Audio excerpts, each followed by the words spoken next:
The Subjection of Women. By John Stuart Mill. Chapter 1.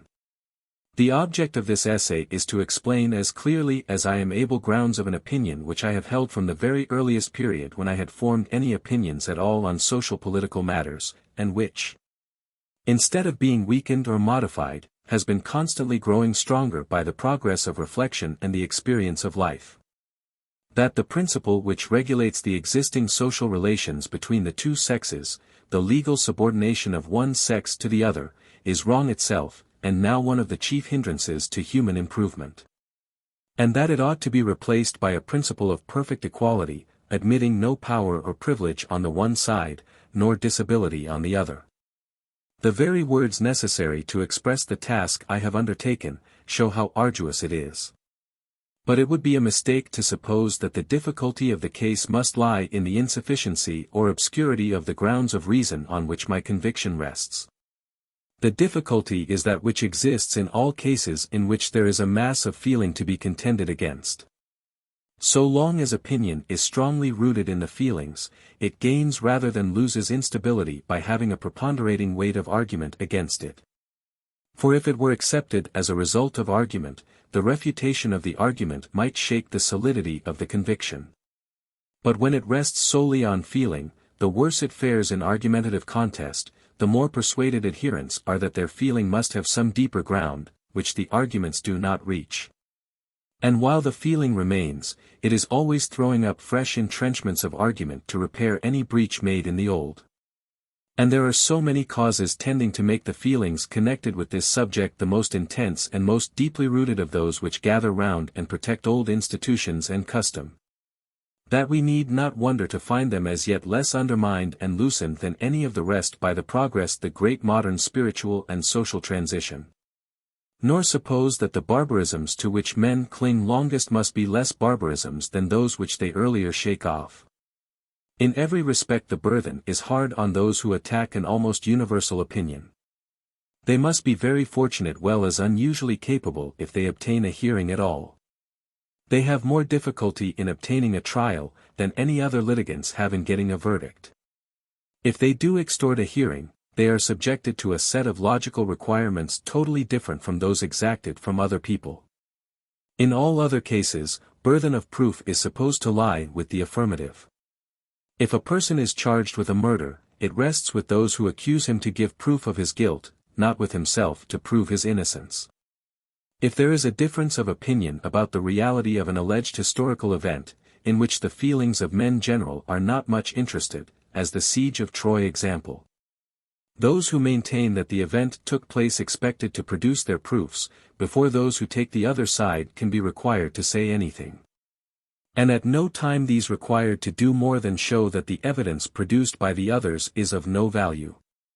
Again, in practical matters, the burthen of proof is supposed to be with those who are against liberty, who contend for any restriction or prohibition, either any limitation of the general freedom of human action or any disqualification or disparity of privilege affecting one person or kind of persons, as compared with others. The a priori presumption is in favor of freedom and impartiality.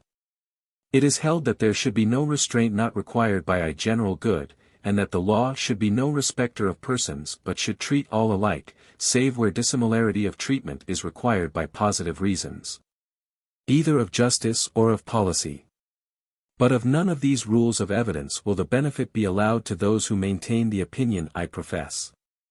It is useless me to say that those who maintain the doctrine that men has a right to command and women are under an obligation obey, or that men are fit for government and women unfit, on the affirmative side of the question, and that they are bound to show positive evidence for the assertions, or submit to their rejection.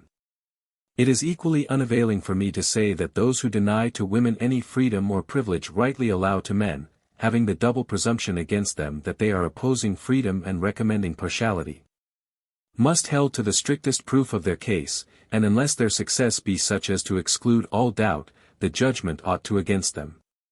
These would be thought good pleas in any common case, but they will not be thought so in this instance. Before I could hope to make any impression, I should be expected not only to answer all that has ever been said by who take the other side of the question, but to imagine that could be said by them, to find them in reasons. As I answer all I find, and besides refuting all arguments for the affirmative, I shall be called upon for invincible positive arguments to prove a negative. And even if I could do all and leave the opposite party with a host of unanswered arguments against them, and not a single unrefuted one on side, I should be thought to have done little. For a cause supported on the one hand by universal usage, and on the other by so great a preponderance of popular sentiment, is supposed to have a presumption in its favor, superior to any conviction which an appeal to reason has power to produce in intellects but those of a high class. I do not mention these difficulties to complain of them. First, use it would be useless. They are inseparable from having to contend through people's understandings against the hostility their feelings and practical tendencies, and truly the understandings of the majority of mankind would need to be much better cultivated than has ever yet been the case, before they be asked to place such reliance in their own power of estimating arguments, as to give up practical principles in which have been born and bred and which are the basis of much existing order of the world. At the first argumentative attack which they are not capable of logically resisting. I do not therefore quarrel with them for having too little faith in argument, but for having too much faith in custom and the general feeling. It is one of the characteristic prejudices of the Ion of the 19th century against the 18th. To the unreasoning elements in human nature the infallibility which the 18th century is supposed to have ascribed to the reasoning elements. For the apotheosis of reason we have substituted that of instinct, and we call thing instinct which we find in ourselves and for which we cannot trace any rational foundation. This idolatry, infinitely more degrading than the other, and the most pernicious false worships of the present day, of all of which it is the main support, will probably hold its ground until it weigh before a sound psychology laying bare the real root of much that is bowed down to as the intention of nature and ordinance of God. As regards the present question, I am going to accept the unfavorable conditions which the prejudice assigns to me. I consent that established custom, and the general feelings, should be deemed conclusive against me, unless that custom and feeling from age to age can be shown to have owed their existence to other causes than their soundness, and to have derived their power from the worse rather than the better parts of human nature. I am willing that judgment should go against me, unless I can show that my judge has been tampered with. The concession is not so great as it might appear, for to prove this, is by far the easiest portion of my task. The generality of a practice is in some cases a strong presumption that it is, or at all events once was, conducive to laudable ends. This is the case, when the practice was first adopted, or afterwards kept up, as a means to such ends, and was grounded on experience of the mode in which they could be most effectually attained. If the authority of men over women, when first established, had been the result of a conscientious comparison between different modes of constituting the government of society. If, after trying various other modes of social organization, the government of women over men, equality between the two, and such mixed and divided modes of government as might be invented, it had been decided, on the testimony of experience, that the mode in which women are wholly under the rule of men, having no share at all in public concerns, and each in private being under the legal obligation of obedience to the man with whom she has associated her destiny, was the arrangement most conducive to the happiness and well-being of both. Its general adoption might then be fairly thought to be some evidence that, at the time when it was adopted, it was the best, though even then the considerations which recommended it may, like so many other primeval social facts of the greatest importance, have subsequently, in the course of ages, ceased to exist. But the state of the case is in every respect the reverse of this. In the first place, the opinion in favor of the present system, which entirely subordinates the weaker sex to the stronger, rests upon theory only. For there never has been trial made of any other, so that experience, in the sense in which it is vulgarly opposed to theory, cannot be pretended to have pronounced any verdict. And in the second place, the adoption of this system of inequality never was the result of deliberation, or forethought, or any social ideas, or any notion whatever of what conduced to the benefit of humanity or the good order of society. It arose simply from the fact that from the very earliest twilight of human society, every woman owing to the value attached to her by men, combined with her inferiority in muscular strength, was found in a state of bondage to some man. Laws and systems of polity always begin by recognizing the relations they find already existing between individuals. They convert what was a mere physical fact into a legal right, give it the sanction of society, and principally aim at the substitution of public and organized means of asserting and protecting these rights, instead of the irregular and lawless conflict of physical strength. Those who had already been compelled to obedience became in this manner legally bound to it. Slavery, from being a mere affair of force between the master and the slave, became regularized and a matter of compact among the masters, who, binding themselves to one another for common protection, guaranteed by their collective strength the private possessions of each, including his slaves. In early times, the great majority of the male sex were slaves, as well as the whole of the female.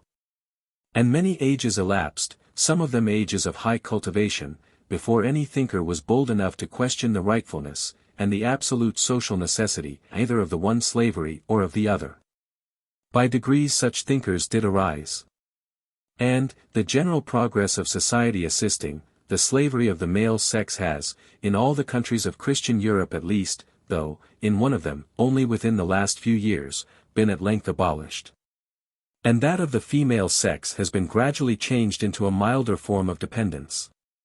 But this dependence, as it exists at present, is not an original institution, taking a fresh start from considerations of justice and social expediency. It is the primitive state of slavery lasting on through successive mitigations and modifications occasioned by the same causes which have softened the general manners, and brought all human relations more under the control of justice and the influence of humanity. It has not lost the taint of its brutal origin. No presumption in its favor, therefore, can be drawn from the fact of its existence. The only such presumption which it could be supposed to have, must be grounded on its having lasted till now, when so many other things which came down from the same odious source have been done away with. And this, indeed, is what makes it strange to ordinary ears, to hear it asserted that the inequality of rights between men and women has no other source than the law of the strongest. That this statement should have the effect of a paradox, is in some respects creditable to the progress of civilization, and the improvement of the moral sentiments of mankind.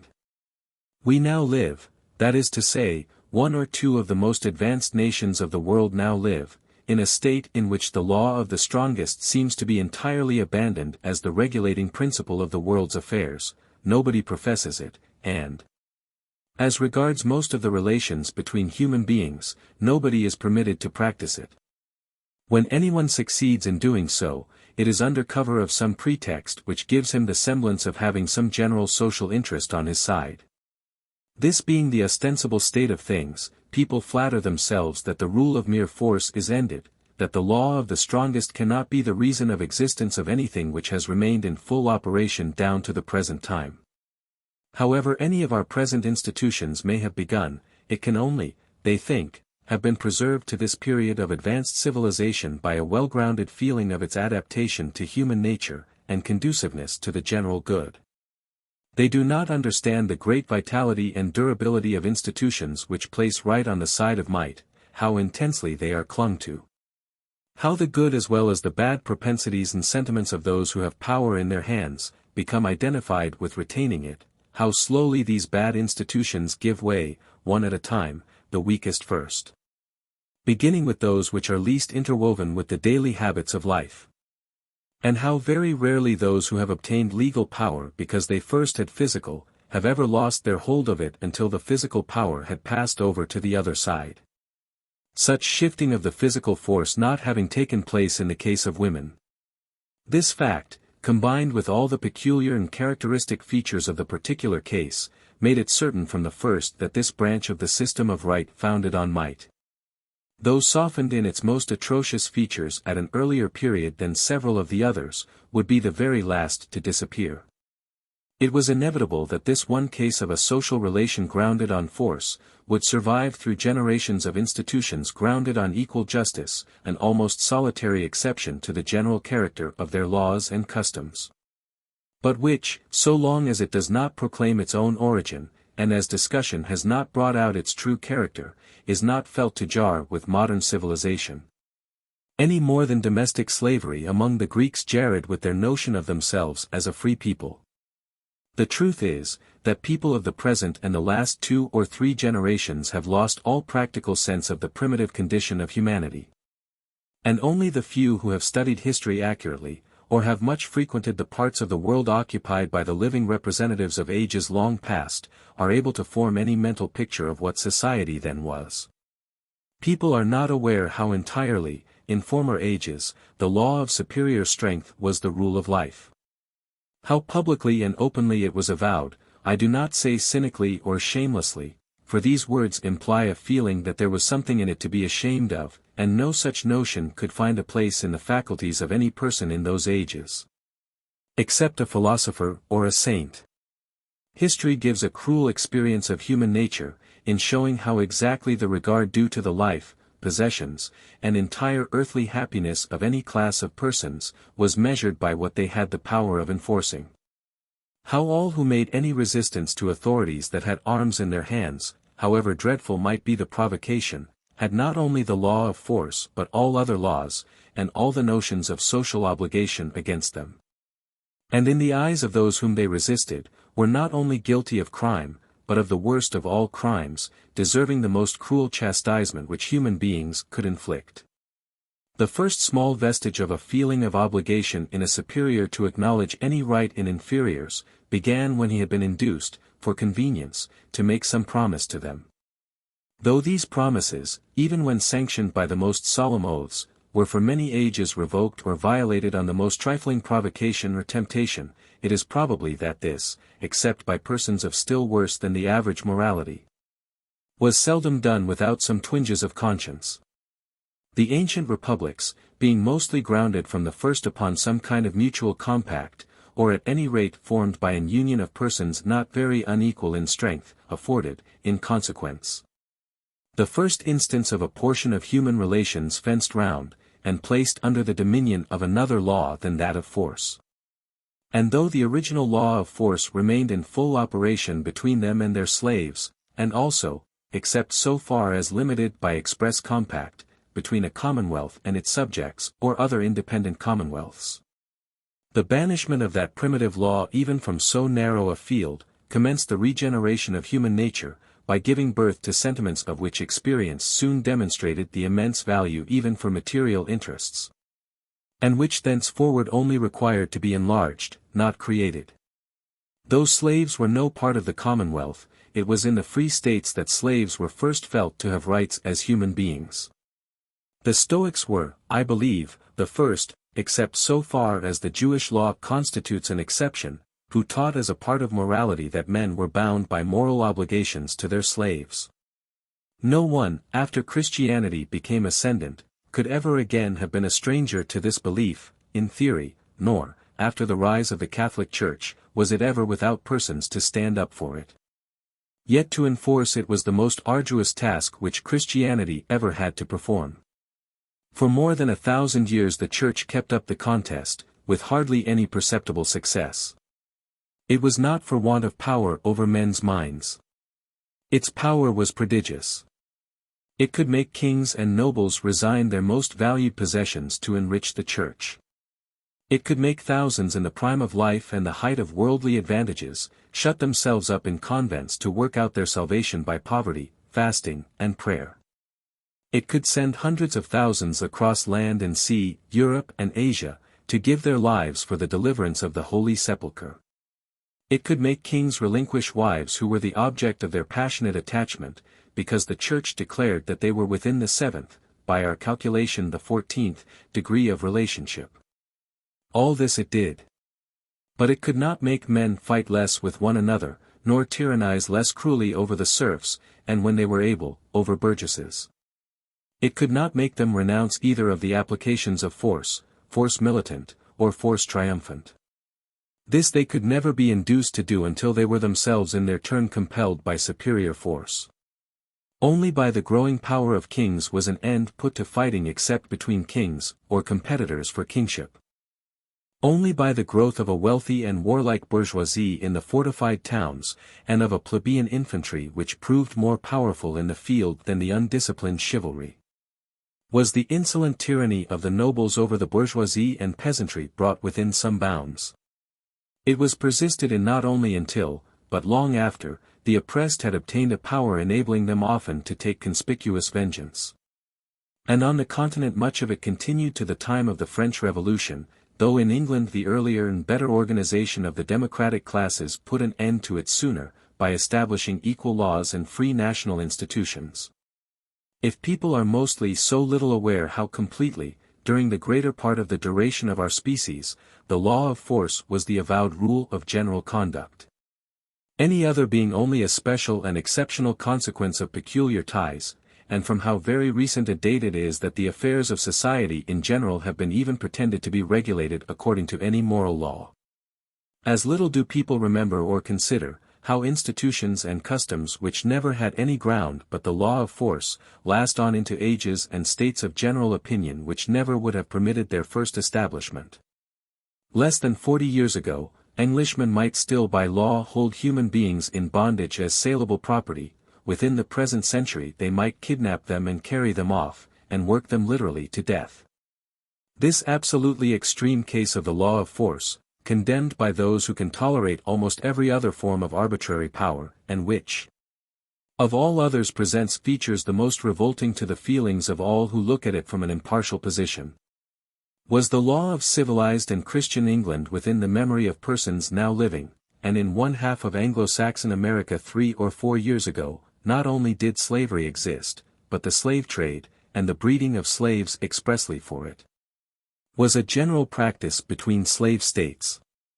Yet not only was there a greater strength of sentiment against it, but, in England at least, a less amount either of feeling or of interest in favor of it, than of any other of the customary abuses of force, for its motive was the love of gain, unmixed and undisguised. And those who profited by it were a very small numerical fraction of the country, while the natural feeling of all who were not personally interested in it, was unmitigated abhorrence. So extreme an instance makes it almost superfluous to refer to any other, but consider the long duration of absolute monarchy. In England at present it is the almost universal conviction that military despotism is a case of the law of force, having no other origin or justification. Yet in all the great nations of Europe except England it either still exists, or has only just ceased to exist, and has even now a strong party favorable to it in all ranks of the people, especially among persons of station and consequence. Such is the power of an established system, even when far from universal. When not only in almost every period of history there have been great and well-known examples of the contrary system, but these have almost invariably been afforded by the most illustrious and most prosperous communities.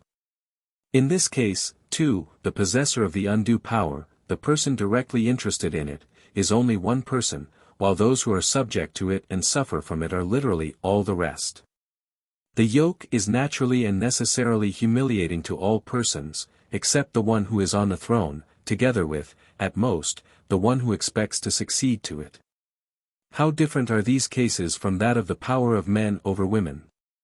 I am not now prejudging the question of its justifiableness. I am showing how vastly more permanent it could not but be, even if not justifiable, than these other dominations which have nevertheless lasted down to our own time. Whatever gratification of pride there is in the possession of power, and whatever personal interest in its exercise, is in this case not confined to a limited class, but common to the whole male sex. Instead of being, to most of its supporters, a thing desirable chiefly in the abstract, or, like the political ends usually contended for by factions, of little private importance to any but the leaders, it comes home to the person and hearth of every male head of a family, and of everyone who looks forward to being so. The clodhopper exercises, or is to exercise, his share of the power equally with the highest nobleman. And the case is that in which the desire of power is the strongest, for everyone who desires power, desires it most over those who are nearest to him, with whom his life is passed, with whom he has most concerns in common and in whom any independence of his authority is oftenest likely to interfere with his individual preferences. If, in the other cases specified, powers manifestly grounded only on force, and having so much less to support them, are so slowly and with so much difficulty got rid of, much more must it be so with this. even if it rests on no better foundation than those. We must consider, too, that the possessors of the power have facilities in this case, greater than in any other, to prevent any uprising against it. Every one of the subjects lives under the very eye, and almost, it may be said, in the hands, of one of the masters in closer intimacy with him than with any of her fellow subjects. With no means of combining against him, no power of even locally overmastering him, and, on the other hand, with the strongest motives for seeking his favor and avoiding to give him offense. In struggles for political emancipation, everybody knows how often its champions are bought off by bribes, or daunted by terrors. In the case of women, each individual of the subject class is in a chronic state of bribery and intimidation combined. In setting up the standard of resistance, a large number of the leaders, and still more of the followers, must make an almost complete sacrifice of the pleasures or the alleviations of their own individual lot. If ever any system of privilege and enforced subjection had its yoke tightly riveted on those who are kept down by it, this has.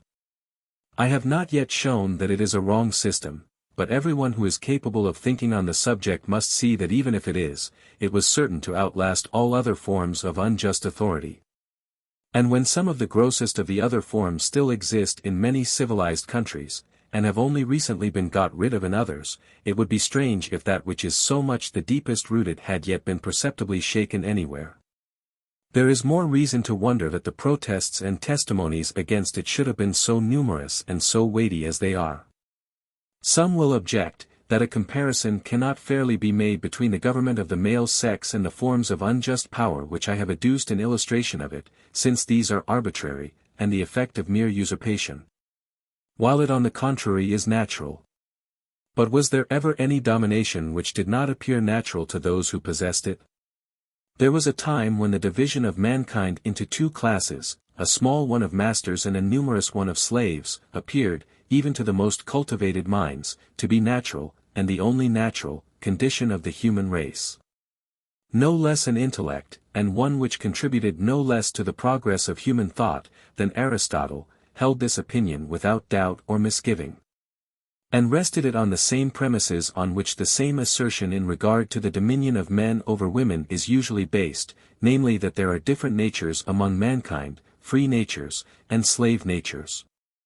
That the Greeks were of a free nature, the barbarian races of Thracians and Asiatics of a slave nature.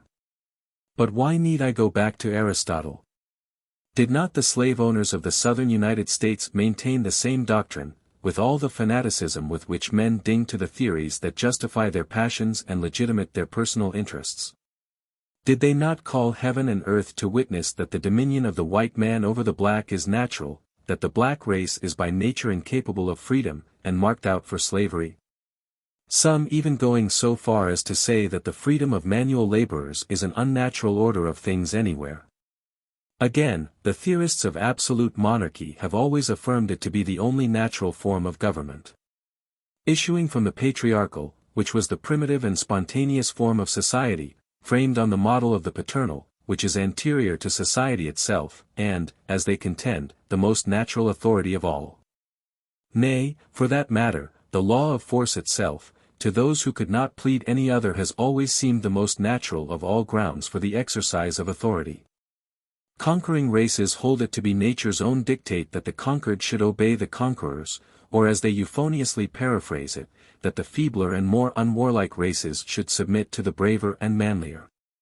The smallest acquaintance with human life in the Middle Ages shows how supremely natural the dominion of the feudal nobility over men of low condition appeared to the nobility themselves, and how unnatural the conception seemed of a person of the inferior class claiming equality with them, or exercising authority over them.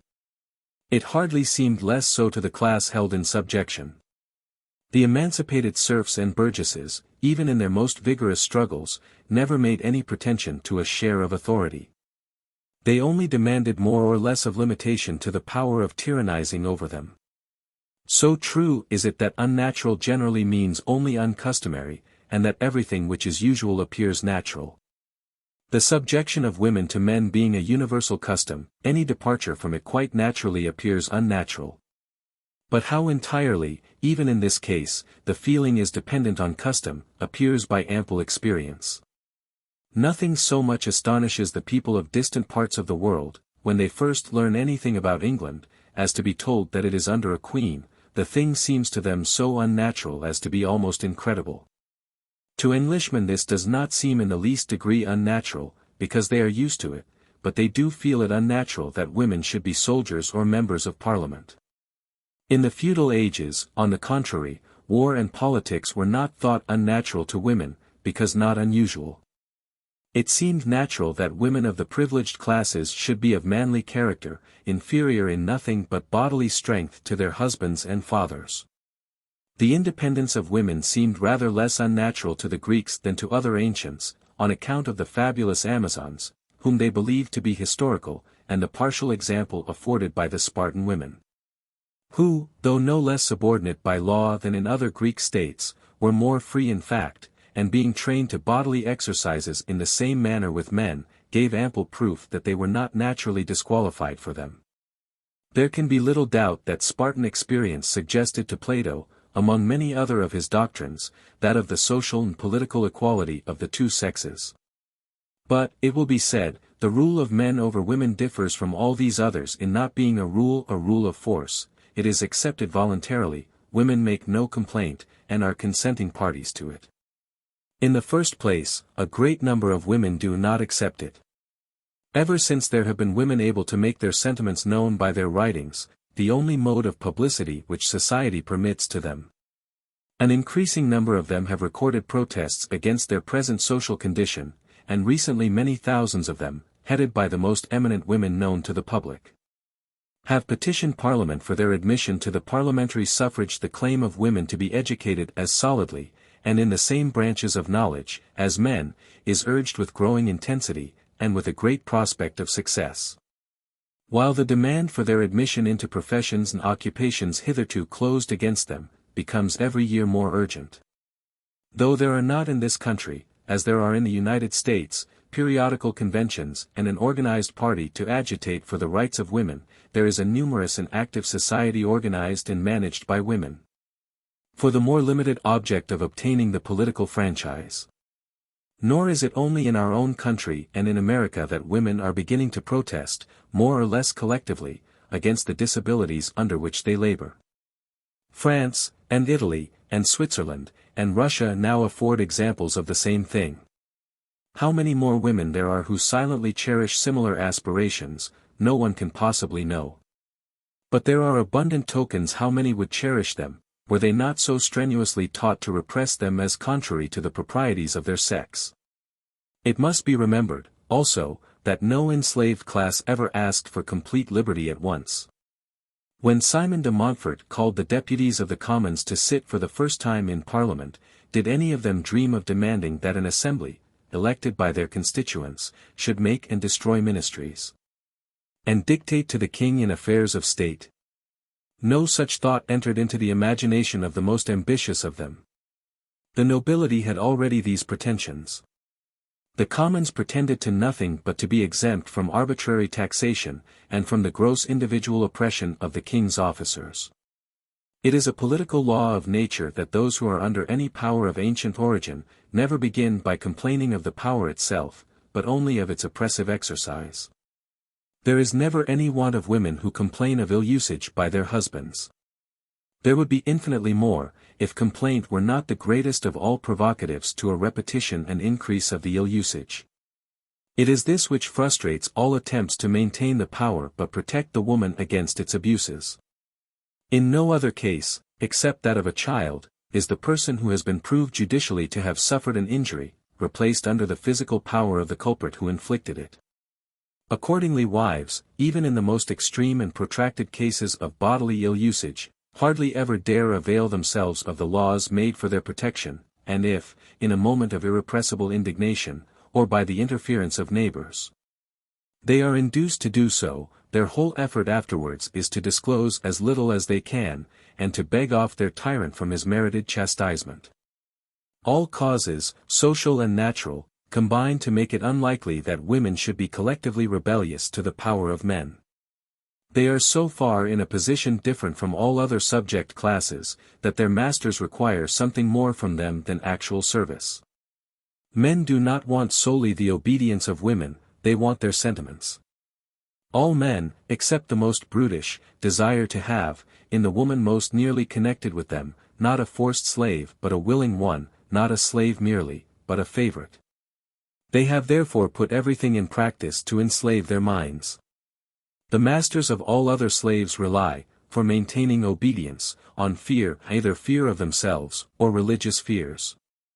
The masters of women wanted more than simple obedience, and they turned the whole force of education to effect their purpose.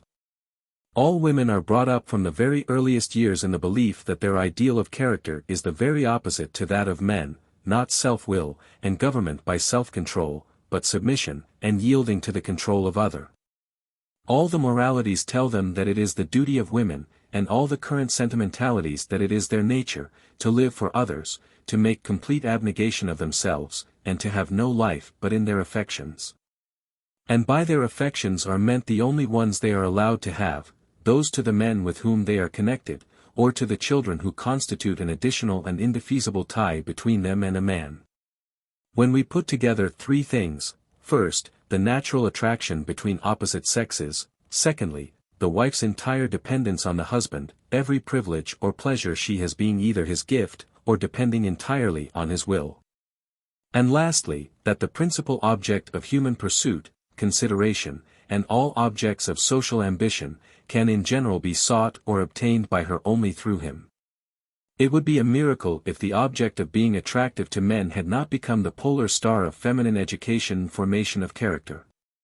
And, this great means of influence over the minds of women having been acquired, an instinct of selfishness made men avail themselves of it to the utmost as a means of holding women in subjection, by representing to them meekness, submissiveness, and resignation of all individual will into the hands of a man, as an essential part of sexual attractiveness. Can it be doubted that any of the other yokes which mankind have succeeded in breaking, would have subsisted till now if the same means had existed, and had been so sedulously used, to bow down their minds to it? If it had been made the object of the life of every young plebeian to find personal favor in the eyes of some patrician, of every young serf with some seigneur. If domestication with him, and a share of his personal affections, had been held out as the prize which they all should look out for, the most gifted and aspiring being able to reckon on the most desirable prizes. And if, when this prize had been obtained, they had been shut out by a wall of brass from all interests not centering in him, all feelings and desires but those which he shared or inculcated. Would not serfs and seigneurs, plebeians and patricians, have been as broadly distinguished at this day as men and women are? And would not all but a thinker here and there, have believed the distinction to be a fundamental and unalterable fact in human nature? The preceding considerations are amply sufficient to show that custom, however universal it may be, affords in this case no presumption, and ought not to create any prejudice in favor of the arrangements which place women in social and political subjection to men. But I may go farther, and maintain that the course of history, and the tendencies of progressive human society, afford not only no presumption in favor of this system of inequality of rights, but a strong one against it.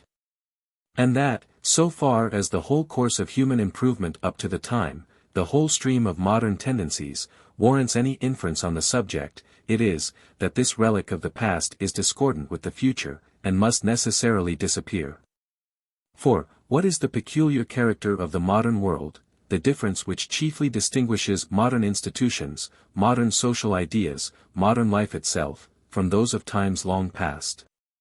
It is, that human beings are no longer born to their place in life, and chained down by an inexorable bond to the place they are born to, but are free to employ their faculties, and such favorable chances as offer, to achieve the lot which may appear to them most desirable. Human society of old was constituted on a very different principle. All were born to a fixed social position, and were mostly kept in it by law, or interdicted from any means by which they could emerge from it. As some men are born white and others black, so some were born slaves and others freemen and citizens, some were born patricians, others plebeians, some were born feudal nobles, others commoners and roturiers.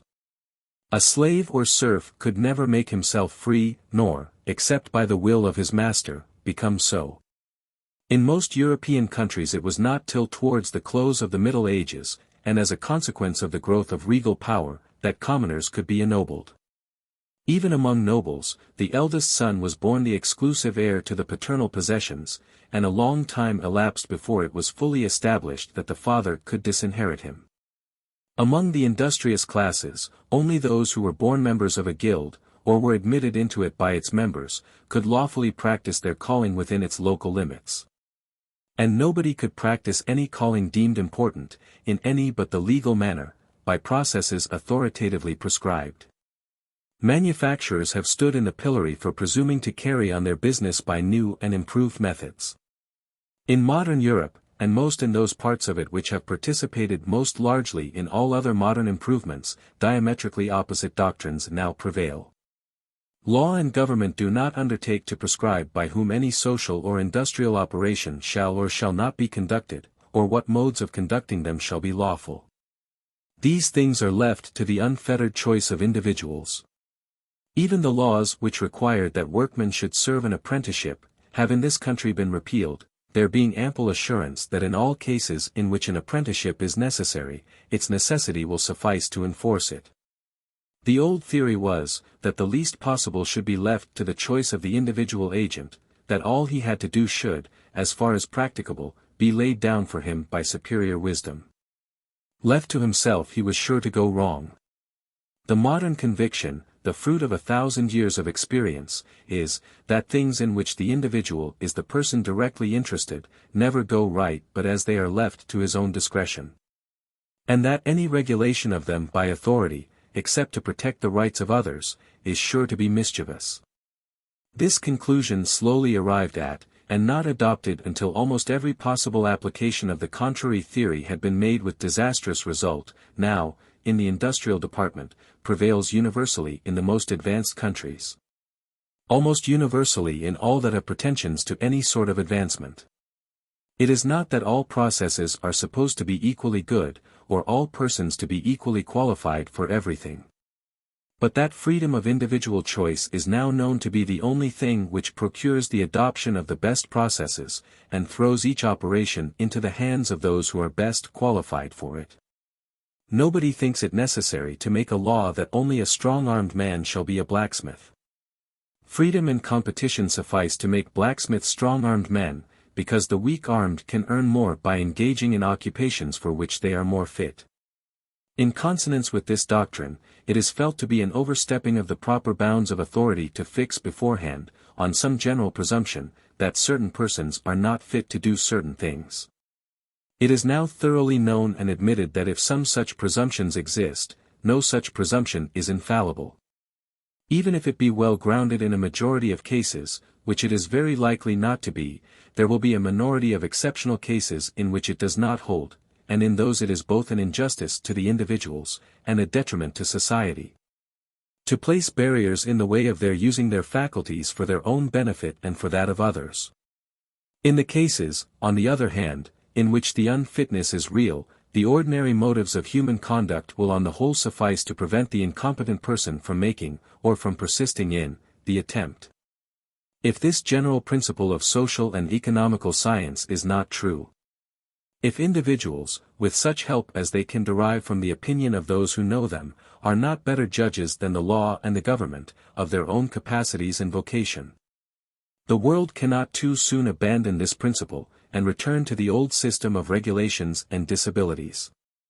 But if the principle is true, we ought to act as if we believed it, and not to ordain that to be born a girl instead of a boy, any more than to be born black instead of white, or a commoner instead of a nobleman, shall decide the person's position through all life, shall interdict people from all the more elevated social positions, and from all, except a few, respectable occupations. Even were we to admit the utmost that is ever pretended to the superior fitness of men for all the functions now reserved to them, the same argument applies which forbids a legal qualification for members of Parliament. If only once in a dozen years the conditions of eligibility exclude a fit person, there is a real loss, while the exclusion of thousands of unfit persons is no gain. For if the constitution of the electoral body disposes them to choose unfit persons, there are always plenty of such persons to choose from. In all things of any difficulty and importance, those who can do them well are fewer than the need. Even with the most unrestricted latitude of choice, and any limitation of the field of selection deprives society of some chances of being served by the competent, without ever saving it from the incompetent. At present, in the more improved countries, the disabilities of women are the only case, save one, in which laws and institutions take persons at their birth, and ordain that they shall never in all their lives be allowed to compete for certain things. The one exception is that of royalty. Persons still are born to the throne, no one, not of the reigning family, can ever occupy it, and no one even of that family can, by any means but the course of hereditary succession, attain it. All other dignities and social advantages are open to the whole male sex, many indeed are only attainable by wealth, but wealth may be striven for by anyone, and is actually obtained by many men of the very humblest origin. The difficulties, to the majority, are indeed insuperable without the aid of fortunate accidents, but no male human being is under any legal ban, neither law nor opinion superadd artificial obstacles to the natural ones. Royalty, as I have said, is accepted, but in this case everyone feels it to be an exception, an anomaly in the modern world, in marked opposition to its customs and principles, and to be justified only by extraordinary special expediences, which, though individuals and nations differ in estimating their weight, unquestionably do in fact exist. But in this exceptional case, in which a high social function is, for important reasons, bestowed on birth instead of being put up to competition, all free nations contrive to adhere in substance to the principle from which they nominally derogate. For they circumscribe this high function by conditions avowedly intended to prevent the person to whom it ostensibly belongs from really performing it. While the person by whom it is performed, the responsible minister, does obtain the post by a competition from which no full-grown citizen of the male sex is legally excluded. The disabilities, therefore, to which women are subject from the mere fact of their birth, are the solitary examples of the kind in modern legislation. In no instance except this, which comprehends half the human race, are the higher social functions closed against anyone by a fatality of birth which no exertions, and no change of circumstances, can overcome. For even religious disabilities, besides that in England and in Europe they have practically almost ceased to exist, do not close any career to the disqualified person in case of conversion. The social subordination of women thus stands out an isolated fact in modern social institutions, a solitary breach of what has become their fundamental law. A single relic of an old world of thought and practice exploded in everything else, but retained in the one thing of most universal interest, as if a gigantic dolmen, or a vast temple of Jupiter Olympus, occupied the site of St. Paul's and received daily worship, while the surrounding Christian churches were only resorted to on fasts and festivals. This entire discrepancy between one social fact and all those which accompany it, and the radical opposition between its nature and the progressive movement which is the boast of the modern world, and which has successively swept away everything else of an analogous character, surely affords, to a conscientious observer of human tendencies, serious matter for reflection. It raises a prima facie presumption on the unfavorable side, far outweighing any which custom and usage could in such circumstances create on the favorable, and should at least suffice to make this, like the choice between republicanism and royalty, a balanced question. The least that can be demanded is, that the question should not be considered as prejudged by existing fact and existing opinion, but open to discussion on its merits, as a question of justice and expediency, the decision on this, as on any of the other social arrangements of mankind, depending on what an enlightened estimate of tendencies and consequences may show to be most advantageous to humanity in general, without distinction of sex. And the discussion must be a real discussion, descending to foundations, and not resting satisfied with vague and general assertions. It will not do, for instance, to assert in general terms, that the experience of mankind has pronounced in favor of the existing system. Experience cannot possibly have decided between two courses, so long as there has only been experience of one. If it be said that the doctrine of the equality of the sexes rests only on theory, it must be remembered that the contrary doctrine also has only theory to rest upon. All that is proved in its favor by direct experience, is that mankind have been able to exist under it, and to attain the degree of improvement and prosperity which we now see. But whether that prosperity has been attained sooner, or is now greater, than it would have been under the other system, experience does not say. On the other hand, experience does say, that every step in improvement has been so invariably accompanied by a step made in raising the social position of women, that historians and philosophers have been led to adopt their elevation or debasement as on the whole the surest test and most correct measure of the civilization of a people or an age. Through all the progressive period of human history, the condition of women has been approaching nearer to equality with men. This does not of itself prove that the assimilation must go to complete equality. But it assuredly affords some presumption that such is the case. Neither does it avail anything to say that the nature of the two sexes adapts them to their present functions and position, and renders these appropriate to them.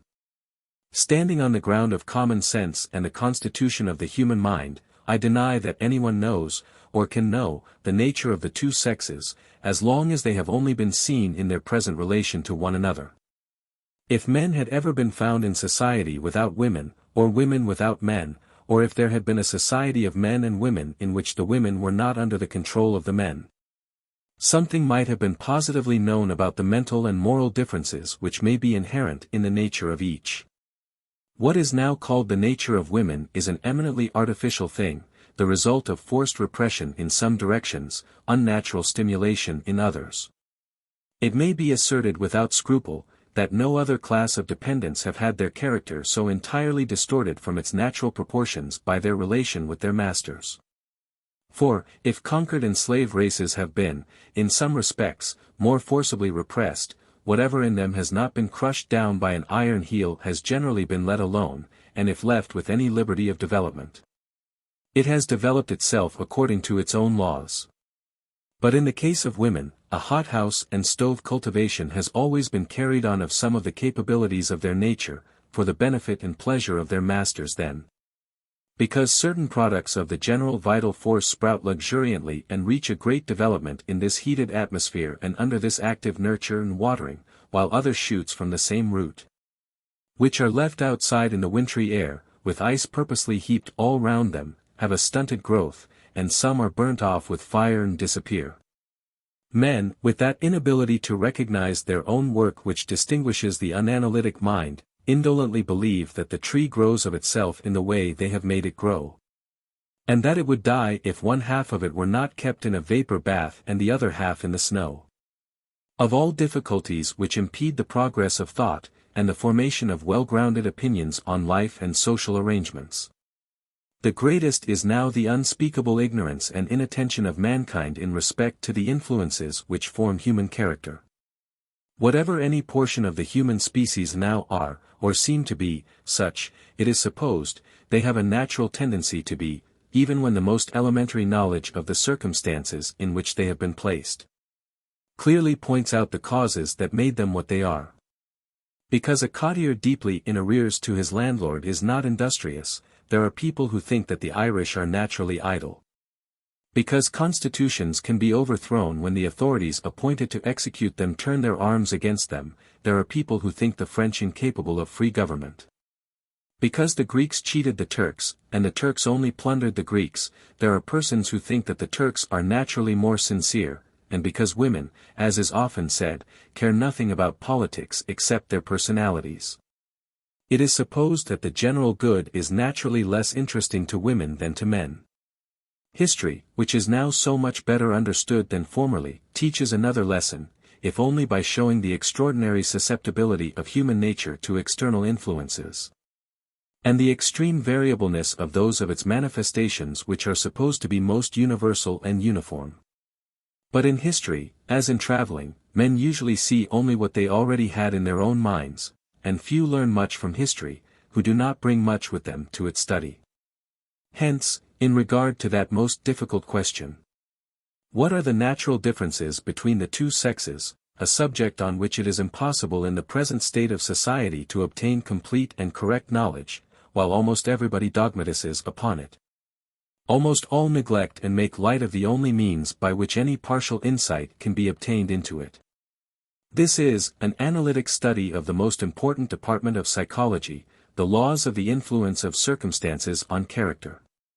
For, however great and apparently ineradicable the moral and intellectual differences between men and women might be, the evidence of there being natural differences could only be negative. Those only could be inferred to be natural which could not possibly be artificial, the residuum, after deducting every characteristic of either sex which can admit of being explained from education or external circumstances. The profoundest knowledge of the laws of the formation of character is indispensable to entitle anyone to affirm even that there is any difference, much more what the difference is, between the two sexes considered as moral and rational beings. And since no one, as yet, has that knowledge, for there is hardly any subject which, in proportion to its importance, has been so little studied, no one is thus far entitled to any positive opinion on the subject.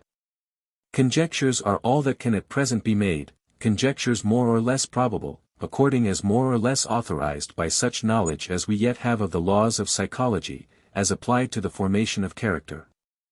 Even the preliminary knowledge, what the differences between the sexes now are, apart from all question as to how they are made what they are, is still in the crudest and most incomplete state.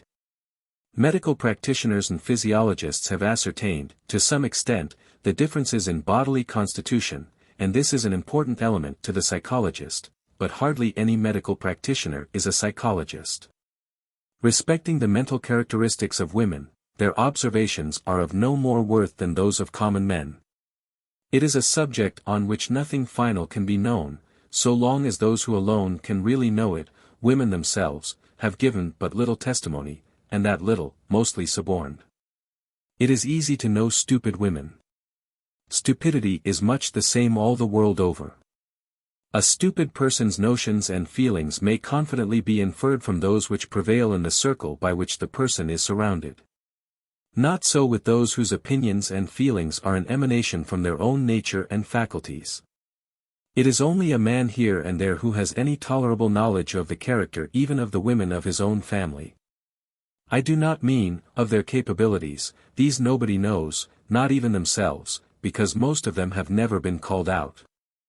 I mean their actually existing thoughts and feelings. Many a man thinks she perfectly understands women, because he has had amatory relations with several, perhaps with many of them.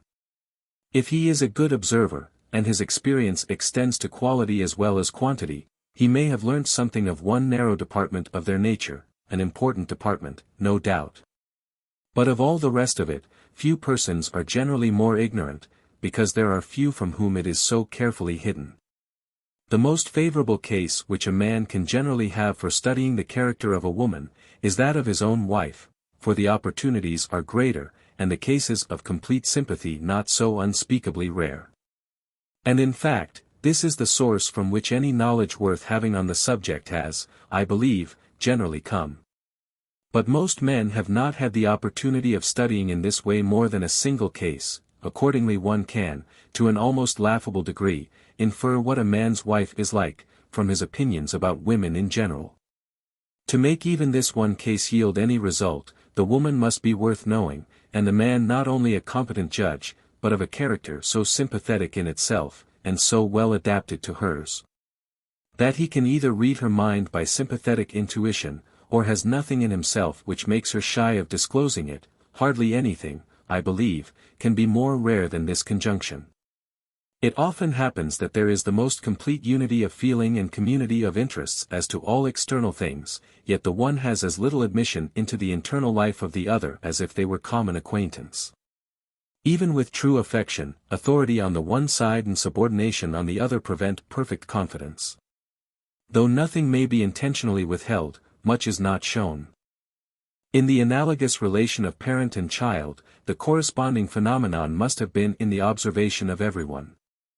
As between father and son, how many are the cases in which the father, in spite of real affection on both sides, obviously to all the world does not know, nor suspect, parts of the son's character familiar to his companions and equals. The truth is, that the position of looking up to another is extremely unpropitious to complete sincerity and openness with him. The fear of losing ground in his opinion or in his feelings is so strong, that even in an upright character, there is an unconscious tendency to show only the best side, or the side which, though not the best, is that which he most likes to see, and it may be confidently said that thorough knowledge of one another hardly ever exists, but between persons who, besides being intimates, are equals.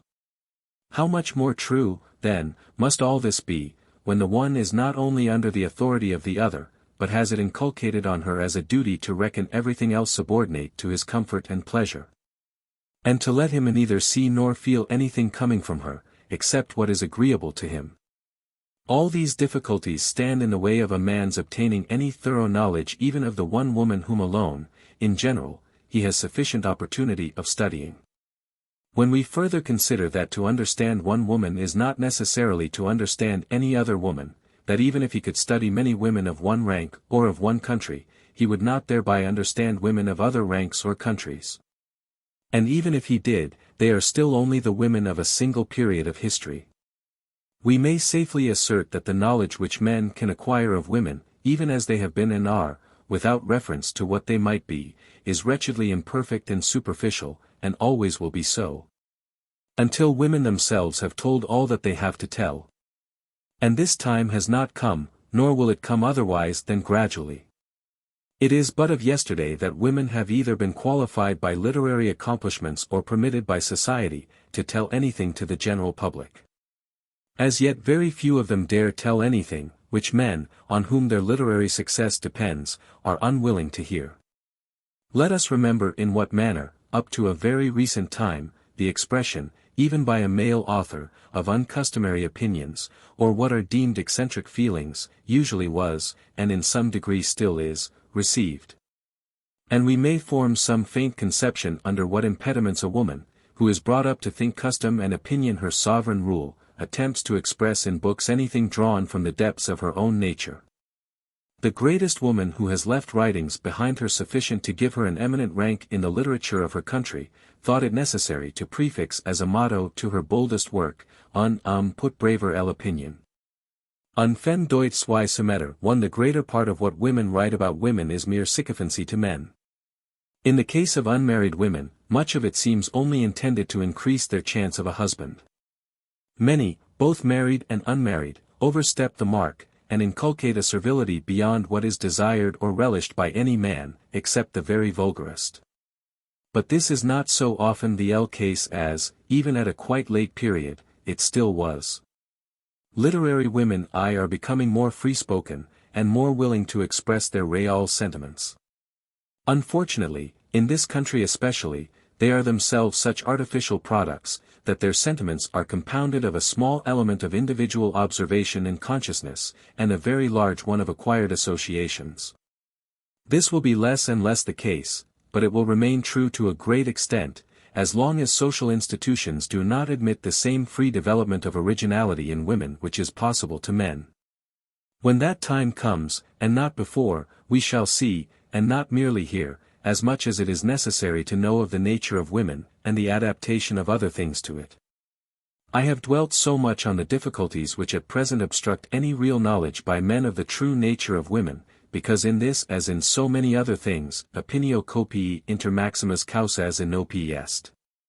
And there is little chance of reasonable thinking on the matter while people flatter themselves that they perfectly understand a subject of which most men know absolutely nothing, and of which it is at present impossible that any man, or all men taken together, should have knowledge which can qualify them to lay down the law to women as to what is, or is not, their vocation. Happily, no such knowledge is necessary for any practical purpose connected with the position of women is relation to society and life. For, according to all the principles involved in modern society, the question rests with women themselves, to be decided by their own experience, and by the use of their own faculties. There are no means of finding what either one person or many can do, but by trying, and no means by which anyone else can discover for them what it is for their happiness to do or leave undone. One thing we may be certain of, that what is contrary to women's nature to do, they never will be made to do by simply giving their nature free play. The anxiety of mankind to interfere in behalf of nature, for fear lest nature should not succeed in effecting its purpose, is an altogether unnecessary solicitude. What women by nature cannot do, it is quite superfluous to forbid them from doing. What they can do, but not so well as the men who are their competitors, competition suffices to exclude them from, since nobody asks for protective duties and bounties in favor of women.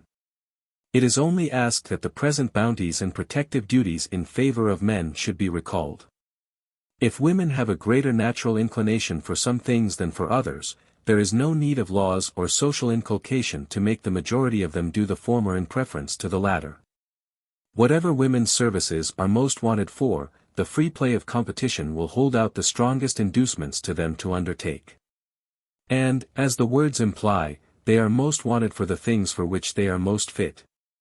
By the apportionment of which to them, the collective faculties of the two sexes can be applied on the whole with the greatest sum of valuable result.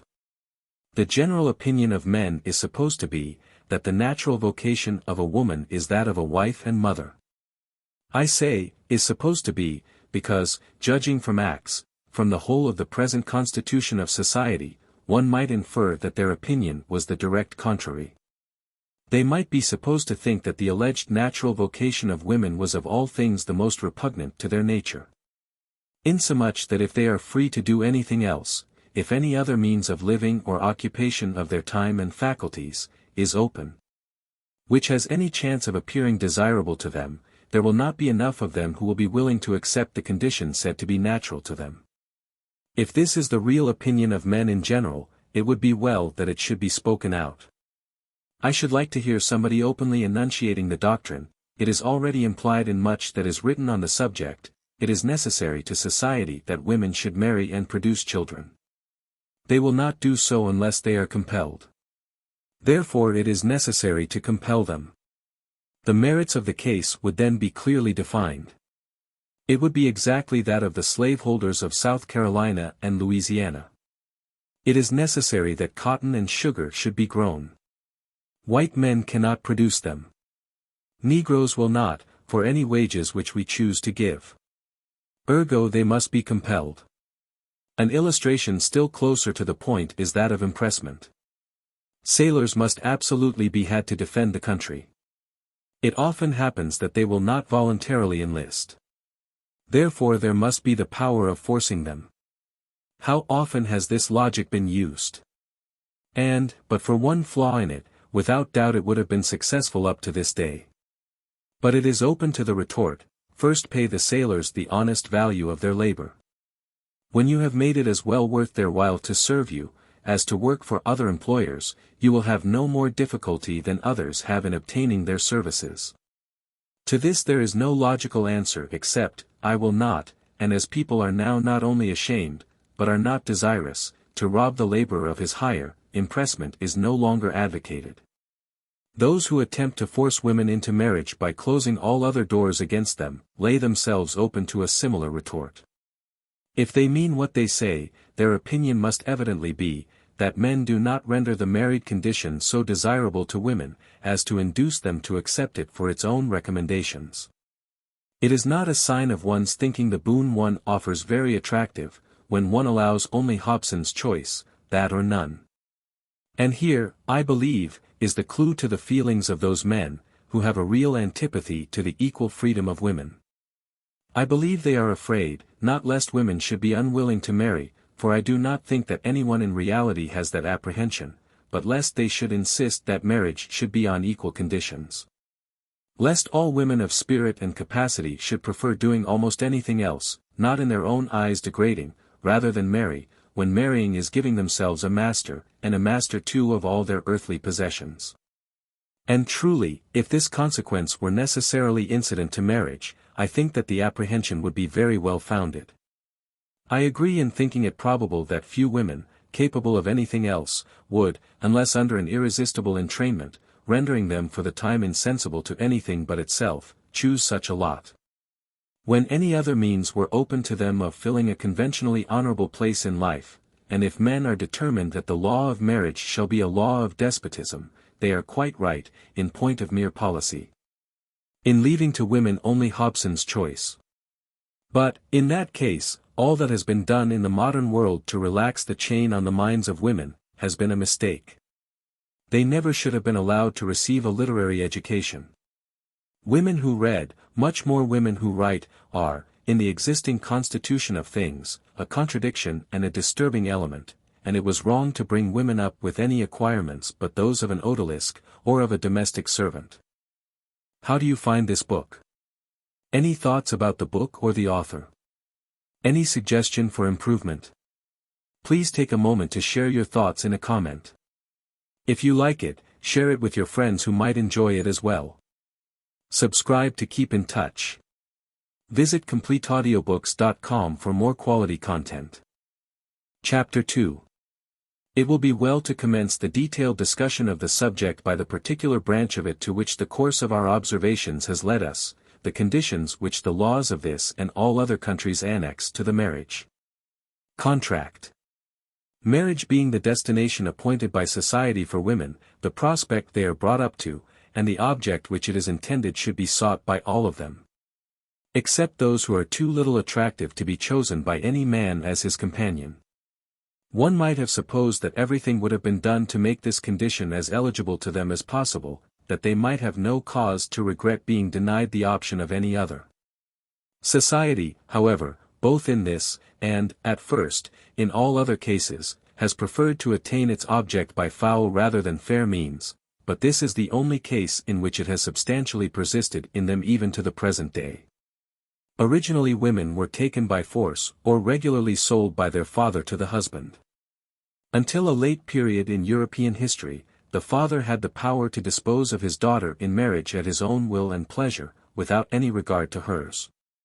The Church, indeed, was so far faithful to a better morality as to require a formal yes from the woman at the marriage ceremony, but there was nothing to show that the consent was other than compulsory. And it was practically impossible for the girl to refuse compliance if the father persevered, except perhaps when she might obtain the protection of religion by a determined resolution to take monastic vows. After marriage, the man had anciently, but this was anterior to Christianity, the power of life and death over his wife. She could invoke no law against him, he was her sole tribunal and law.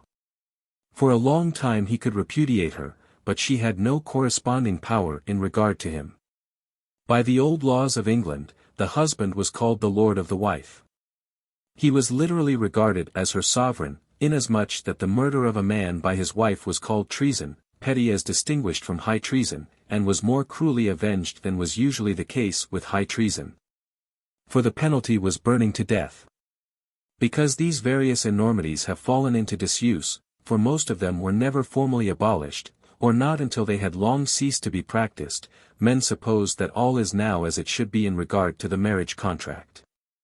And we are continually told that civilization and Christianity have restored to the woman her just rights. Meanwhile the wife is the actual bond servant of her husband, no less so, as far as legal obligation goes, than slaves commonly so called. She vows a livelong obedience to him at the altar, and is held to it all through her life by law. Casuists may say that the obligation of obedience stops short of participation in crime, but it certainly extends to everything else. She can do no act whatever but by his permission, at least tacit. She can acquire no property but for him, the instant it becomes hers, even if by inheritance, it becomes ipso facto his.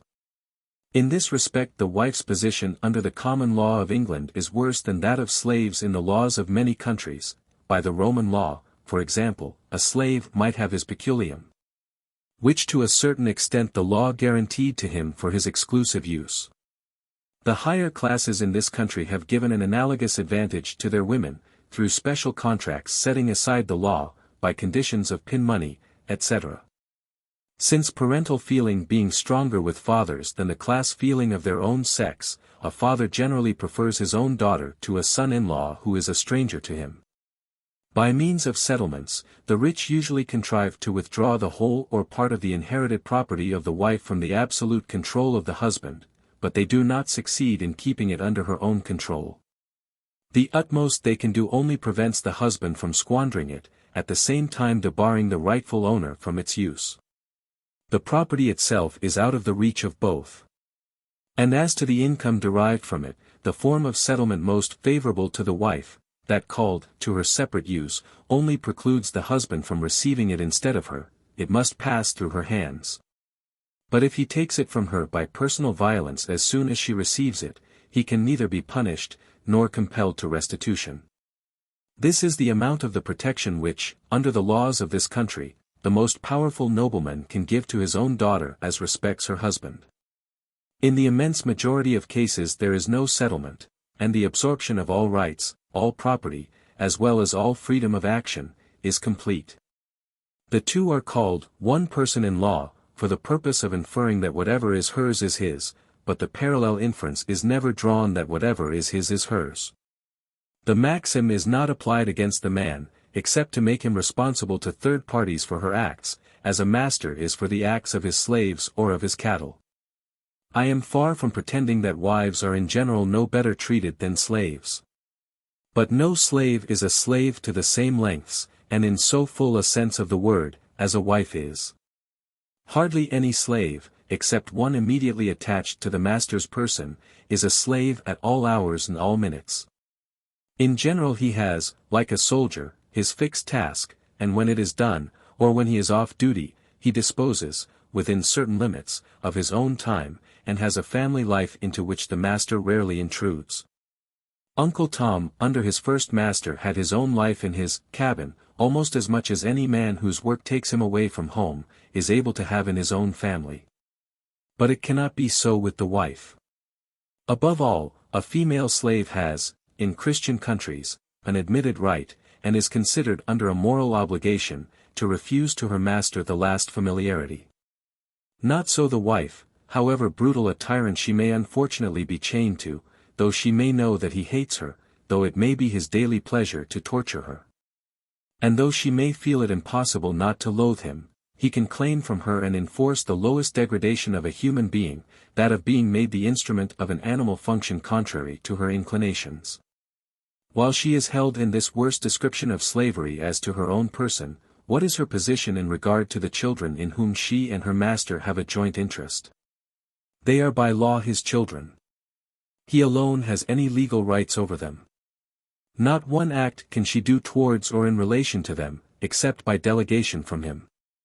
Even after he is dead she is not their legal guardian, unless he by will has made her so. He could even send them away from her, and deprive her of the means of seeing or corresponding with them, until this power was in some degree restricted by Sergeant Talfourd's Act. This is her legal state. And from this state she has no means of withdrawing herself. If she leaves her husband, she can take nothing with her, neither her children nor anything which is rightfully her own. If he chooses, he can compel her to return, by law, or by physical force, or he may content himself with seizing for his own use anything which she may earn, or which may be given to her by her relations. It is only legal separation by a decree of a court of justice, which entitles her to live apart, without being forced back into the custody of an exasperated jailer, or which empowers her to apply any earnings to her own use, without fear that a man whom perhaps she has not seen for 20 years will pounce upon her some day and carry all off. This legal separation, until lately, the courts of justice would only give at an expense which made it inaccessible to anyone out of the higher ranks. Even now it is only given in cases of desertion, or of the extreme of cruelty. And yet complaints are made every day that it is granted too easily. Surely, if a woman is denied any lot in life but that of being the personal body servant of a despot, and is dependent for everything upon the chance of finding one who may be disposed to make a favorite of her instead of merely a drudge, it is a very cruel aggravation of her fate that she should be allowed to try this chance only once. The natural sequel and corollary from this state of things would be, that since her all in life depends upon obtaining a good master, she should be allowed to change again and again until she finds one. I am not saying that she ought to be allowed this privilege. That is a totally different consideration. The question of divorce, in the sense involving liberty of remarriage, is one into which it is foreign to my purpose to enter. All I now say is, that to those to whom nothing but servitude is allowed, the free choice of servitude is the only, though a most insufficient, alleviation. Its refusal completes the assimilation of the wife to the slave, and the slave under not the mildest form of slavery, for in some slave codes the slave could, under certain circumstances of ill usage, legally compel the master to sell him. But no amount of ill usage, without adultery superadded, will in England free a wife from her tormentor. I have no desire to exaggerate, nor does the case stand in any need of exaggeration. I have described the wife's legal position, not her actual treatment. The laws of most countries are far worse than the people who execute them, and many of them are only able to remain laws by being seldom or never carried into effect. If married life were all that it might be expected to be, looking to the laws alone, society would be a hell upon earth. Happily there are both feelings and interests which in many men exclude, and in most, greatly temper, the impulses and propensities which lead to tyranny, and of those feelings, the tie which connects a man with his wife affords, in a normal state of things, incomparably the strongest example. The only tie which at all approaches to it. That between him and his children, tends, in all save exceptional cases, to strengthen, instead of conflicting with, the first. Because this is true. Because men in general do not inflict, nor women suffer, all the misery which could be inflicted and suffered if the full power of tyranny with which the man is legally invested were acted on. The defenders of the existing form of the institution think that all its iniquity is justified, and that any complaint is merely quarreling with the evil which is the price paid for every great good. But the mitigations in practice, which are compatible with maintaining in full legal force this or any other kind of tyranny, instead of being any apology for despotism, only serve to prove what power human nature possesses of reacting against the vilest institutions, and with what vitality the seeds of good as well as those of evil in human character diffuse and propagate themselves. Not a word can be said for despotism in the family which cannot be said for political despotism. Every absolute king does not sit at his window to enjoy the groans of his tortured subjects, nor strips them of their last rag and turns them out to shiver in the road. The despotism of Louis XVI was not the despotism of Philippe le Bel, or of Nadir Shah, or of Caligula. But it was bad enough to justify the French Revolution, and to palliate even its horrors.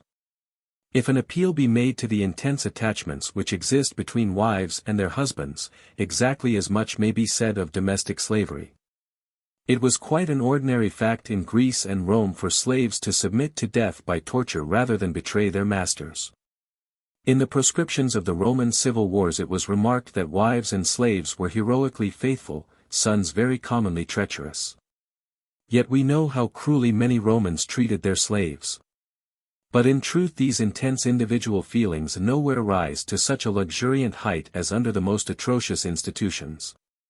It is part of the irony of life, that the strongest feelings of devoted gratitude of which human nature seems to be susceptible, are called forth in human beings towards those who, having the power entirely to crush their earthly existence, voluntarily refrain from using that power.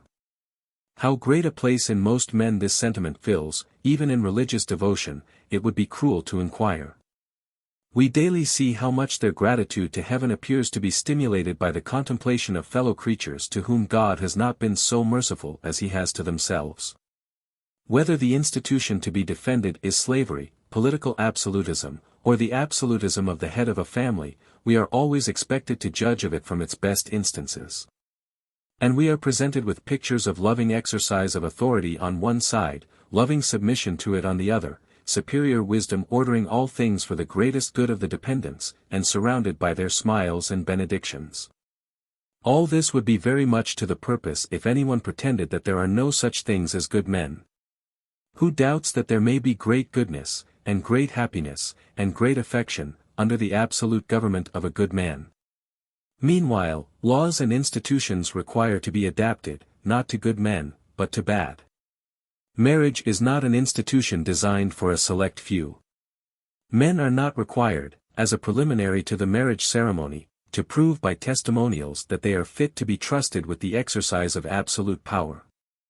The tie of affection and obligation to a wife and children is very strong with those whose general social feelings are strong, and with many who are little sensible to any other social ties.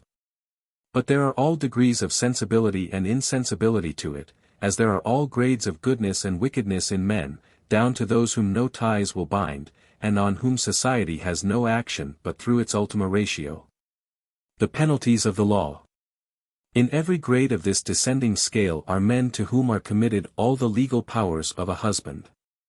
The vilest malefactor has some wretched woman tied to him, against whom he can commit any atrocity except killing her, and, if tolerably cautious, can do that without much danger of the legal penalty.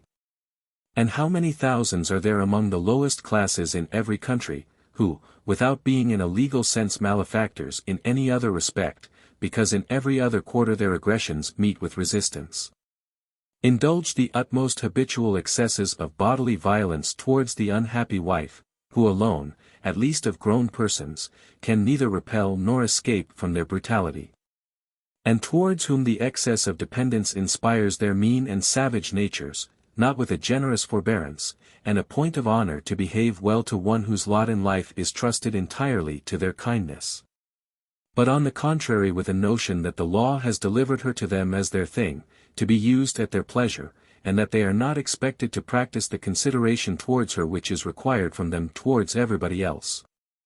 The law, which till lately left even these atrocious extremes of domestic oppression practically unpunished, has within these few years made some feeble attempts to repress them. But its attempts have done little, and cannot be expected to do much, because it is contrary to reason and experience to suppose that there can be any real check to brutality, consistent with leaving the victim still in the power of the executioner. Until a conviction for personal violence, or at all events a repetition of it after a first conviction, entitles the woman ipso facto to a divorce, or at least to a judicial separation, the attempt to repress these aggravated assaults by legal penalties will break down for want of a prosecutor, or for want of a witness. When we consider how vast is the number of men, in any great country, who are little higher than brutes, and that this never prevents them from being able, through the law of marriage, to obtain a victim, the breadth and depth of human misery caused in this shape alone by the abuse of the institution swells to something appalling. Yet these are only the extreme cases. They are the lowest abysses, but there is a sad succession of depth after depth before reaching them. In domestic as in political tyranny, the case of absolute monsters chiefly illustrates the institution by showing that there is scarcely any horror which may not occur under it if the despot pleases, and thus setting in a strong light what must be the terrible frequency of things only a little less atrocious. Absolute fiends are as rare as angels, perhaps rarer. Ferocious savages, with occasional touches of humanity, are however very frequent, and in the wide interval which separates these from any worthy representatives of the human species. How many are the forms and gradations of animalism and selfishness, often under an outward varnish of civilization and even cultivation, living at peace with the law, maintaining a creditable appearance to all who are not under their power, yet sufficient often to make the lives of all who are so, a torment and a burthen to them. It would be tiresome to repeat the commonplaces about the unfitness of men in general for power, which, after the political discussions of centuries, everyone knows by heart. Were it not that hardly anyone thinks of applying these maxims to the case in which above all others they are applicable, that of power, not placed in the hands of a man here and there, but offered to every adult male, down to the basest and most ferocious. It is not because a man is not known to have broken any of the 10 Commandments, or because he maintains a respectable character in his dealings with those whom he cannot compel to have intercourse with him, or because he does not fly out into violent bursts of ill temper against those who are not obliged to bear with him, that it is possible to surmise of what sort his conduct will be in the unrestraint of home. Even the commonest men reserve the violent, the sulky, the undisguisedly selfish side of their character for those who have no power to withstand it. The relation of superiors to dependents is the nursery of these vices of character, which, wherever else they exist, are an overflowing from that source. A man who is morose or violent to his equals, is sure to be one who has lived among inferiors, whom he could frighten or worry into submission. If the family in its best forms is, as it is often said to be, a school of sympathy, tenderness, and loving forgetfulness of self, it is still oftener, as respects its chief, a school of willfulness, overbearingness, unbounded selfish indulgence. And a double-dyed and idealized selfishness, of which sacrifice itself is only a particular form, the care for the wife and children being only care for them as parts of the man's own interests and belongings, and their individual happiness being immolated in every shape to his smallest preferences. What better is to be looked for under the existing form of the institution? We know that the bad propensities of human nature are only kept within bounds when they are allowed no scope for their indulgence. We know that from impulse and habit, when not from deliberate purpose, almost everyone to whom others yield, goes on encroaching upon them, until a point is reached at which they are compelled to resist. Such being the common tendency of human nature.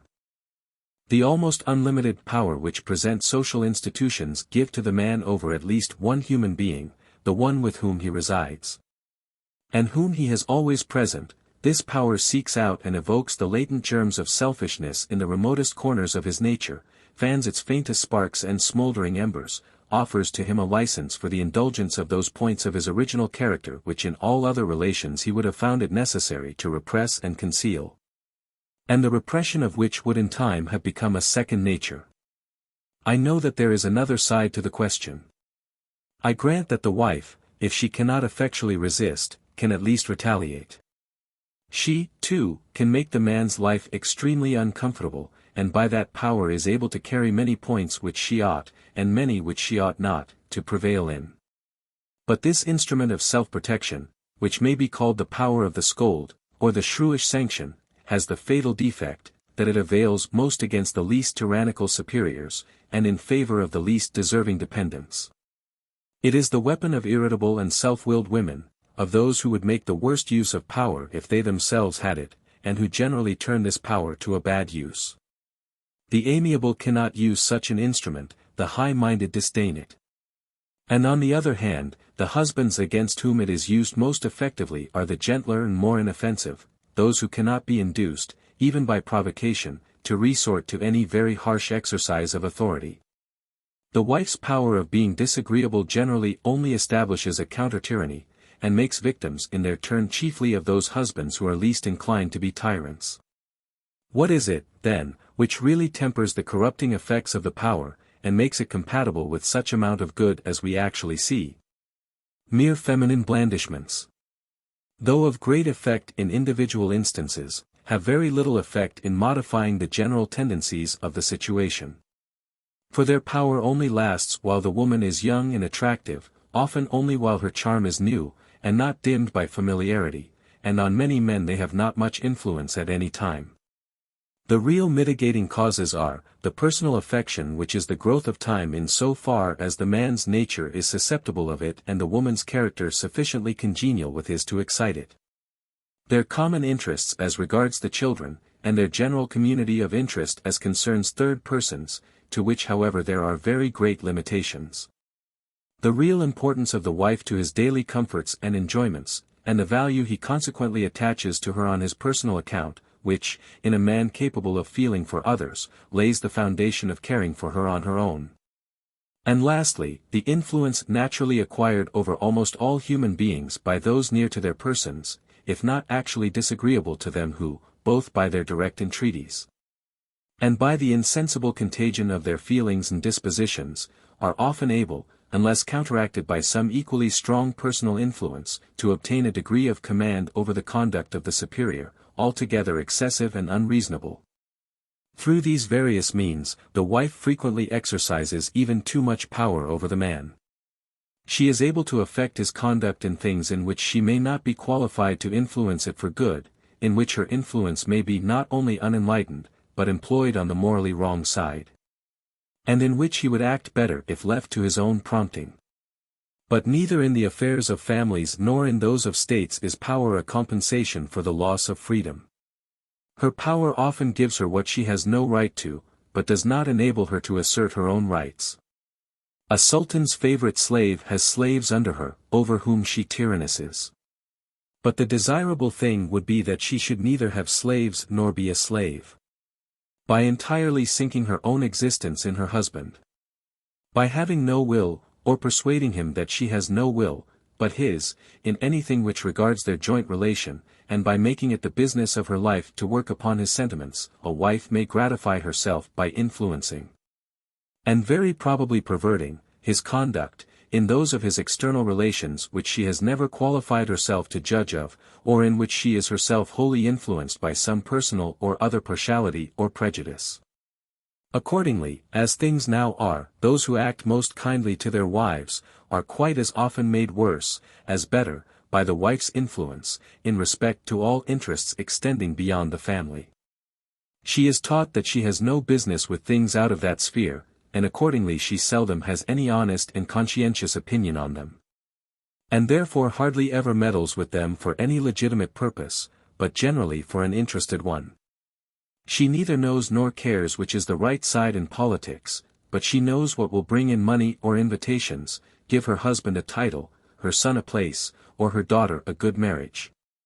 But how, it will be asked, can any society exist without government? In a family, as in a state, some one person must be the ultimate ruler. Who shall decide when married people differ in opinion? Both cannot have their way, yet a decision one way or the other must be come to. It is not true that in all voluntary association between two people, one of them must be absolute master, still less that the law must determine which of them it shall be. The most frequent case of voluntary association, next to marriage, is partnership in business, and it is not found or thought necessary to enact that in every partnership, one partner shall have entire control over the concern, and the others shall be bound to obey his orders. No one would enter into partnership on terms which would subject him to the responsibilities of a principal, with only the powers and privileges of a clerk or agent. If the law dealt with other contracts as it does with marriage, it would ordain that one partner should administer the common business as if it was his private concern, that the other should have only delegated powers, and that this one should be designated by some general presumption of law, for example as being the eldest. The law never does this, nor does experience show it to be necessary that any theoretical inequality of power should exist between the partners, or that the partnership should have any other conditions than what they may themselves appoint by their articles of agreement. Yet it might seem that the exclusive power might be conceded with less danger to the rights and interests of the inferior, in the case of partnership than in that of marriage, since he is free to cancel the power by withdrawing from the connection. The wife has no such power, and even if she had, it is almost always desirable that she should try all measures before resorting to it. It is quite true that things which have to be decided every day, and cannot adjust themselves gradually, or wait for a compromise, ought to depend on one will, one person must have their sole control. But it does not follow that this should always be the same person. The natural arrangement is a division of powers between the two, each being absolute in the executive branch of their own department, and any change of system and principle requiring the consent of both. The division in either can nor should be pre-established by the law, since it must depend on individual capacities and suitabilities. If the two persons chose, they might pre-appoint it by the marriage contract, as pecuniary arrangements are now often pre-appointed. There would seldom be any difficulty in deciding such things by mutual consent, unless the marriage was one of those unhappy ones in which all other things, as well as this, become subjects of bickering and dispute. The division of rights would naturally follow the division of duties and functions, and that is already made by consent, or at all events not by law, but by general custom, modified and modifiable at the pleasure of the persons concerned. The real practical decision of affairs, to whichever may be given the legal authority, will greatly depend, as it even now does, upon comparative qualifications. The mere fact that he is usually the eldest, will in most cases give the preponderance to the man, at least until they both attain a time of life at which the difference in their years is of no importance. There will naturally also be a more potential voice on the side, whichever it is, that brings the means of support. Inequality from this source does not depend on the law of marriage, but on the general conditions of human society, as now constituted. The influence of mental superiority, either general or special, and of superior decision of character, will necessarily tell for much. It always does so at present. And this fact shows how little foundation there is for the apprehension that the powers and responsibilities of partners in life, as of partners in business, cannot be satisfactorily apportioned by agreement between themselves. They always are so apportioned, except in cases in which the marriage institution is a failure. Things never come to an issue of downright power on one side, and obedience on the other, except where the connection altogether has been a mistake, and it would be a blessing to both parties to be relieved from it. Some may say that the very thing by which an amicable settlement of differences becomes possible, is the power of legal compulsion known to be in reserve. As people submit to an arbitration because there is a court of law in the background, which they know that they can be forced to obey. But to make the cases parallel, we must suppose that the rule of the court of law was, not to try the cause, but to give judgment always for the same side, suppose the defendant.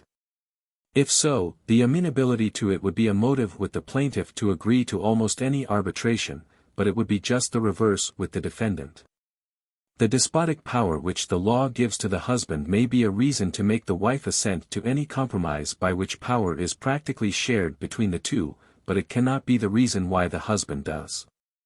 That there is always among decently conducted people a practical compromise, though one of them at least is under no physical or moral necessity of making it, shows that the natural motives which lead to a voluntary adjustment of the united life of two persons in a manner acceptable to both, do on the whole, excepting unfavorable cases, prevail. The matter is certainly not improved by laying down as an ordinance of law, that the superstructure of free government shall be raised upon a legal basis of despotism on one side and subjection on the other. And that every concession which the despot makes may, at his mere pleasure, and without any warning, be recalled. Besides that no freedom is worth much when held on so precarious a tenure, its conditions are not likely to be the most equitable when the law throws so prodigious a weight into one scale. When the adjustment rests between two persons, one of whom is declared to be entitled to everything, the other not only entitled to nothing except during the good pleasure of the first, but under the strongest moral and religious obligation not to rebel under any excess of oppression. A pertinacious adversary, pushed to extremities, may say, that husbands indeed are willing to be reasonable, and to make fair concessions to their partners without being compelled to it. But that wives are not, that if allowed any rights of their own, they will acknowledge no rights at all in anyone else, and never will yield in anything, unless they can be compelled, by the man's mere authority, to yield in everything. This would have been said by many persons some generations ago, when satires on women were in vogue, and men thought it a clever thing to insult women for being what men made them. But it will be said by no one now who is worth replying to. It is not the doctrine of the present day that women are less susceptible of good feeling, and consideration for those with whom they are united by the strongest ties, than men are. On the contrary, we are perpetually told that women are better than men, by those who are totally opposed to treating them as if they were as good. So that the saying has passed into a piece of tiresome cant, intended to put a complimentary face upon an injury, and resembling those celebrations of royal clemency which, according to Gulliver, the king of Lilliput always prefixed to his most sanguinary decrees. If women are better than men in anything, it surely is in individual self-sacrifice for those of their own family. But I lay little stress on this, so long as they are universally taught that they are born and created for self-sacrifice. I believe that equality of rights would abate the exaggerated self-abnegation which is the present artificial ideal of feminine character, and that a good woman would not be more self-sacrificing than the best man, but on the other hand, men would be much more unselfish and self-sacrificing than at present, because they would no longer be taught to worship their own will as such a grand thing that it is actually the law for another rational being. There is nothing which men so easily learn as this self-worship. All privileged persons, and all privileged classes, have had it. The more we descend in the scale of humanity, the intenser it is. And most of all in those who are not, and can never expect to be, raised above anyone except an unfortunate wife and children. The honorable exceptions are proportionally fewer than in the case of almost any other human infirmity. Philosophy and religion, instead of keeping it in check, are generally suborned to defend it. And nothing controls it but that practical feeling of the equality of human beings, which is the theory of Christianity, but which Christianity will never practically teach. While it sanctions institutions grounded on an arbitrary preference of one human being over another. There are, no doubt, women, as there are men, whom equality of consideration will not satisfy, with whom there is no peace while any will or wish is regarded but their own. Such persons are a proper subject for the law of divorce. They are only fit to live alone, and no human beings ought to be compelled to associate their lives with them. But the legal subordination tends to make such characters among women more, rather than less, frequent. If the man exerts his whole power, the woman is of course crushed, but if she is treated with indulgence, and permitted to assume power, there is no rule to set limits to her encroachments. The law, not determining her rights, but theoretically allowing her none at all, practically declares that the measure of what she has a right to, is what she can contrive to get. The equality of married persons before the law, is not only the sole mode in which that particular relation can be made consistent with justice to both sides, and conducive to the happiness of both.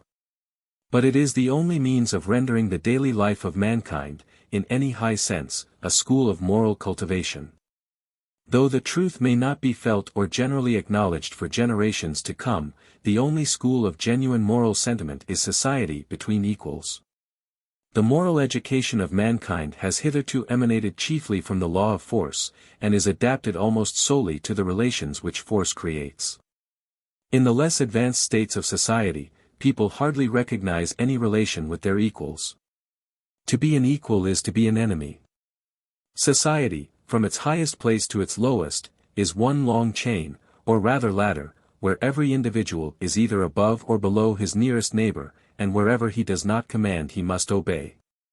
Existing moralities, accordingly, are mainly fitted to a relation of command and obedience. Yet command and obedience are but unfortunate necessities of human life. Society inequality is its normal state. Already in modern life, and more as it progressively improves, command and obedience become exceptional facts in life, equal association its general rule. The morality of the first ages rested on the obligation to submit to power. That of the ages next following, on the right of the weak to the forbearance and protection of the strong. How much longer is one form of society and life to content itself with the morality made for another? We have had the morality of submission, and the morality of chivalry and generosity. The time is now come for the morality of justice. Whenever, in former ages, any approach has been made to society inequality, justice has asserted its claims as the foundation of virtue. It was thus in the free republics of antiquity. But even in the best of these, the equals were limited to the free male citizens, slaves, women, and the unenfranchised residents were under the law of force. The joint influence of Roman civilization and of Christianity obliterated these distinctions, and in theory, if only partially in practice, declared the claims of the human being, as such, to be paramount to those of sex, class, or social position. The barriers which had begun to be leveled were raised again by the northern conquests, and the whole of modern history consists of the slow process by which they have since been wearing away. We are entering into an order of things in which justice will again be the primary virtue, grounded as before on equal, but now also on sympathetic association. Having its root no longer in the instinct of equals for self-protection, but in a cultivated sympathy between them, and no one being now left out, but an equal measure being extended to all. It is no novelty that mankind do not distinctly foresee their own changes, and that their sentiments are adapted to past, not to coming ages. To see the futurity of the species has always been the privilege of the intellectual elite, or of those who have learnt from them. To have the feelings of that futurity has been the distinction, and usually the martyrdom, of a still rarer elite. Institutions, books, education, society, all go on training human beings for the old, long after the new has come, much more when it is only coming. But the true virtue of human beings is fitness to live together as equals. Claiming nothing for themselves but what they as freely concede to everyone else, regarding command of any kind as an exceptional necessity, and in all cases a temporary one. And preferring, whenever possible, the society of those with whom leading and following can be alternate and reciprocal. To these virtues, nothing in life as at present constituted gives cultivation by exercise. The family is a school of despotism, in which the virtues of despotism, but also its vices, are largely nourished. Citizenship, in free countries, is partly a school of society inequality. But citizenship fills only a small place in modern life, and does not come near the daily habits or inmost sentiments. The family, justly constituted, would be the real school of the virtues of freedom. It is sure to be a sufficient one of everything else. It will always be a school of obedience for the children, of command for the parents. What is needed is, that it should be a school of sympathy in equality, of living together in love, without power on one side or obedience on the other. This it ought to be between the parents. It would then be an exercise of those virtues which each requires to fit them for all other association, and a model to the children of the feelings and conduct which their temporary training by means of obedience is designed to render habitual, and therefore natural, to them. The moral training of mankind will never be adapted to the conditions of the life for which all other human progress is a preparation, until they practice in the family the same moral rule which is adapted to the normal constitution of human society. Any sentiment of freedom which can exist in a man whose nearest and dearest intimacies are with those of whom he is absolute master, is not the genuine or Christian love of freedom, but what the love of freedom generally was in the ancients and in the Middle Ages, an intense feeling of the dignity and importance of his own personality, making him disdain a yoke for himself, of which he has no abhorrence whatever in the abstract, but which he is abundantly ready to impose on others for his own interest or glorification. I readily admit, and it is the very foundation of my hopes, that numbers of married people even under the present law, in the higher classes of England probably a great majority, live in the spirit of a just law of equality. Laws never would be improved, if there were not numerous persons whose moral sentiments are better than the existing laws. Such persons ought to support the principles here advocated, of which the only object is to make all other married couples similar to what these are now. But persons even of considerable moral worth, unless they are also thinkers, are very ready to believe that laws or practices, the evils of which they have not personally experienced, do not produce any evils, but, if seeming to be generally approved of, probably do good, and that it is wrong to object to them. It would, however, be a great mistake in such married people to suppose, because the legal conditions of the tie which unites them do not occur to their thoughts once in a 12-month, and because they live and feel in all respects as if they were legally equals, that the same is the case with all other married couples, wherever the husband is not a notorious ruffian. To suppose this, would be to show equal ignorance of human nature and of fact. The less fit a man is for the possession of power, the less likely to be allowed to exercise it over any person with that person's voluntary consent, the more does he hug himself in the consciousness of the power the law gives him. Exact its legal rights to the utmost point which custom, the custom of men like himself, will tolerate, and take pleasure in using the power, merely to enliven the agreeable sense of possessing it. What is more, in the most naturally brutal and morally uneducated part of the lower classes, the legal slavery of the woman, and something in the merely physical subjection to their will as an instrument, causes them to feel a sort of disrespect and contempt towards their own wife which they do not feel towards any other woman, or any other human being, with whom they come in contact, and which makes her seem to them an appropriate subject for any kind of indignity.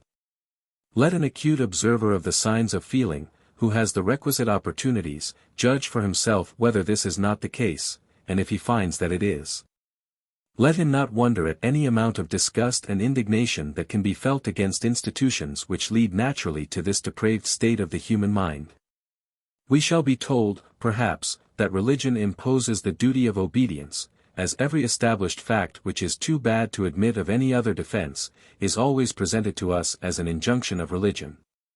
The Church, it is very true, enjoins it in her formularies, but it would be difficult to derive any such injunction from Christianity. We are told that St. Paul said, "Wives, obey your husbands," but he also said, "Slaves, obey your masters." It was not St. Paul's business, nor was it consistent with his object, the propagation of Christianity, to incite anyone to rebellion against existing laws.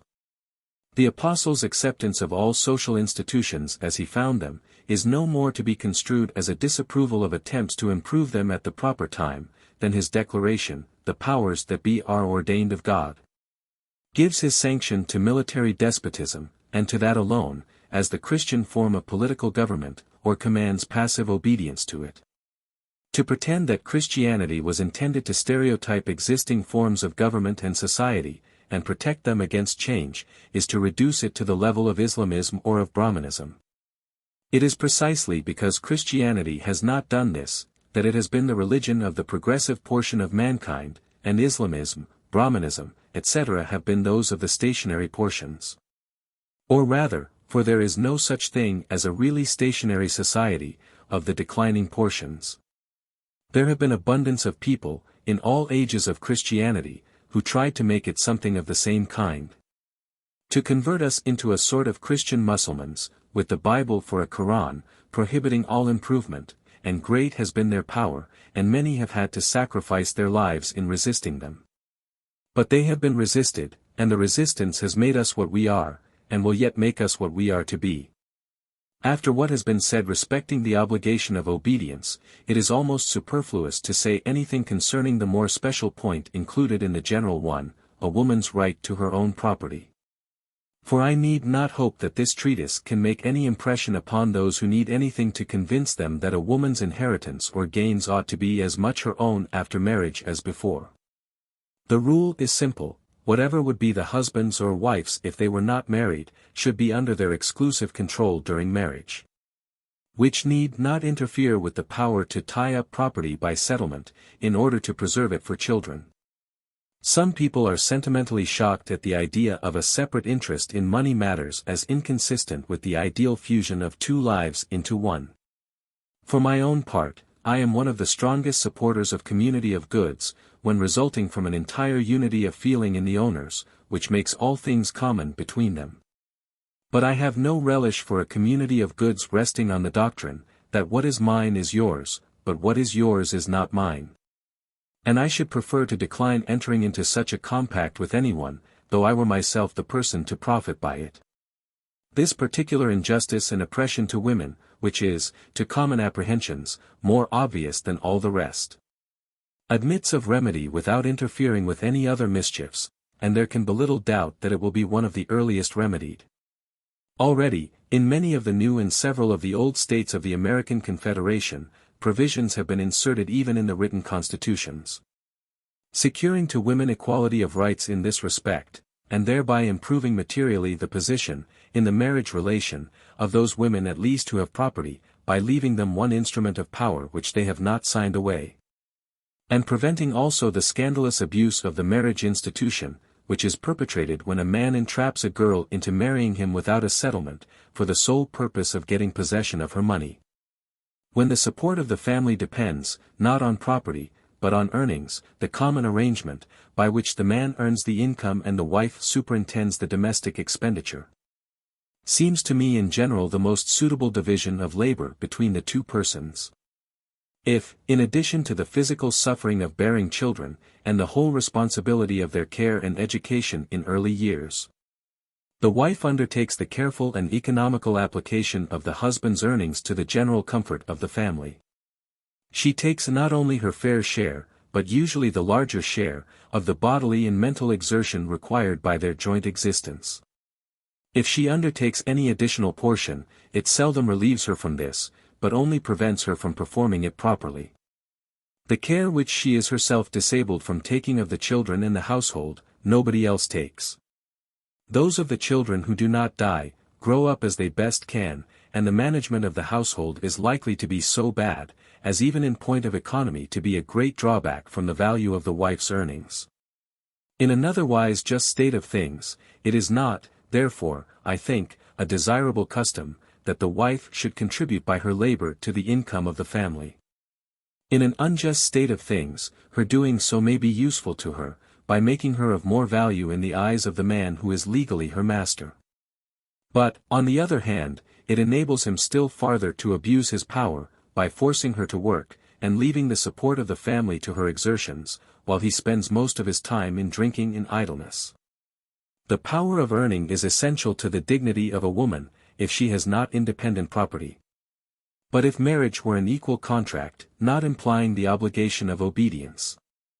If the connection were no longer enforced to the oppression of those to whom it is purely a mischief, but a separation, on just terms, I do not now speak of a divorce, could be obtained by any woman who was morally entitled to it. And if she would then find all honorable employments as freely open to her as to men, it would not be necessary for her protection, that during marriage she should make this particular use of her faculties. Like a man when he chooses a profession, so, when a woman marries, it may in general be understood that she makes choice of the management of a household, and the bringing up of a family, as the first call upon her exertions.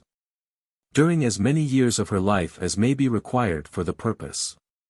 And that she renounces, not all other objects and occupations, but all which are not consistent with the requirements of this. The actual exercise, in a habitual or systematic manner, of outdoor occupations, or such as cannot be carried on at home, would by this principle be practically interdicted to the greater number of married women. But the utmost latitude ought to exist for the adaptation of general rules to individual suitabilities. And there ought to be nothing to prevent faculties exceptionally adapted to any other pursuit, from obeying their vocation notwithstanding marriage, due provision being made for supplying otherwise any falling short which might become inevitable. In her full performance of the ordinary functions of mistress of a family. These things, if one's opinion were rightly directed on the subject, might with perfect safety be left to be regulated by opinion, without any interference of law. Chapter 3. On the other point which is involved in the just equality of women, their admissibility to all the functions and occupations hitherto retained as the monopoly of the stronger sex.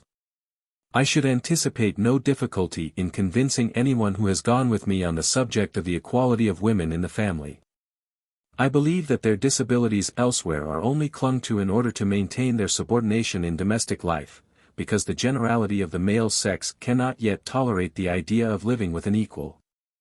Were it not for that, I think that almost everyone, in the existing state of opinion in politics and political economy, would admit the injustice of excluding half the human race from the greater number of lucrative occupations, and from almost all high social functions, ordaining from their birth either that they are not, and cannot by any possibility become, fit for employments which are legally open to the stupidest and basest of the other sex, or else that however fit they may be, those employments shall be interdicted to them, in order to be preserved for the exclusive benefit of males.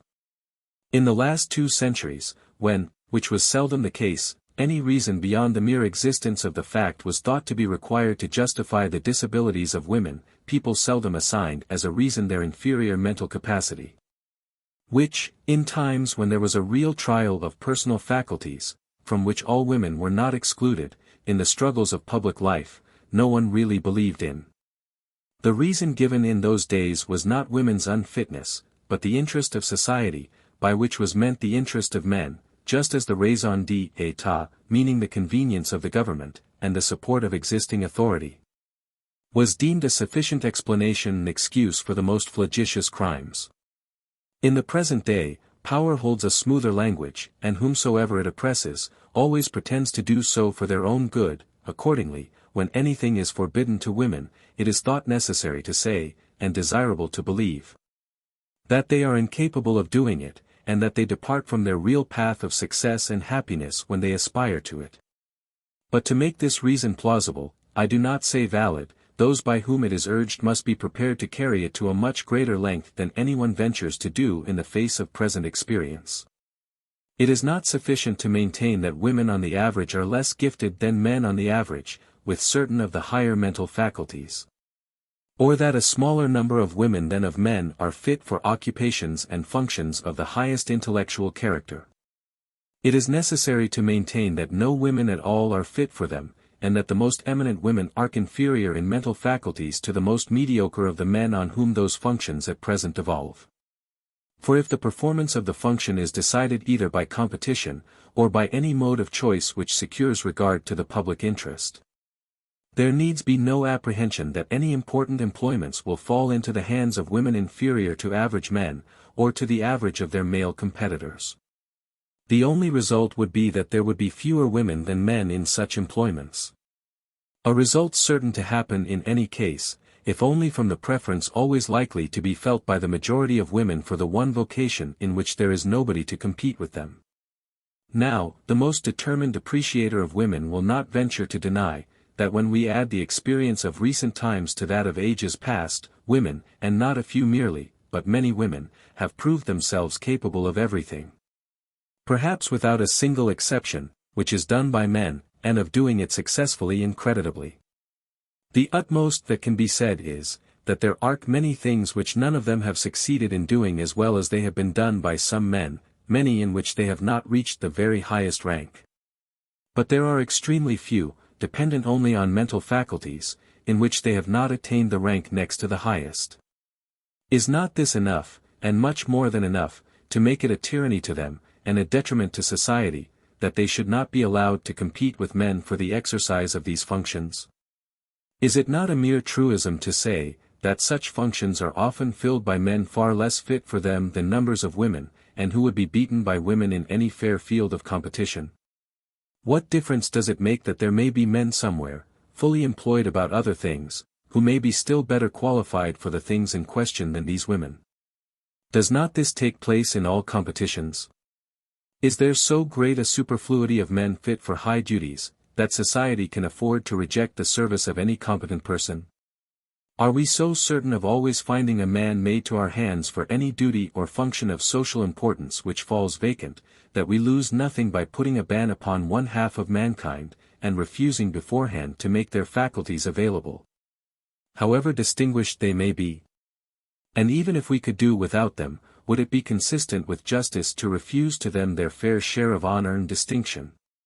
Or to deny to them the equal moral right of all human beings to choose their occupation, short of injury to others, according to their own preferences, at their own risk?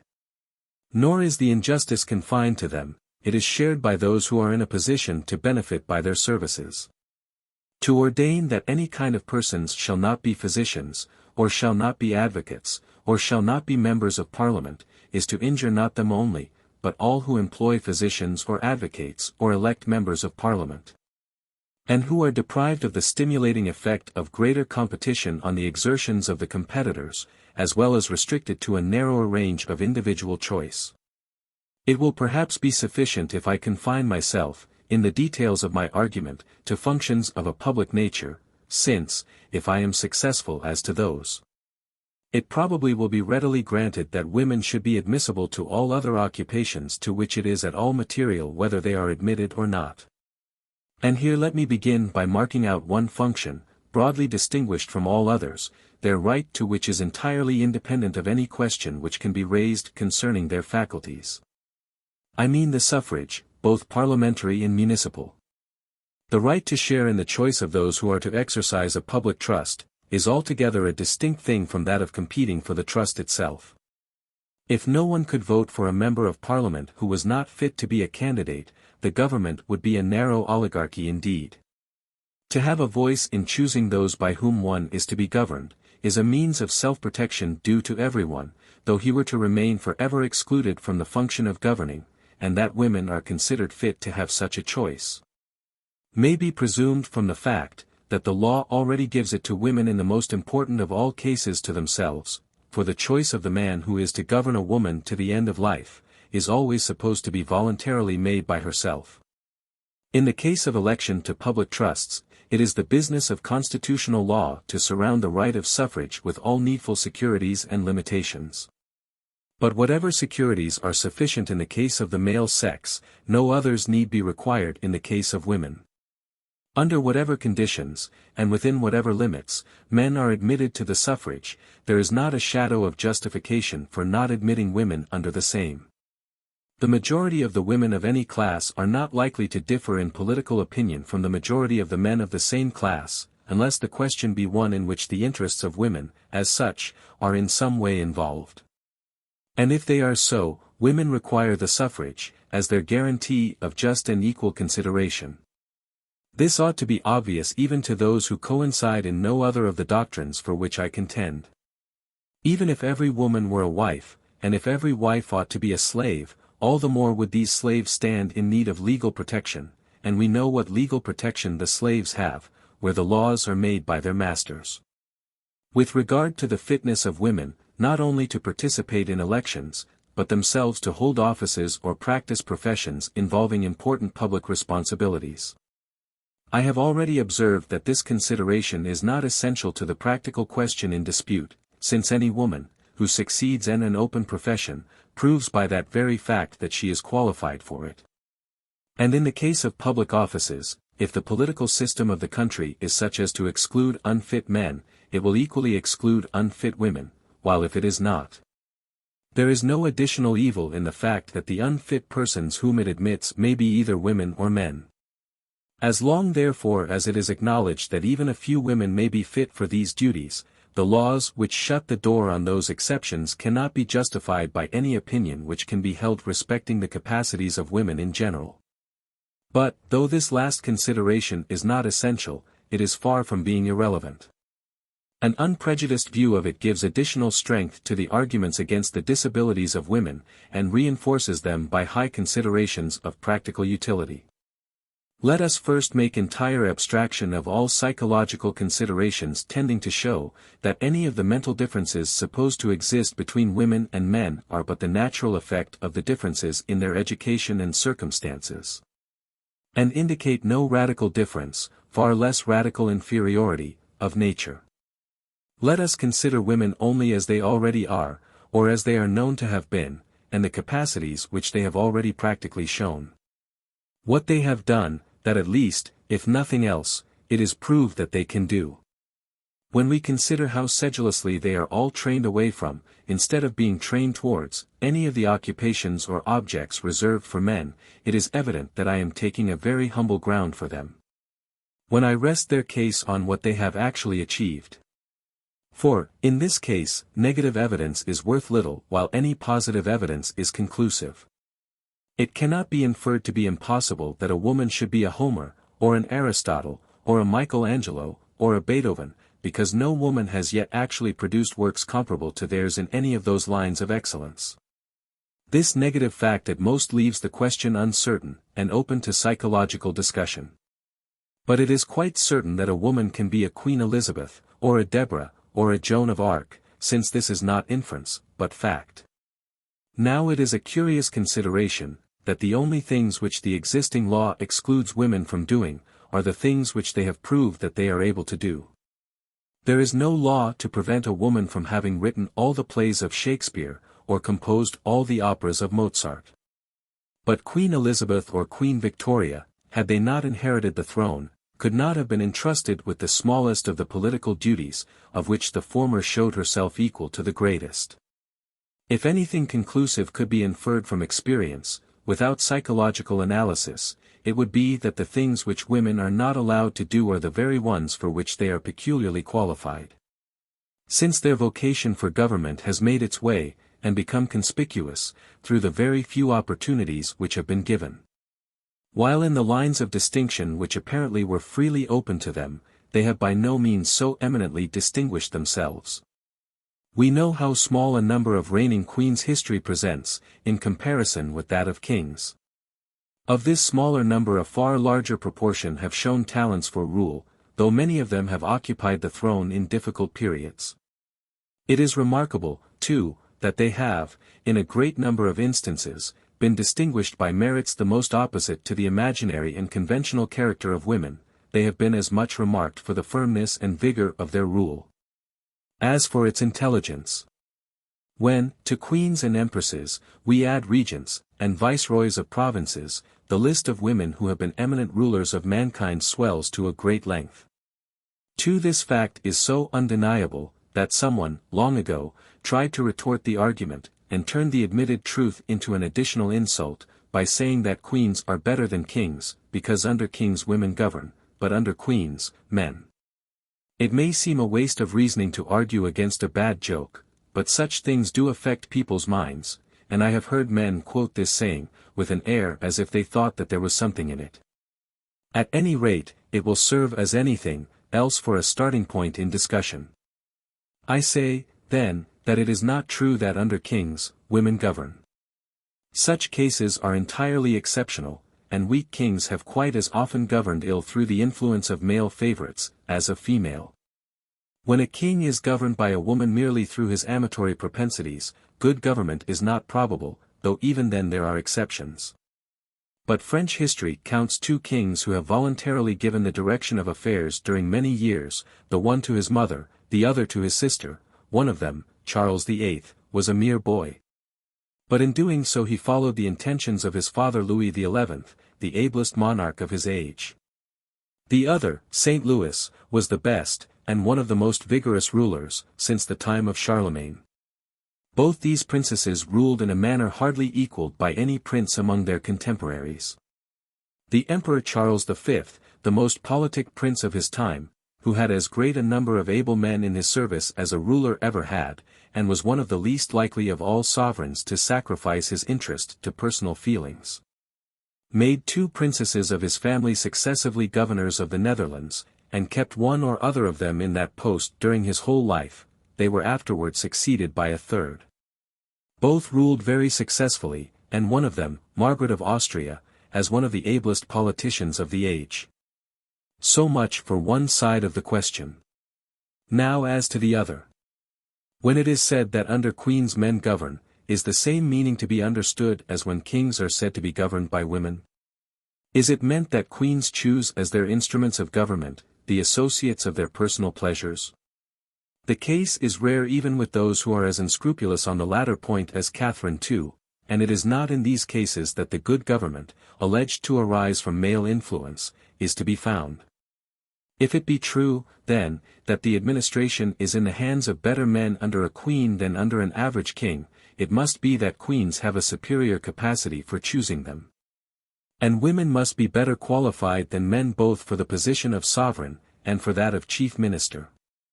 For the principal business of a prime minister is not to govern in person, but to find the fittest persons to conduct every department of public affairs.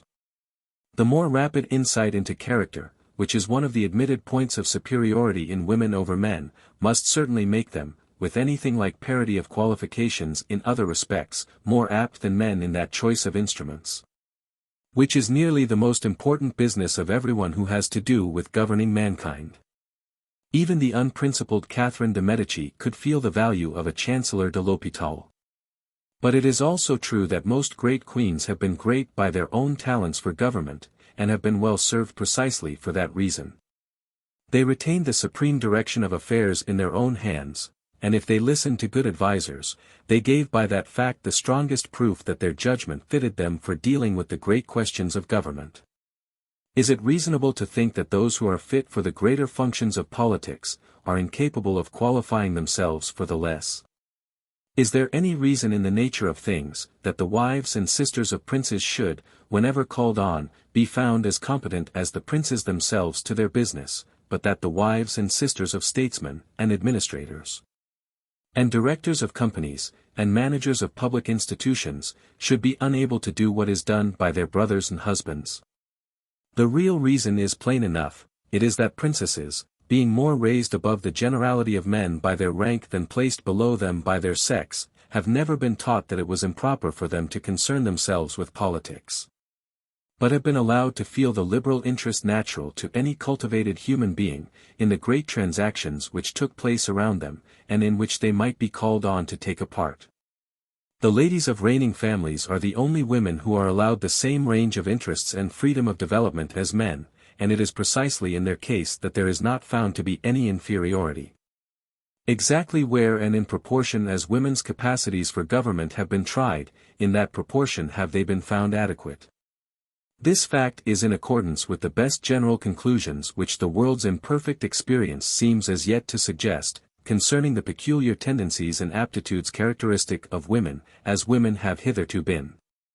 I do not say, as they will continue to be, for, as I have already said more than once, I consider it presumption in anyone to pretend to decide what women are or are not, can or cannot be, by natural constitution. They have always hitherto been kept, as far as regards spontaneous development, in so unnatural a state, that their nature cannot but have been greatly distorted and disguised.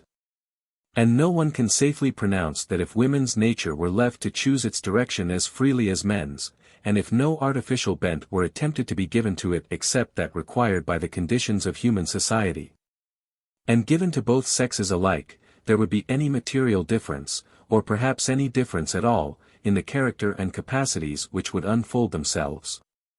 I shall presently show, that even the least contestable of the differences which now exist, are such as may very well have been produced merely by circumstances, without any difference of natural capacity. But, looking at women as they are known in experience, it may be said of them, with more truth than belongs to most other generalizations on the subject, that the general bent of their talents is towards the practical. This statement is conformable to all the public history of women, in the present and the past. It is no less borne out by common and daily experience. Let us consider the special nature of the mental capacities most characteristic of a woman of talent. They are all of a kind which fits them for practice, and makes them tend towards it. What is meant by a woman's capacity of intuitive perception? It means, a rapid and correct insight into present fact. It has nothing to do with general principles. Nobody ever perceived a scientific law of nature by intuition, nor arrived at a general rule of duty or prudence by it. These are results of slow and careful collection and comparison of experience, and neither the men nor the women of intuition usually shine in this department, unless, indeed, the experience necessary is such as they can acquire by themselves. For what is called their intuitive sagacity makes them peculiarly apt in gathering such general truths as can be collected from their individual means of observation. When, consequently, they chance to be as well provided as men are with the results of other people's experience, by reading and education, I use the word chance advisedly, for in respect to the knowledge that tends to fit them for the greater concerns of life, the only educated women are the self-educated. They are better furnished than men in general with the essential requisites of skillful and successful practice. Men who have been much taught, are apt to be deficient in the sense of present fact. They do not see, in the facts which they are called upon to deal with, what is really there, but what they have been taught to expect. This is seldom the case with women of any ability. Their capacity of intuition preserves them from it. With equality of experience and of general faculties, a woman usually sees much more than a man of what is immediately before her. Now this sensibility to the present, is the main quality on which the capacity for practice, as distinguished from theory, depends. To discover general principles, belongs to the speculative faculty. To discern and discriminate the particular cases in which they are and are not applicable, constitutes practical talent, and for this, women as they now are have a peculiar aptitude. I admit that there can be no good practice without principles, and that the predominant place which quickness of observation holds among a woman's faculties, makes her particularly apt to build over hasty generalizations upon her own observation, though at the same time no less ready in rectifying those generalizations, as her observation takes a wider range. But the corrective to this defect, is access to the experience of the human race. General knowledge, exactly the thing which education can best supply. A woman's mistakes are specifically those of a clever self-educated man, who often sees what men trained in routine do not see, but falls into errors for want of knowing things which have long been known. Of course he has acquired much of the pre-existing knowledge, or he could not have got on at all, but what he knows of it he has picked up in fragments and at random, as women do. But this gravitation of women's minds to the present, to the real, to actual fact, while in its exclusiveness it is a source of errors, is also a most useful counteractive of the contrary error. The principal and most characteristic aberration of speculative minds as such, consists precisely in the deficiency of this lively perception and ever-present sense of objective fact. For want of this, they often not only overlook the contradiction which outward facts oppose to their theories, but lose sight of the legitimate purpose of speculation altogether. And let their speculative faculties go astray into regions not peopled with real beings, animate or inanimate, even idealized, but with personified shadows created by the illusions of metaphysics or by the mere entanglement of words. And think these shadows the proper objects of the highest, the most transcendent, philosophy. Hardly anything can be of greater value to a man of theory and speculation who employs himself not in collecting materials of knowledge by observation, but in working them up by processes of thought into comprehensive truths of science and laws of conduct, than to carry on his speculations in the companionship, and under the criticism, of a really superior woman.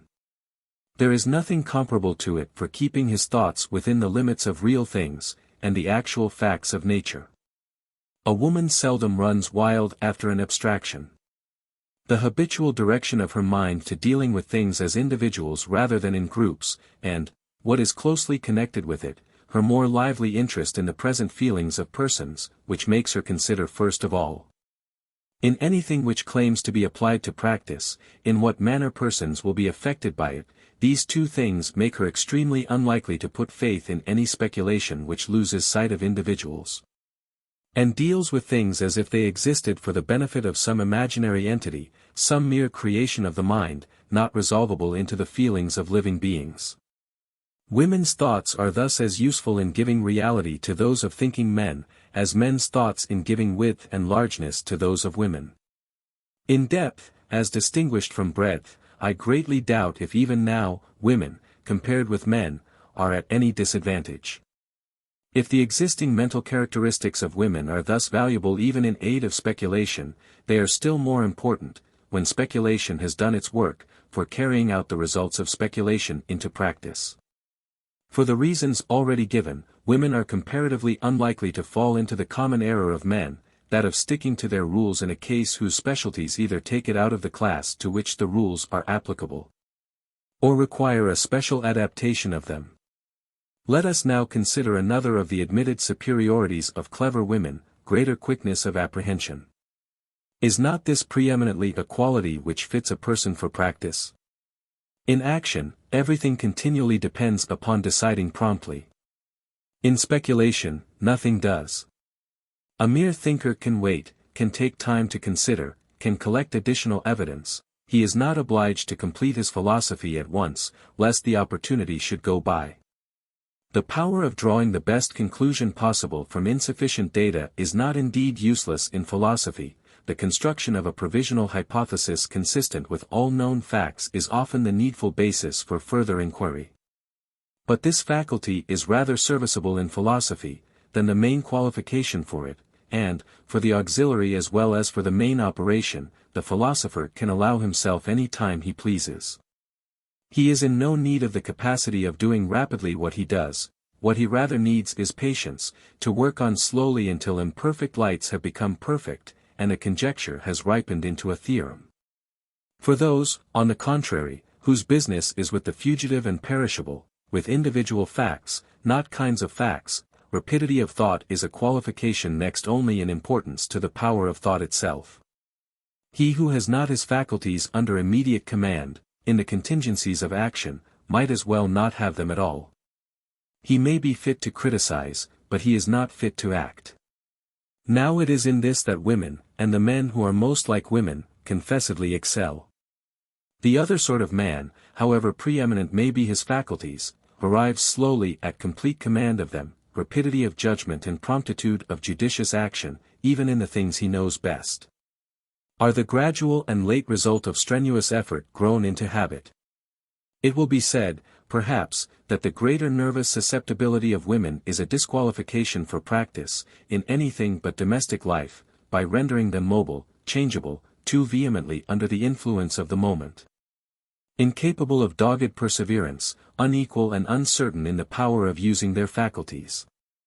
I think that these phrases sum up the greater part of the objections commonly made to the fitness of women for the higher class of serious business.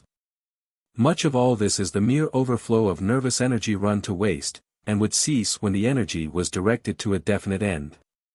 Much is also the result of conscious or unconscious cultivation. As we see by the almost total disappearance of hysterics and fainting fits, since they have gone out of fashion.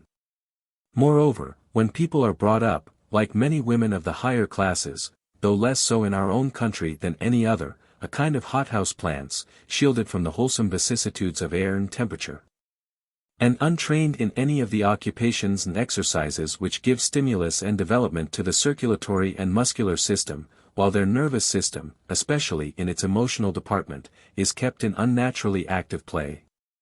It is no wonder if those of them who do not die of consumption, grow up with constitutions liable to derangement from slight causes, both internal and external, and without stamina to support any task, physical or mental, requiring continuity of effort. But women brought up to work for their livelihood show none of these morbid characteristics, unless indeed they are chained to an excess of sedentary work in confined and unhealthy rooms.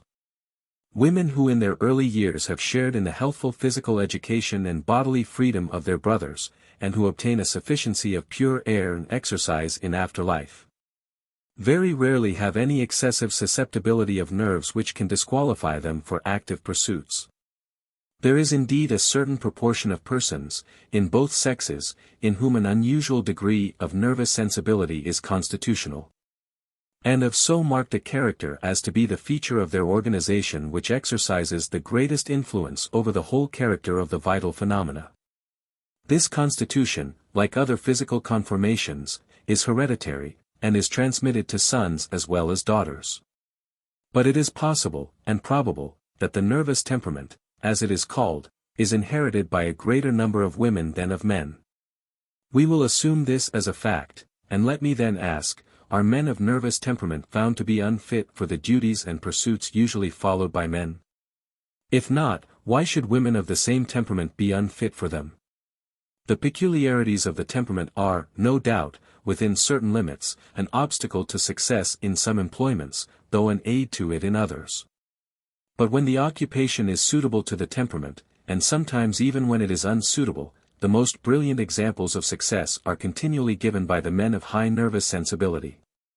They are distinguished in their practical manifestations chiefly by this, that being susceptible of a higher degree of excitement than those of another physical constitution, their powers when excited differ more than in the case of other people from those shown in their ordinary state. They are raised, as it were, above themselves, and do things with ease which they are wholly incapable of at other times. But this lofty excitement is not, except in weak bodily constitutions, a mere flash, which passes away immediately, leaving no permanent traces, and incompatible with persistent and steady pursuit of an object. It is the character of the nervous temperament to be capable of sustained excitement, holding out through long-continued efforts. It is what is meant by spirit. It is what makes the high-bred racehorse run without slackening speed till he drops down dead.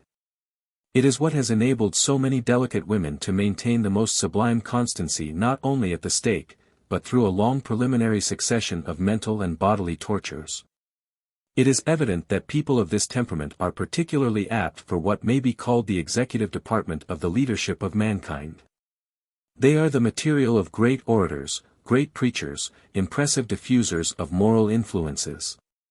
Their constitution might be deemed less favorable to the qualities required from a statesman in the cabinet, or from a judge. It would be so, if the consequence necessarily followed that because people are excitable they must always be in a state of excitement. But this is wholly a question of training. Strong feeling is the instrument and element of strong self-control, but it requires to be cultivated in that direction. When it is, it forms not the heroes of impulse only, but those also of self-conquest. History and experience prove that the most passionate characters are the most fanatically rigid in their feelings of duty, when their passion has been trained to act in that direction. The judge who gives a just decision in a case where his feelings are intensely interested on the other side, derives from that same strength of feeling the determined sense of the obligation of justice, which enables him to achieve this victory over himself. The capability of that lofty enthusiasm which takes the human being out of his everyday character, reacts upon the daily character itself. His aspirations and powers when he is in this exceptional state, become the type with which he compares, and by which he estimates His sentiments and proceedings at other times, and his habitual purposes assume a character molded by and assimilated to the moments of lofty excitement, although those, from the physical nature of a human being, can only be transient. Experience of races, as well as of individuals, does not show those of excitable temperament to be less fit, on the average, either for speculation or practice, than the more unexcitable. The French, and the Italians, are undoubtedly by nature more nervously excitable than the Teutonic races, and, compared at least with the English, they have a much greater habitual and daily emotional life, but have they been less great in science? In public business, in legal and judicial eminence, or in war? There is abundant evidence that the Greeks were of old, as their descendants and successors still are, one of the most excitable of the races of mankind. It is superfluous to ask, what among the achievements of men they did not excel in. The Romans, probably, as an equally southern people, had the same original temperament, but the stern character of their national discipline, like that of the Spartans, made them an example of the opposite type of national character. The greater strength of their natural feelings being chiefly apparent in the intensity which the same original temperament made it possible to give to the artificial. If these cases exemplify what a naturally excitable people may be made, the Irish Celts afford one of the optimest examples of what they are when left to themselves. If those can be said to be left to themselves who have been for centuries under the indirect influence of bad government, and the direct training of a Catholic hierarchy and of a sincere belief in the Catholic religion.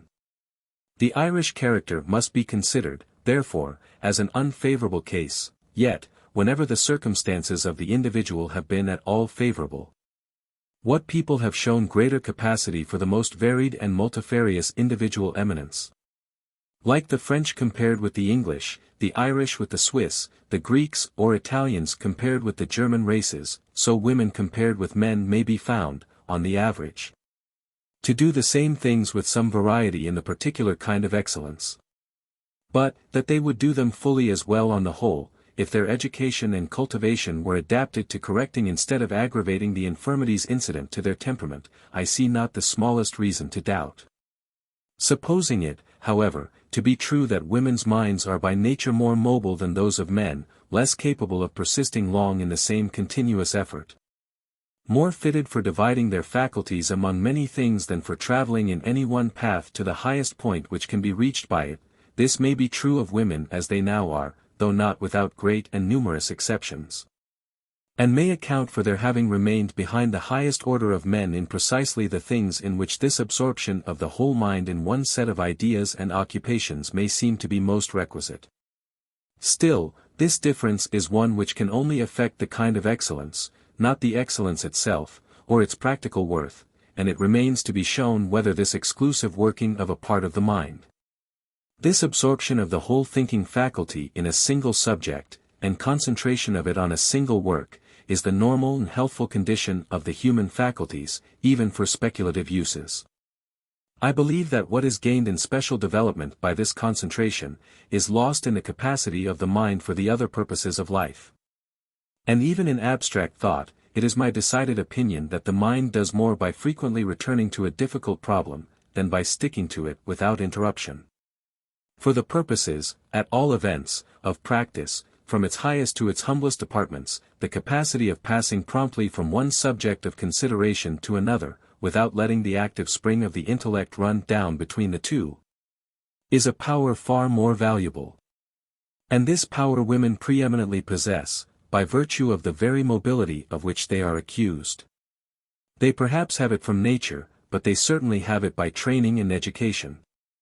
For nearly the whole of the occupations of women consist in the management of small but multitudinous details, on each of which the mind cannot dwell even for a minute, but must pass on to other things, and if anything requires longer thought, must steal time at odd moments for thinking of it. The capacity indeed which women show for doing their thinking in circumstances and at times which almost any man would make an excuse to himself for not attempting it, has often been noticed, and a woman's mind, though it may be occupied only with small things, can hardly ever permit itself to be vacant, as a man so often is when not engaged in what he chooses to consider the business of his life. The business of a woman's ordinary life is things in general, and can as little cease to go on as the world to go round. But, it is said, there is anatomical evidence of the superior mental capacity of men compared with women, they have a larger brain. I reply, that in the first place the fact itself is doubtful. It is by no means established that the brain of a woman is smaller than that of a man. If it is inferred merely because a woman's bodily frame generally is of less dimensions than a man's, this criterion would lead to strange consequences. A tall and large-boned man must on this showing be wonderfully superior in intelligence to a small man, and an elephant or a whale must prodigiously excel mankind. The size of the brain in human beings, anatomists say, varies much less than the size of the body, or even of the head, and the one cannot be at all inferred from the other. It is certain that some women have as large a brain as any man. It is within my knowledge that a man who had weighed many human brains, said that the heaviest he knew of, heavier even than Cuvier's, the heaviest previously recorded, was that of a woman. Next, I must observe that the precise relation which exists between the brain and the intellectual powers is not yet well understood, but is a subject of great dispute. That there is a very close relation we cannot doubt. The brain is certainly the material organ of thought and feeling, and, making abstraction of the great unsettled controversy respecting the appropriation of different parts of the brain to different mental faculties, I admit that it would be an anomaly, and an exception to all we know of the general laws of life and organization, if the size of the organ were wholly indifferent to the function.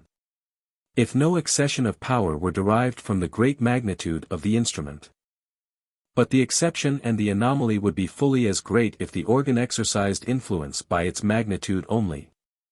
In all the more delicate operations of nature, of which those of the animated creation are the most delicate, and those of the nervous system by far the most delicate of these, differences in the effect depend as much on differences of quality in the physical agents as on their quantity. And if the quality of an instrument is to be tested by the nicety and delicacy of the work it can do, the indications point to a greater average fineness of quality in the brain and nervous system of women than of men. Dismissing abstract difference of quality, a thing difficult to verify.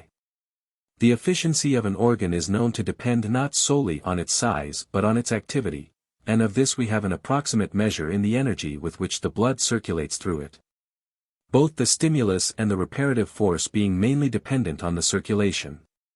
It would not be surprising, it is indeed an hypothesis which accords well with the differences actually observed between the mental operations of the two sexes, if men on the average should have the advantage in the size of the brain, and women in activity of cerebral circulation. The results which conjecture, founded on analogy, would lead us to expect from this difference of organization, would correspond to some of those which we most commonly see. In the first place, the mental operations of men might be expected to be slower. They would neither be so prompt as women in thinking, nor so quick to feel. Large bodies take more time to get into full action. On the other hand, when once got thoroughly into play, men's brain would bear more work. It would be more persistent in the line first taken. It would have more difficulty in changing from one mode of action to another, but, in the one thing it was doing, it could go on longer without loss of power or sense of fatigue. And do we not find that the things in which men most excel women are those which require most plodding and long hammering at a single thought, while women do best what must be done rapidly? A woman's brain is sooner fatigued, sooner exhausted. But given the degree of exhaustion, we should expect to find that it would recover itself sooner. I repeat that this speculation is entirely hypothetical, it pretends to no more than to suggest a line of inquiry.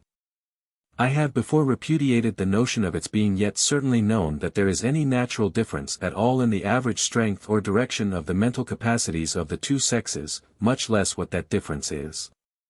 Nor is it possible that this should be known, so long as the psychological laws of the formation of character have been so little studied, even in a general way, and in the particular case never scientifically applied at all. So long as the most obvious external causes of difference of character are habitually disregarded, left unnoticed by the observer, and looked down upon with a kind of supercilious contempt by the prevalent schools both of natural history and of mental philosophy, who, whether they look for the source of what mainly distinguishes human beings from one another, in the world of matter or in that of spirit, agree in running down those who prefer to explain these differences by the different relations of human beings to society and life. To so ridiculous an extent are the notions formed of the nature of women, mere empirical generalizations, framed, without philosophy or analysis, upon the first instances which present themselves, that the popular idea of it is different in different countries, according as the opinions and social circumstances of the country have given to the women living in it any speciality of development or non-development. An Oriental thinks that women are by nature peculiarly voluptuous, see the violent abuse of them on this ground in Hindu writings. An Englishman usually thinks that they are by nature cold. The sayings about women's fickleness are mostly of French origin, from the famous distich of Francis I, upward and downward. In England it is a common remark, how much more constant women are than men. Inconstancy has been longer reckoned discreditable to a woman, in England than in France, and English women are besides, in their inmost nature, much more subdued to opinion. It may be remarked by the way, that Englishmen are in peculiarly unfavorable circumstances for attempting to judge what is or is not natural, not merely to women, but to men, or to human beings altogether. At least if they have only English experience to go upon, because there is no place where human nature shows so little of its original lineaments. Both in a good and a bad sense, the English are farther from a state of nature than any other modern people. They are, more than any other people, a product of civilization and discipline. England is the country in which social discipline has most succeeded, not so much in conquering, as in suppressing, whatever is liable to conflict with it.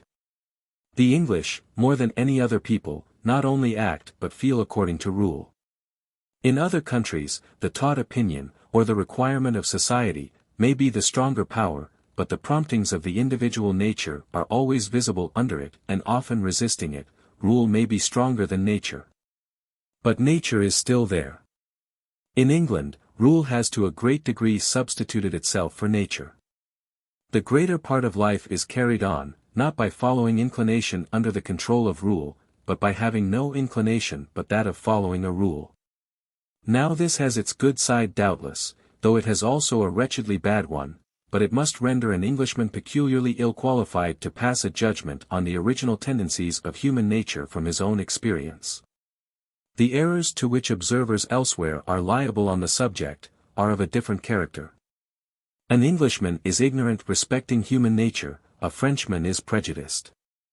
An Englishman's errors are negative, a Frenchman's positive. An Englishman fancies that things do not exist, because he never sees them, a Frenchman thinks they must always and necessarily exist, because he does see them. An Englishman does not know nature, because he has had no opportunity of observing it.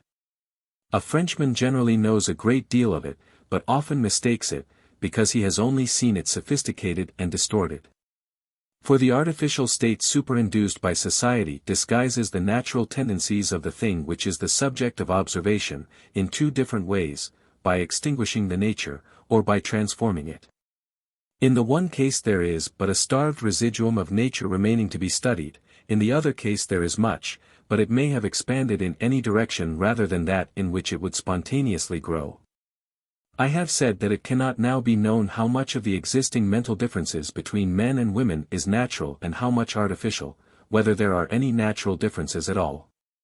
Or, supposing all artificial causes of difference to be withdrawn, what natural character would be revealed? I am not about to attempt what I have pronounced impossible, but doubt does not forbid conjecture, and where certainty is unattainable, there may yet be the means of arriving at some degree of probability.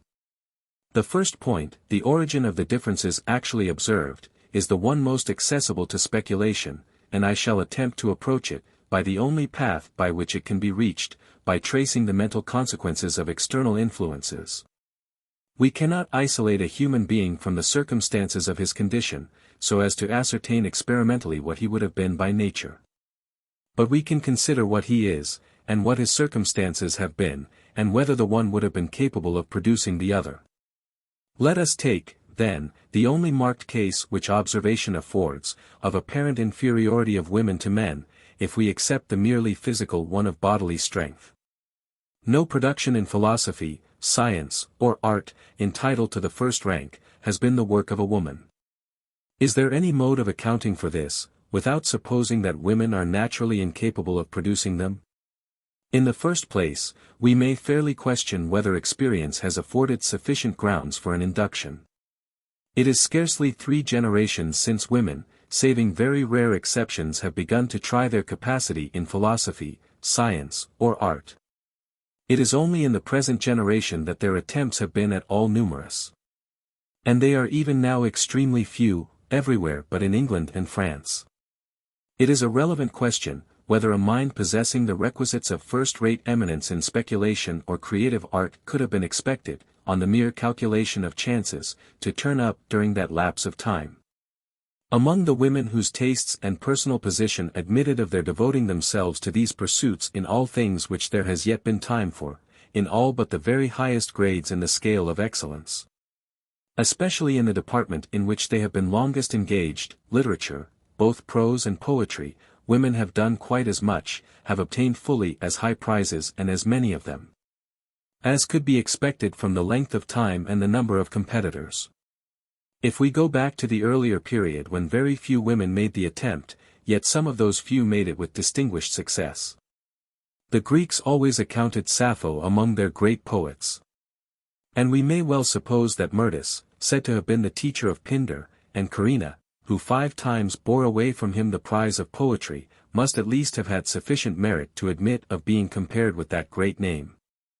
Aspasia did not leave any philosophical writings, but it is an admitted fact that Socrates resorted to her for instruction, and avowed himself to have obtained it.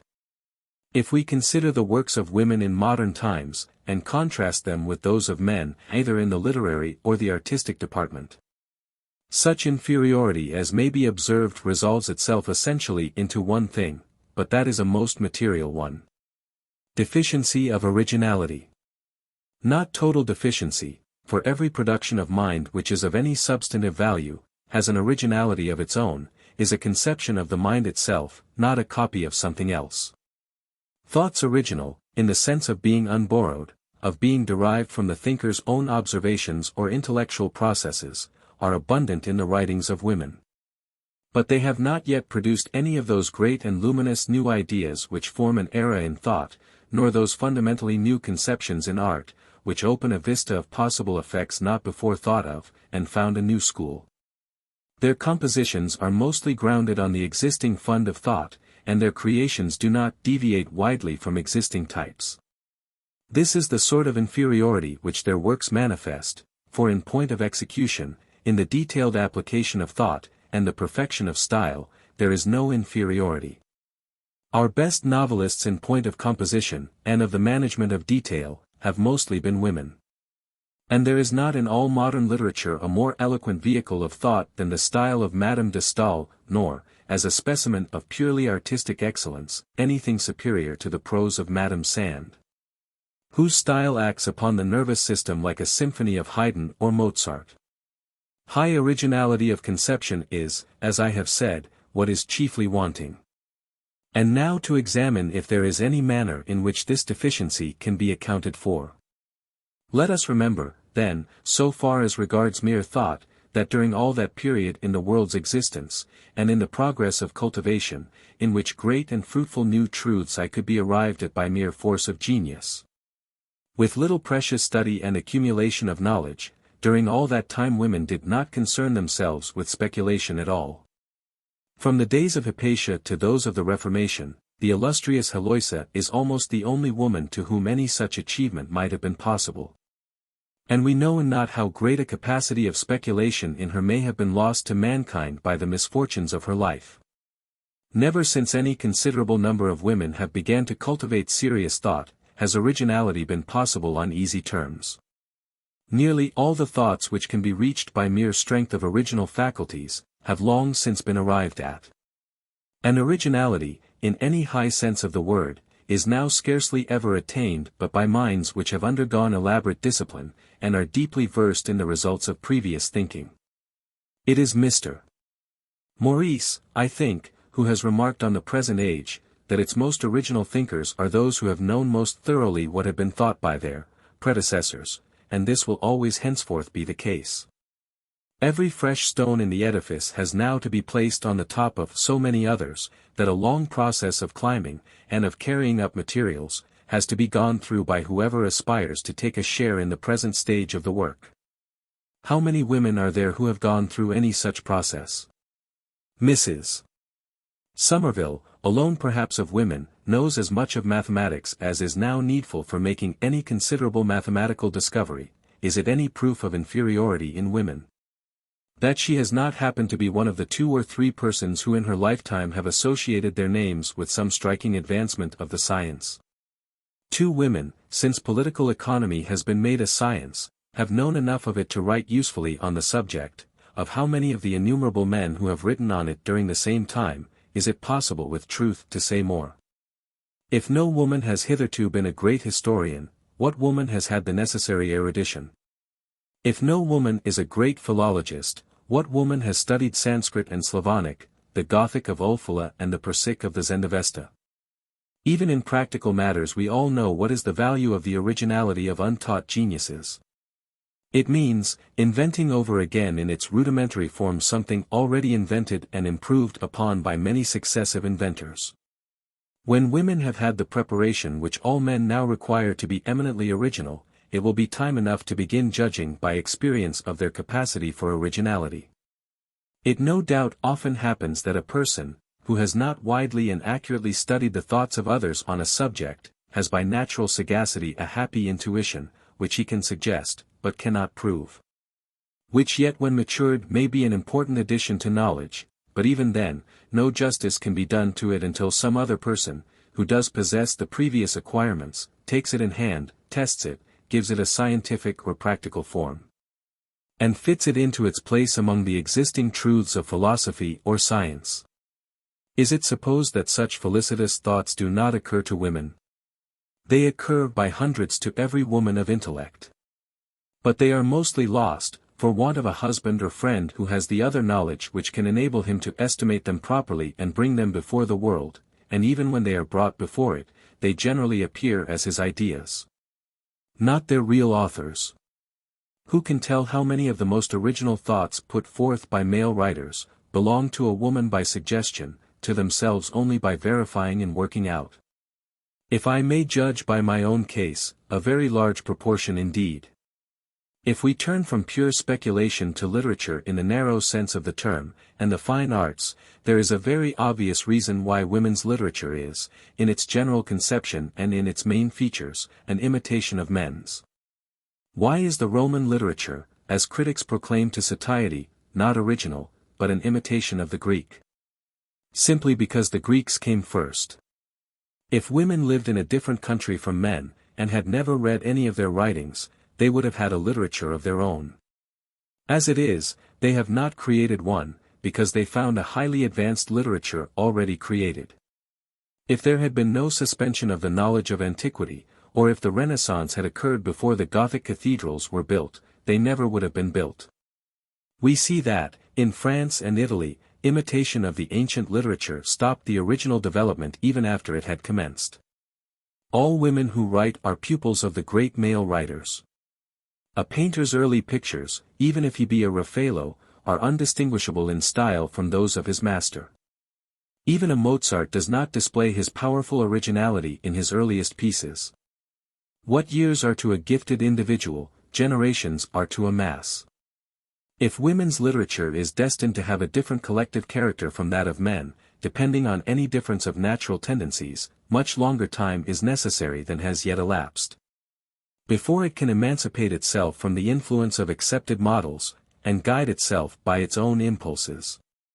But if, as I believe, there will not prove to be any natural tendencies common to women, and distinguishing their genius from that of men, yet every individual writer among them has her individual tendencies, which at present are still subdued by the influence of precedent and example, and it will require generations more, before their individuality is sufficiently developed to make head against that influence. It is in the fine arts, properly so called, that the prima facie evidence of inferior original powers in women at first sight appears the strongest, since opinion, it may be said, does not exclude them from these, but rather encourages them. And their education, instead of passing over this department, is in the affluent classes mainly composed of it. Yet in this line of exertion they have fallen still more short than in many others, of the highest eminence attained by men. This shortcoming, however, needs no other explanation than the familiar fact, more universally true in the fine arts than in anything else, the vast superiority of professional persons over amateurs. Women in the educated classes are almost universally taught more or less of some branch or other of the fine arts, but not that they may gain their living or their social consequence by it. Women artists are all amateurs. The exceptions are only of the kind which confirm the general truth. Women are taught music, but not for the purpose of composing, only of executing it, and accordingly it is only as composers, that men, in music, are superior to women. The only one of the fine arts which women do follow, to any extent, as a profession, and an occupation for life, is the histrionic, and in that they are confessedly equal, if not superior, to men. To make the comparison fair, it should be made between the productions of women in any branch of art, and those of men not following it as a profession. In musical composition, for example, women surely have produced fully as good things as have ever been produced by male amateurs. There are now a few women, a very few, who practice painting as a profession, and these are already beginning to show quite as much talent as could be expected. Even male painters, pace Mr. Ruskin, have not made any very remarkable figure these last centuries, and it will be long before they do so. The reason why the old painters were so greatly superior to the modern, is that a greatly superior class of men applied themselves to the art. In the 14th and 15th centuries the Italian painters were the most accomplished men of their age. The greatest of them were men of encyclopedical acquirements and powers, like the great men of Greece. But in their times fine art was, to men's feelings and conceptions, among the grandest things in which a human being could excel. And by it men were made, what only political or military distinction now makes them, the companions of sovereigns, and the equals of the highest nobility. In the present age, men of anything like similar caliber find something more important to do, for their own fame and the uses of the modern world, than painting, and it is only now and then that a Reynolds or a Turner, of whose relative rank among eminent men I do not pretend to an opinion, applies himself to that art. Music belongs to a different order of things. It does not require the same general powers of mind, but seems more dependent on a natural gift, and it may be thought surprising that no one of the great musical composers has been a woman. But even this natural gift, to be made available for great creations, requires study, and professional devotion to the pursuit. The only countries which have produced first-rate composers, even of the male sex, are Germany and Italy, countries in which, both in point of special and of general cultivation, women have remained far behind France and England. Being generally, it may be said without exaggeration, very little educated, and having scarcely cultivated at all any of the higher faculties of mind. And in those countries the men who are acquainted with the principles of musical composition must be counted by hundreds, or more probably by thousands, the women barely by scores, so that here again, on the doctrine of averages, we cannot reasonably expect to see more than one eminent woman to 50 eminent men. And the last 3 centuries have not produced 50 eminent male composers either in Germany or in Italy. There are other reasons, besides those which we have now given, that help to explain why women remain behind men, even in the pursuits which are open to both. For one thing, very few women have time for them. This may seem a paradox. It is an undoubted social fact. The time and thoughts of every woman have to satisfy great previous demands on them for things practical.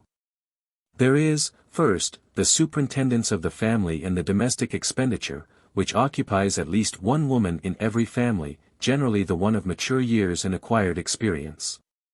Unless the family is so rich as to admit of delegating that task to hired agency, and submitting to all the waste and malversation inseparable from that mode of conducting it. The superintendence of a household, even when not in other respects laborious, is extremely onerous to the thoughts. It requires incessant vigilance, an eye which no detail escapes, and presents questions for consideration and solution, foreseen and unforeseen, at every hour of the day, from which the person responsible for them can hardly ever shake herself free. If a woman is of a rank and circumstances which relieve her in a measure from these cares, she has still devolving on her the management for the whole family of its intercourse with others, of what is called society. And the less the call made on her by the former duty, the greater is always the development of the latter, the dinner parties, concerts, evening parties, morning visits, letter writing, and all that goes with them. All this is over and above the engrossing duty which society imposes exclusively on women, of making themselves charming.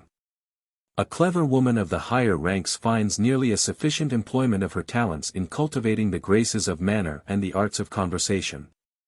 To look only at the outward side of the subject, the great and continual exercise of thought which all women who attach any value to dressing well, I do not mean expensively, but with taste, and perception of natural and of artificial convenance, must bestow upon their own dress, perhaps also upon that of their daughters, would alone go a great way towards achieving respectable results in art or science or literature. And does actually exhaust much of the time and mental power they might have to spare for either. 3. If it were possible that all this number of little practical interests, which are made great to them, should leave them either much leisure, or much energy and freedom of mind, to be devoted to art or speculation. They must have a much greater original supply of active faculty than the vast majority of men. But this is not all. Independently of the regular offices of life which devolve upon a woman, she is expected to have her time and faculties always at the disposal of everybody. If a man has not a profession to exempt him from such demands, still, if he has a pursuit, he offends nobody by devoting his time to it. Occupation is received as a valid excuse for his not answering to every casual demand which may be made on him. Are a woman's occupations, especially her chosen and voluntary ones, ever regarded as excusing her from any of what are termed the calls of society? Scarcely are her most necessary and recognized duties allowed as an exemption. It requires an illness in the family, or something else out of the common way, to entitle her to give her own business the precedence over other people's amusement. She must always be at the beck and call of somebody, generally of everybody. If she has a study or a pursuit, she must snatch any short interval which accidentally occurs to be employed in it. A celebrated woman, in a work which I hope will some day be published, remarks truly that everything a woman does is done at odd times. Is it wonderful, then, if she does not attain the highest eminence in things which require consecutive attention, and the concentration on them of the chief interest of life? Such is philosophy, and such, above all, is art, in which, besides the devotion of the thoughts and feelings, the hand also must be kept in constant exercises to attain high skill. There is another consideration to be added to all these. In the various arts and intellectual occupations, there is a degree of proficiency sufficient for living by it, and there is a higher degree on which depend the great productions which immortalize a name. To the attainment of the former, there are adequate motives in the case of all who follow the pursuit professionally. The other is hardly ever attained where there is not, or where there has not been at some period of life, an ardent desire of celebrity. Nothing less is commonly a sufficient stimulus to undergo the long and patient drudgery, which, in the case even of the greatest natural gifts, is absolutely required for great eminence in pursuits in which we already possess so many splendid memorials of the highest genius. Now, whether the cause be natural or artificial, women seldom have this eagerness for fame. Their ambition is generally confined within narrower bounds. The influence they seek is over those who immediately surround them. Their desire is to be liked, loved, or admired, by those whom they see with their eyes, and the proficiency in knowledge, arts, and accomplishments, which is sufficient for that, almost always contents them. This is a trait of character which cannot be left out of the account in judging of women as they are. I do not at all believe that it is inherent in women. It is only the natural result of their circumstances. The love of fame in men is encouraged by education and opinion. To scorn delights and live laborious days, for its sake, is accounted the part of noble minds, even if spoken of as their last infirmity, and is stimulated by the access which fame gives to all objects of ambition, including even the favor of women. While to women themselves all these objects are closed, and the desire of fame itself considered daring and unfeminine. Besides, how could it be that a woman's interests should not be all concentrated upon the impressions made on those who come into her daily life, when society has ordained that all her duties should be to them, and has contrived that all her comforts should depend on them? The natural desire of consideration from our fellow creatures is as strong in a woman as in a man. But society has so ordered things that public consideration is, in all ordinary cases, only attainable by her through the consideration of her husband or of her male relations, while her private consideration is forfeited by making herself individually prominent, or appearing in any other character than that of an appendage to men. Whoever is in the least capable of estimating the influence on the mind of the entire domestic and social position and the whole habit of a life, must easily recognize in that influence a complete explanation of nearly all the apparent differences between women and men, including the whole of those which imply any inferiority. As for moral differences, considered as distinguished from intellectual, the distinction commonly drawn is to the advantage of women. They are declared to be better than men. An empty compliment, which must provoke a bitter smile from every woman of spirit, since there is no other situation in life in which it is the established order, and considered quite natural and suitable, that the better should obey the worse. If this piece of idle talk is good for anything, it is only as an admission by men, of the corrupting influence of power, for that is certainly the only truth which the fact, if it be a fact, either proves or illustrates. And it is true that servitude, except when it actually brutalizes, though corrupting to both, is less so to the slaves than to the slave-masters.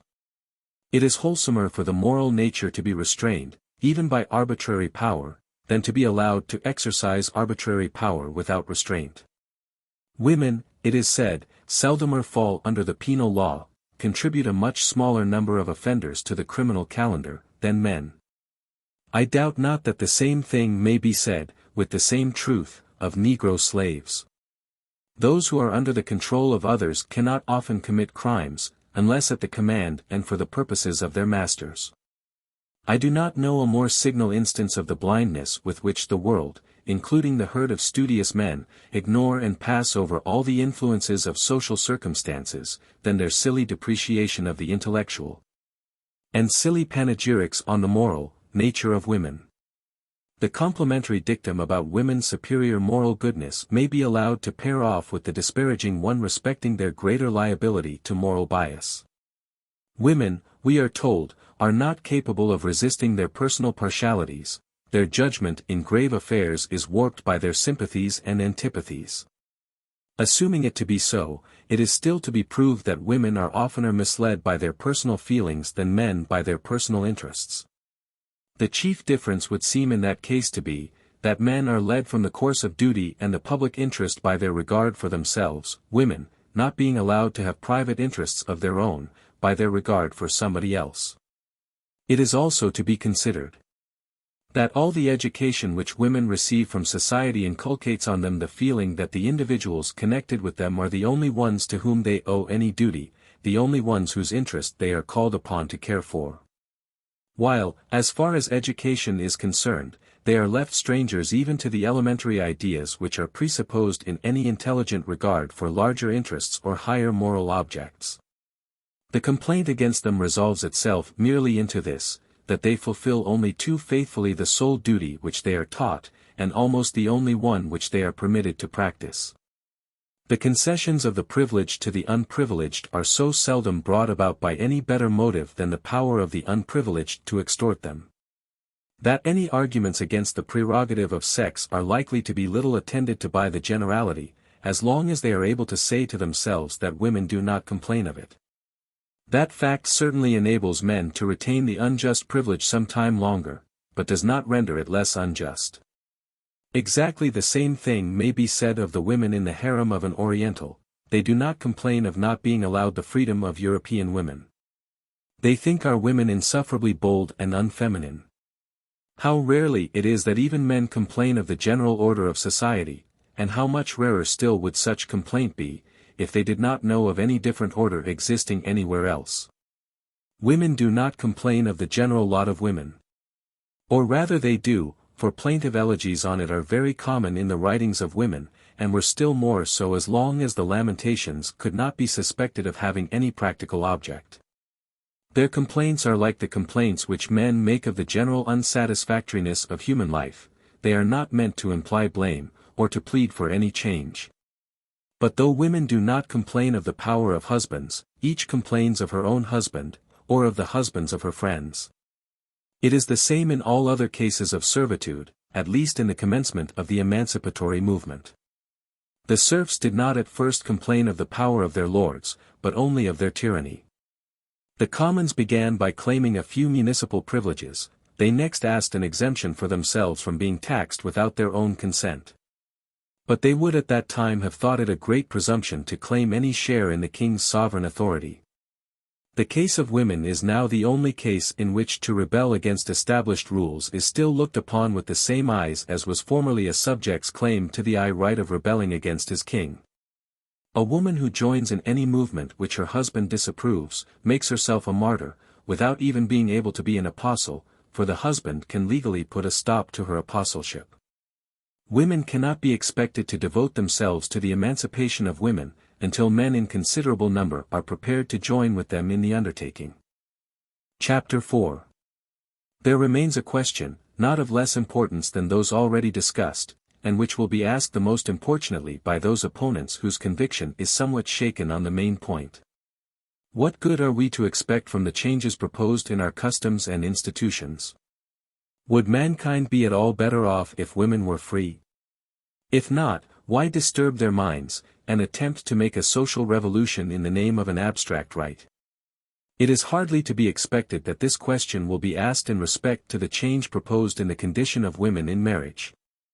The sufferings, immoralities, evils of all sorts, produced in innumerable cases by the subjection of individual women to individual men, are far too terrible to be overlooked. Unthinking or uncandid persons, counting those cases alone which are extreme, or which attain publicity, may say that the evils are exceptional, but no one can be blind to their existence, nor, in many cases, to their intensity. And it is perfectly obvious that the abuse of the power cannot be very much checked while the power remains. It is a power given, or offered, not to good men, or to decently respectable men, but to all men, the most brutal, and the most criminal. There is no check but that of opinion, and such men are in general within the reach of no opinion but that of men like themselves. If such men did not brutally tyrannize over the one human being whom the law compels to bear everything from them, society must already have reached a paradisiacal state. There could be no need any longer of laws to curb men's vicious propensities. Astrea must not only have returned to earth, but the heart of the worst man must have become her temple. The law of servitude in marriage is a monstrous contradiction to all the principles of the modern world, and to all the experience through which those principles have been slowly and painfully worked out. It is the sole case, now that Negro slavery has been abolished, in which a human being in the plenitude of every faculty is delivered up to the tender mercies of another human being. In the hope forsooth that this other will use the power solely for the good of the person subjected to it. Marriage is the only actual bondage known to our law. There remain no legal slaves, except the mistress of every house. It is not, therefore, on this part of the subject, that the question is likely to be asked, cui bono? We may be told that the evil would outweigh the good, but the reality of the good admits of no dispute. In regard, however, to the larger question, the removal of women's disabilities, their recognition as the equals of men in all that belongs to citizenship, the opening to them of all honorable employments, and of the training and education which qualifies for those employments, there are many persons for whom it is not enough that the inequality has no just or legitimate defense. They require to be told what express advantage would be obtained by abolishing it. To which let me first answer, the advantage of having the most universal and pervading of all human relations regulated by justice instead of injustice.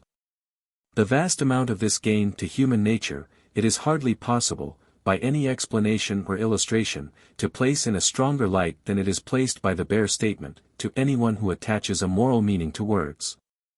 All the selfish propensities, the self-worship, the unjust self-preference, which exist among mankind, have their source and root in, and derive their principal nourishment from, the present constitution of the relation between men and women.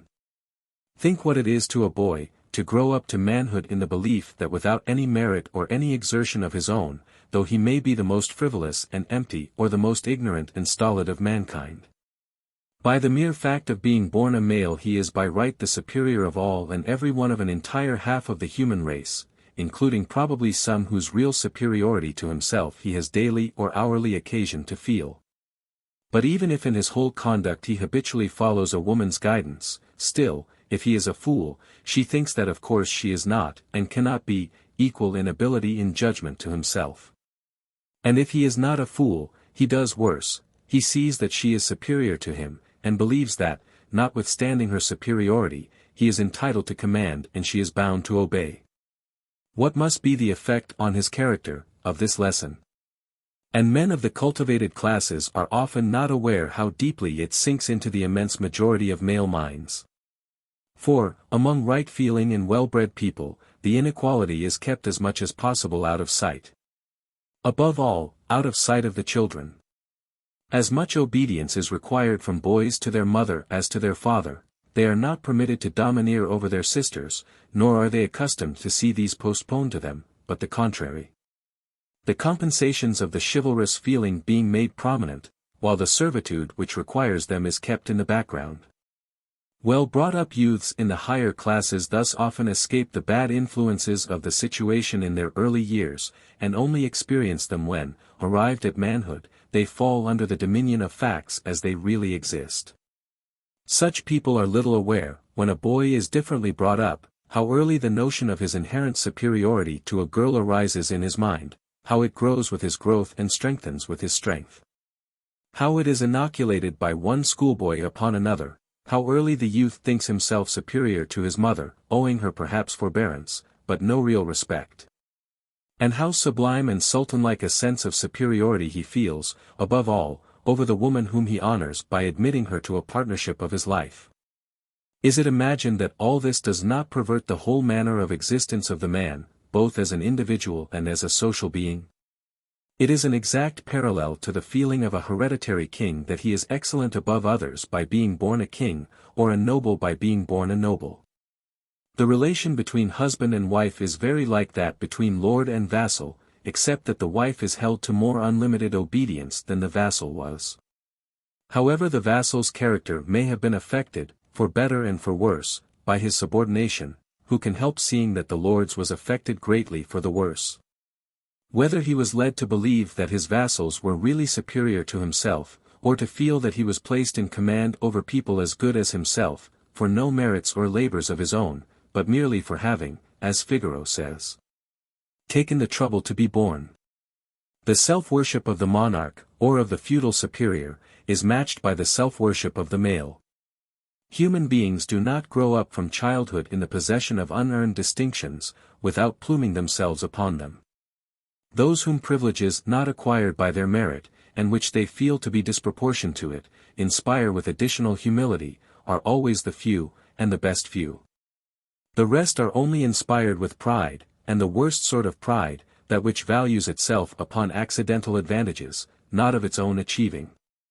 Above all, when the feeling of being raised above the whole of the other sex is combined with personal authority over one individual among them.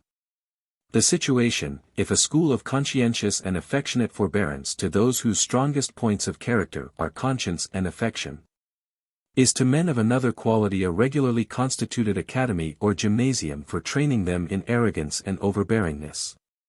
Which vices, if curbed by the certainty of resistance in their intercourse with other men, their equals, break out towards all who are in a position to be obliged to tolerate them, and often revenge themselves upon the unfortunate wife for the involuntary restraint which they are obliged to submit to elsewhere. The example afforded, and the education given to the sentiments, by laying the foundation of domestic existence upon a relation contradictory to the first principles of social justice must, from the very nature of man, have a perverting influence of such magnitude, that it is hardly possible with our present experience to raise our imaginations to the conception of so great a change for the better as would be made by its removal. All that education and civilization are doing to efface the influences on character of the law of force, and replace them by those of justice, remains merely on the surface, as long as the citadel of the enemy is not attacked. The principle of the modern movement in morals and politics, is that conduct, and conduct alone, entitles to respect, that not what men are, but what they do, constitutes their claim to deference. That, above all, merit, and not birth, is the only rightful claim to power and authority. If no authority, not in its nature temporary, were allowed to one human being over another, society would not be employed in building up propensities with one hand which it has to curb with the other. The child would really, for the first time in man's existence on earth, be trained in the way he should go, and when he was old there would be a chance that he would not depart from it. But so long as the right of the strong to power over the weak rules in the very heart of society, the attempt to make the equal right of the weak the principle of its outward actions will always be an uphill struggle. For the law of justice, which is also that of Christianity, will never get possession of men's inmost sentiments, they will be working against it, even when bending to it. The second benefit to be expected from giving to women the free use of their faculties, by leaving them the free choice of their employments, and opening to them the same field of occupation and the same prizes and encouragements as to other human beings, would be that of doubling the mass of mental faculties available for the higher service of humanity. Where there is now one person qualified to benefit mankind and promote the general improvement, as a public teacher, or an administrator of some branch of public or social affairs, there would then be a chance of two. Mental superiority of any kind is at present everywhere so much below the demand, there is such a deficiency of persons competent to do excellently anything which it requires any considerable amount of ability to do, that the loss to the world, by refusing to make use of one half of the whole quantity of talent it possesses, is extremely serious. It is true that this amount of mental power is not totally lost. Much of it is employed, and would in any case be employed, in domestic management, and in the few other occupations open to women. And from the remainder indirect benefit is in many individual cases obtained, through the personal influence of individual women over individual men. But these benefits are partial, their range is extremely circumscribed. And if they must be admitted, on the one hand, as a deduction from the amount of fresh social power that would be acquired by giving freedom to one half of the whole sum of human intellect, there must be added, on the other, the benefit of the stimulus that would be given to the intellect of men by the competition. Or, to use a more true expression, by the necessity that would be imposed on them of deserving precedency before they could expect to obtain it. This great accession to the intellectual power of the species, and to the amount of intellect available for the good management of its affairs, would be obtained, partly, through the better and more complete intellectual education of women, which would then improve pari passu with that of men. Women in general would be brought up equally capable of understanding business, public affairs, and the higher matters of speculation, with men in the same class of society. And the select few of the one as well as of the other sex, who were qualified not only to comprehend what is done or thought by others, but to think or do something considerable themselves, would meet with the same facilities for improving and training their capacities in the one sex as in the other.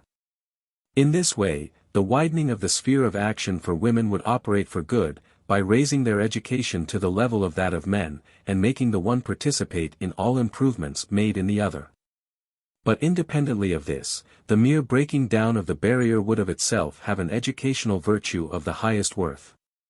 The mere getting rid of the idea that all the wider subjects of thought and action, all the things which are of general and not solely of private interest, are men's business, from which women are to be warned off, positively interdicted from most of it, coldly tolerated in the little which is allowed them, the mere consciousness a woman would then have of being a human being like any other, entitled to choose her pursuits, urged or invited by the same inducements as anyone else to interest herself in whatever is interesting to human beings, entitled to exert the share of influence on all human concerns which belongs to an individual opinion, whether she attempted actual participation in them or not, this alone would effect an immense expansion of the faculties of women, as well as enlargement of the range of their moral sentiments.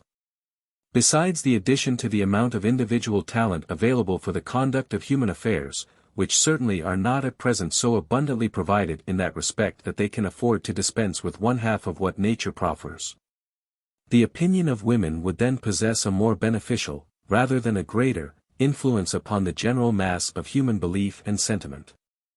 I say a more beneficial, rather than a greater influence. For the influence of women over the general tone of opinion has always, or at least from the earliest known period, been very considerable.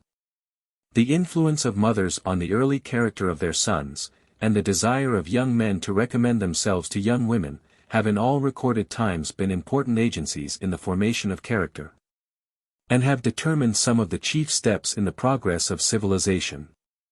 Even in the Homeric age, eidos, towards the Troadas Elchasiplas, is an acknowledged and powerful motive of action in the great Hector. The moral influence of women has had two modes of operation. First, it has been a softening influence. Those who were most liable to be the victims of violence, have naturally tended as much as they could towards limiting its sphere and mitigating its excesses. Those who were not taught to fight, have naturally inclined in favor of any other mode of settling differences rather than that of fighting. In general, those who have been the greatest sufferers by the indulgence of selfish passion, have been the most earnest supporters of any moral law which offered a means of bridling passion. Women were powerfully instrumental in inducing the northern conquerors to adopt the creed of Christianity, a creed so much more favorable to women than any that preceded it. The conversion of the Anglo-Saxons and of the Franks may be said to have been begun by the wives of Ethelbert and Clovis. The other mode in which the effect of women's opinion has been conspicuous, is by giving a powerful stimulus to those qualities in men, which, not being themselves trained in, it was necessary for them that they should find in their protectors. Courage, and the military virtues generally, have at all times been greatly indebted to the desire which men felt of being admired by women, and the stimulus reaches far beyond this one class of eminent qualities, since, by a very natural effect of their position, the best passport to the admiration and favor of women has always been to be thought highly of by men.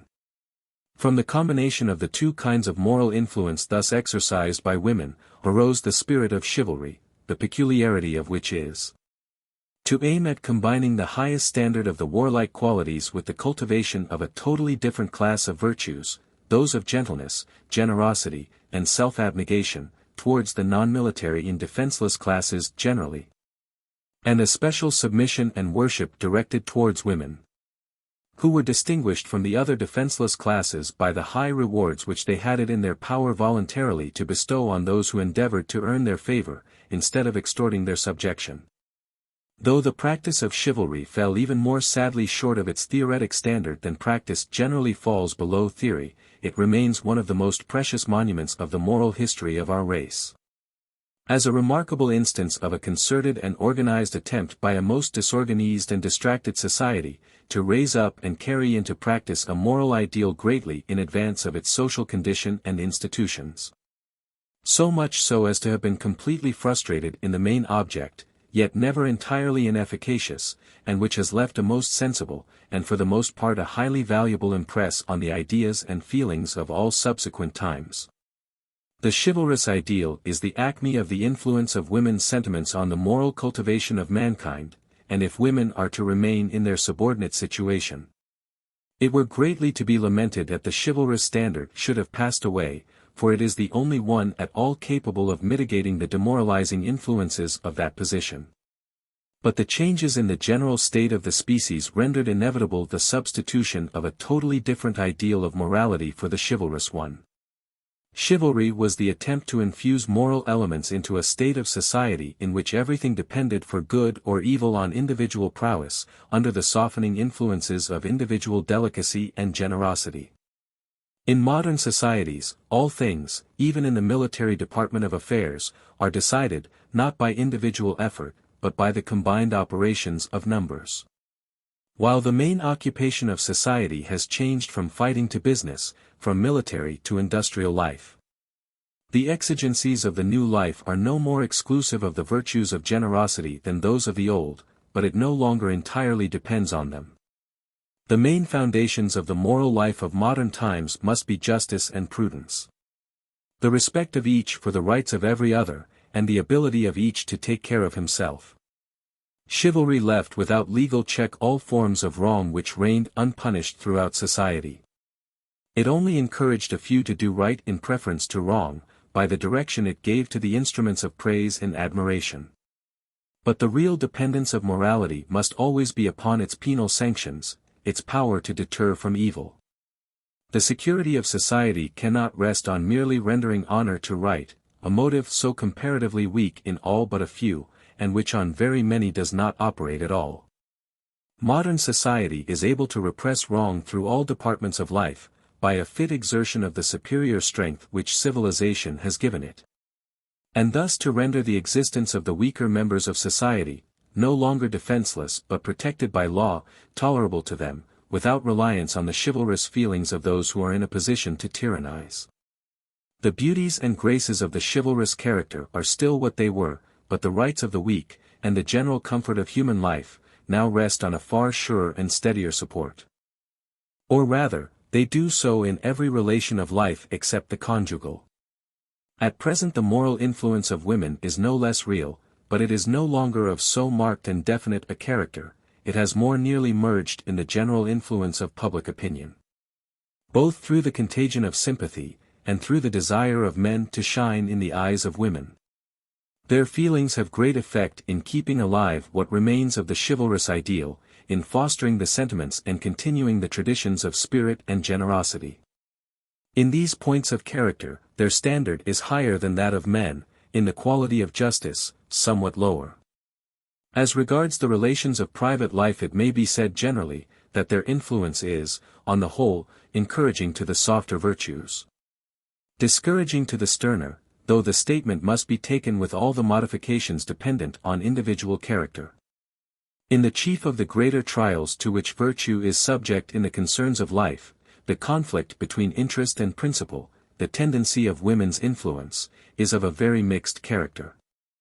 When the principle involved happens to be one of the very few which the course of their religious or moral education has strongly impressed upon themselves, they are potent auxiliaries to virtue, and their husbands and sons are often prompted by them to acts of abnegation which they never would have been capable of without that stimulus. But, with the present education and position of women, the moral principles which have been impressed on them cover but a comparatively small part of the field of virtue, and are, moreover, principally negative. Forbidding particular acts, but having little to do with the general direction of the thoughts and purposes. I am afraid it must be said that disinterestedness in the general conduct of life, the devotion of the energies to purposes which hold out no promise of private advantages to the family, is very seldom encouraged or supported by women's influence. It is small blame to them that they discourage objects of which they have not learnt to see the advantage, and which withdraw their men from them, and from the interests of the family. But the consequence is that women's influence is often anything but favorable to public virtue.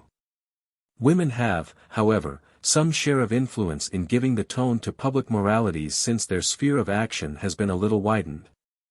And since a considerable number of them have occupied themselves practically in the promotion of objects reaching beyond their own family and household.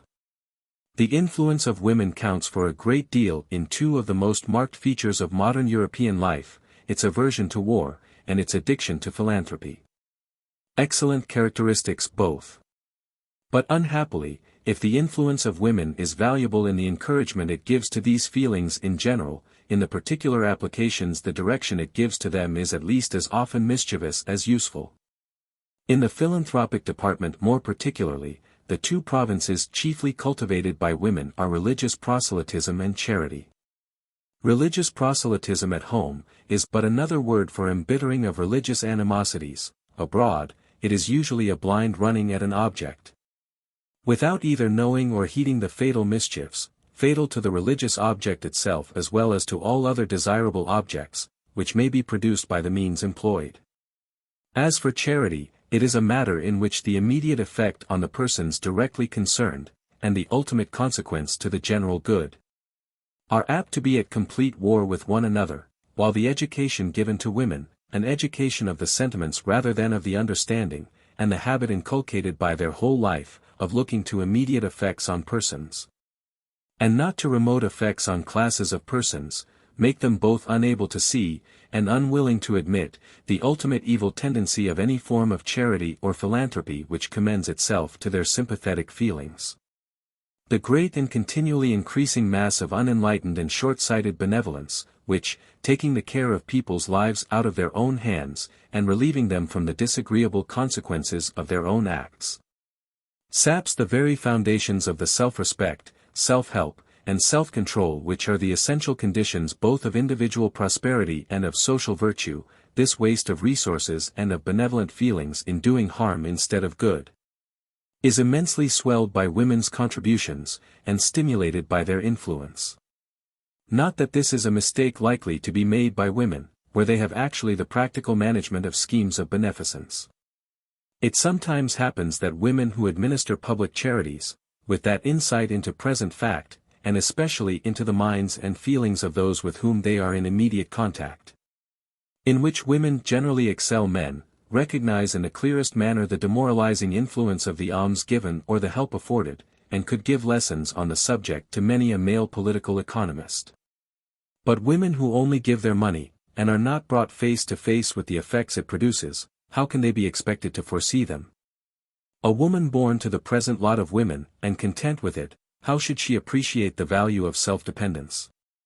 She is not self-dependent, she is not taught self-dependence. Her destiny is to receive everything from others, and why should what is good enough for her be bad for the poor? Her familiar notions of good are of blessings descending from a superior. She forgets that she is not free, and that the poor are.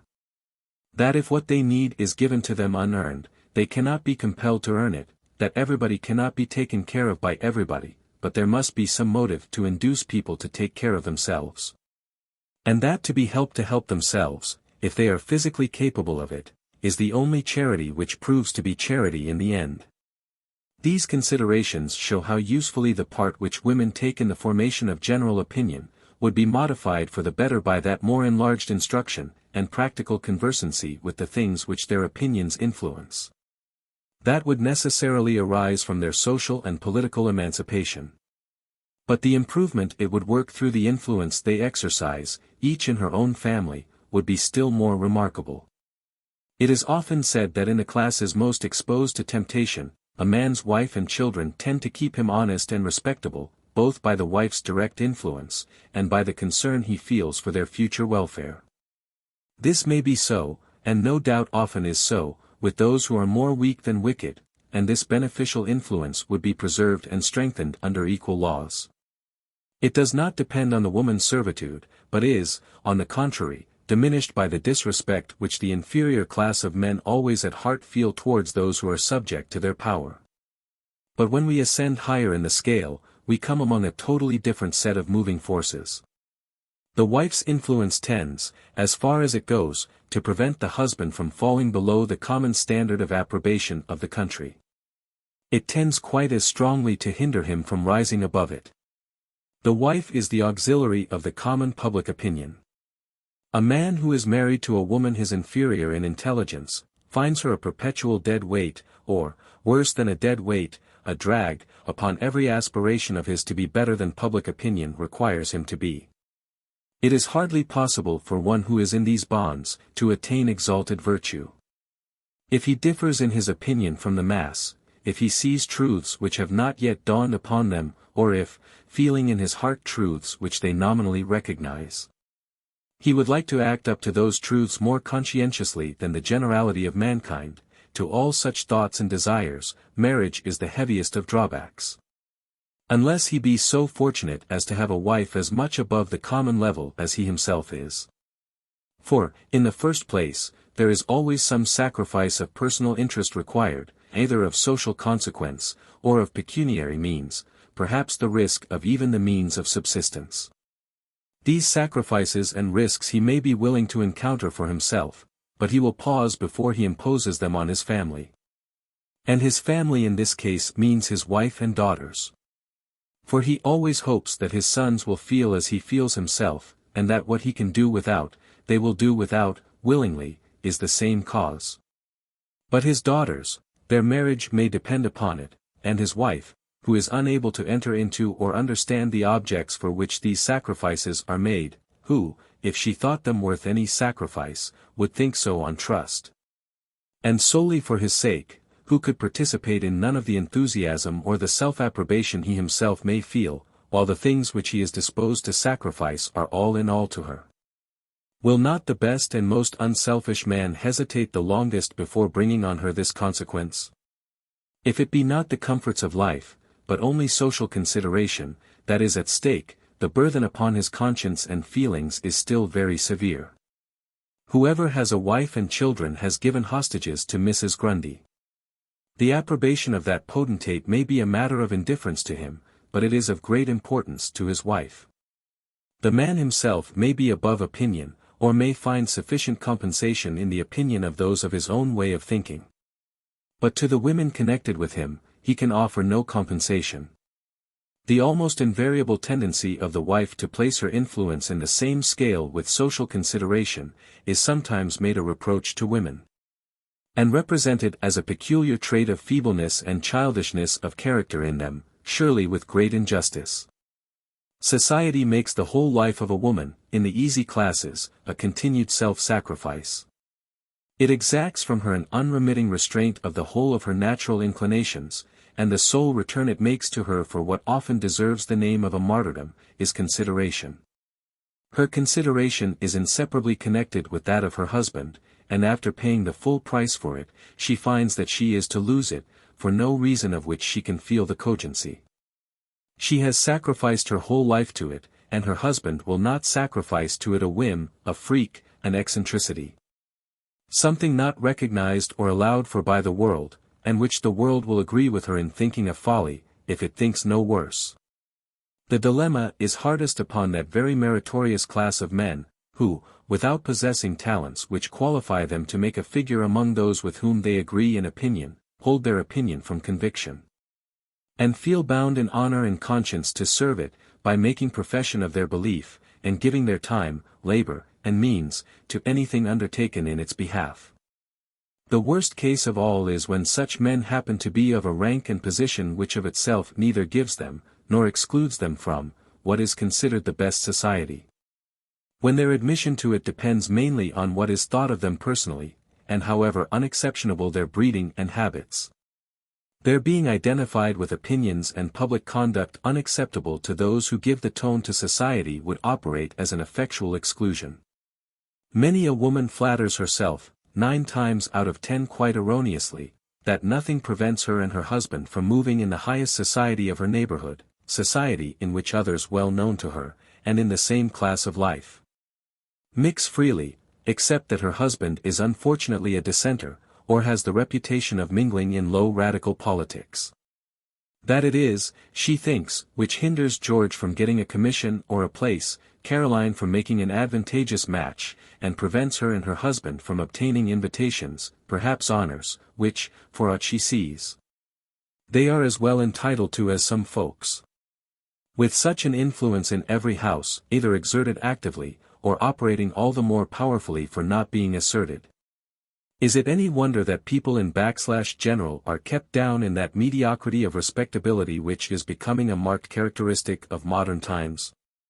There is another very injurious aspect in which the effect, not of women's disabilities directly, but of the broad line of difference which those disabilities create between the education and character of a woman and that of a man, requires to be considered.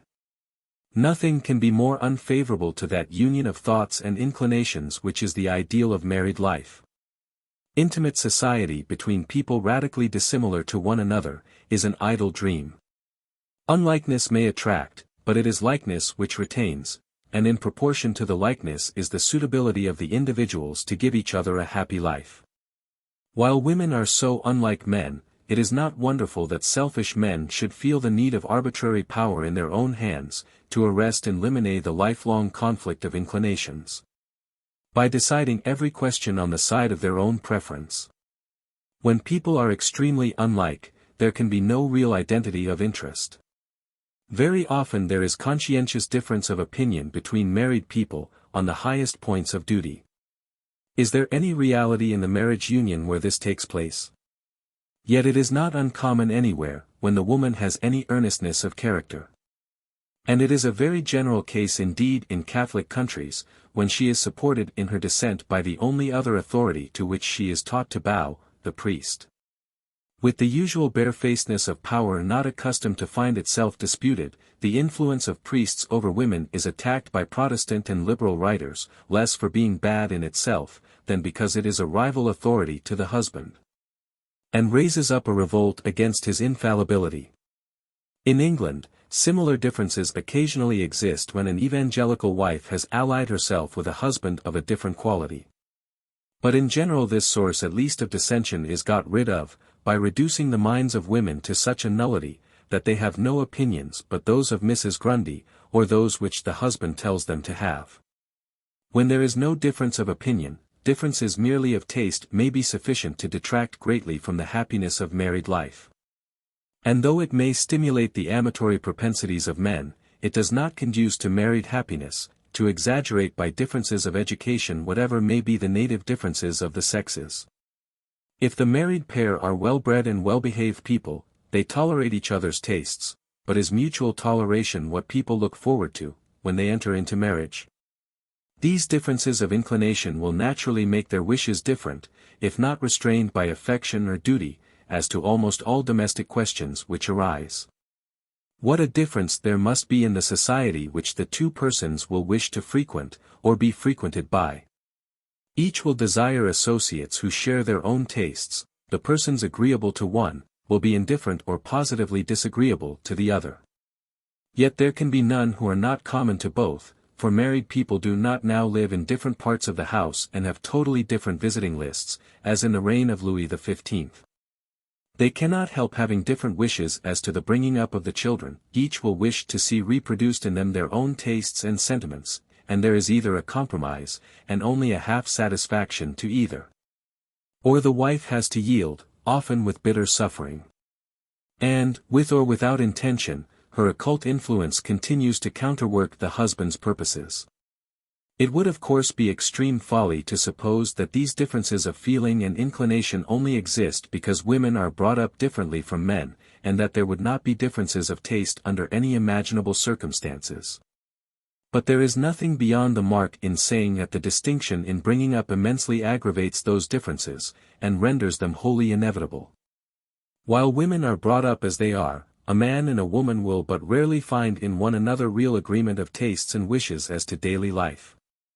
They will generally have to give it up as hopeless, and renounce the attempt to have, in the intimate associate of their daily life, that idem vel, idem null, which is the recognized bond of any society that is really such, or if the man succeeds in obtaining it, he does so by choosing a woman who is so complete a nullity that she has no vel or null at all, and is as ready to comply with one thing as another if anybody tells her to do so.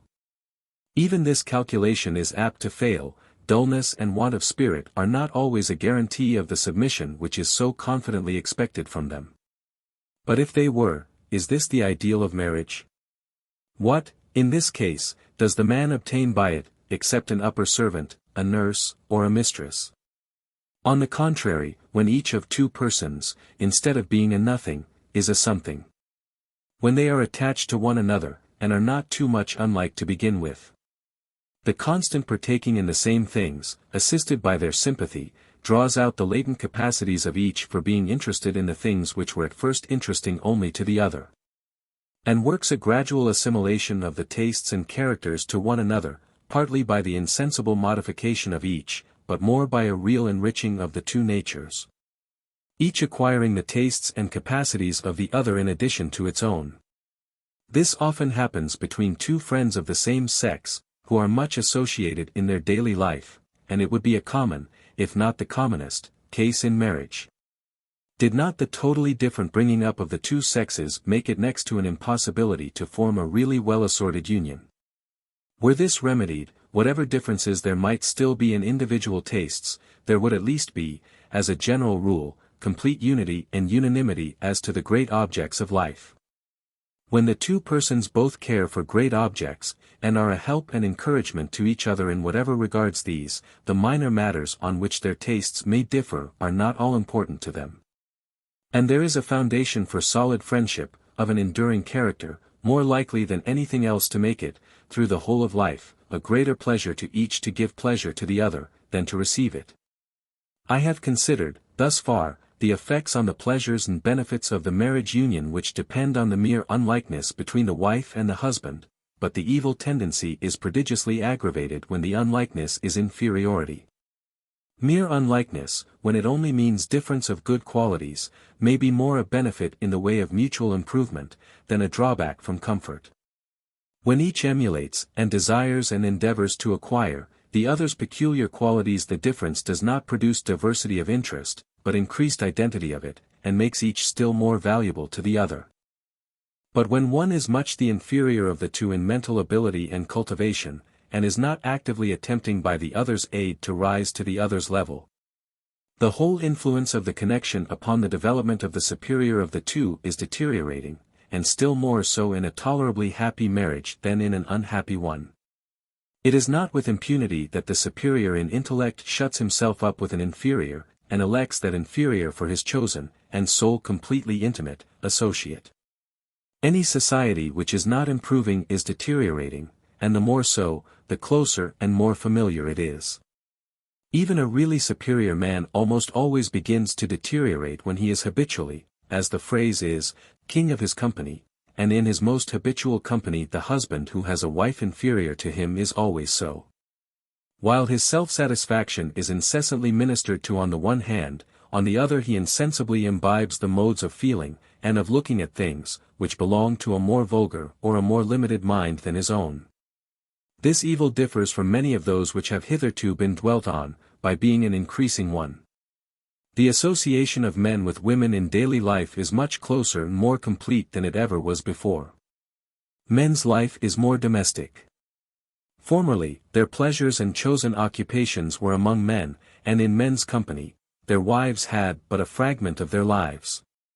At the present time, the progress of civilization, and the turn of opinion against the rough amusements and convivial excesses which formerly occupied most men in their hours of relaxation, together with, it must be said, the improved tone of modern feeling as to the reciprocity of duty which binds the husband towards the wife, have thrown the man very much more upon home and its inmates. For his personal and social pleasures, while the kind and degree of improvement which has been made in women's education, has made them in some degree capable of being his companions in ideas and mental taste, while leaving them, in most cases, still hopelessly inferior to him. His desire of mental communion is thus in general satisfied by a communion from which he learns nothing. An unimproving and unstimulating companionship is substituted for, what he might otherwise have been obliged to seek, the society of his equals in powers and his fellows in the higher pursuits. We see, accordingly, that young men of the greatest promise generally cease to improve as soon as they marry, and, not improving, inevitably degenerate. If the wife does not push the husband forward, she always holds him back. He ceases to care for what she does not care for, he no longer desires, and ends by disliking and shunning, society congenial to his former aspirations, and which would now shame his falling off from them. His higher faculties both of mind and heart cease to be called into activity. And this change coinciding with the new and selfish interests which are created by the family. After a few years he differs in no material respect from those who have never had wishes for anything but the common vanities and the common pecuniary objects. What marriage may be in the case of two persons of cultivated faculties, identical in opinions and purposes, between whom there exists that best kind of equality. Similarity of powers and capacities with reciprocal superiority in them, so that each can enjoy the luxury of looking up to the other, and can have alternately the pleasure of leading and of being led in the path of development, I will not attempt to describe.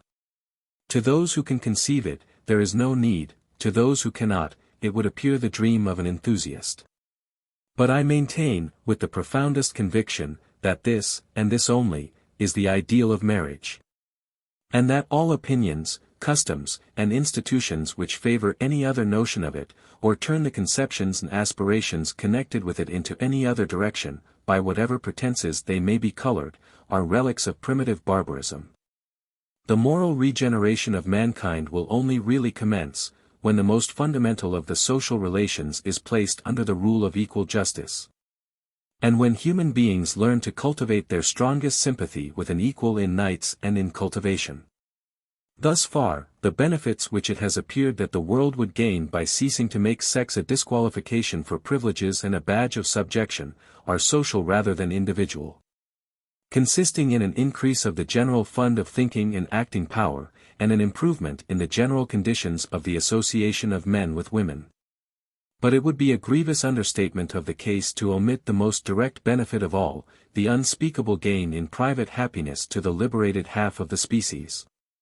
The difference to them between a life of subjection to the will of others, and a life of rational freedom. After the primary necessities of food and raiment, freedom is the first and strongest want of human nature.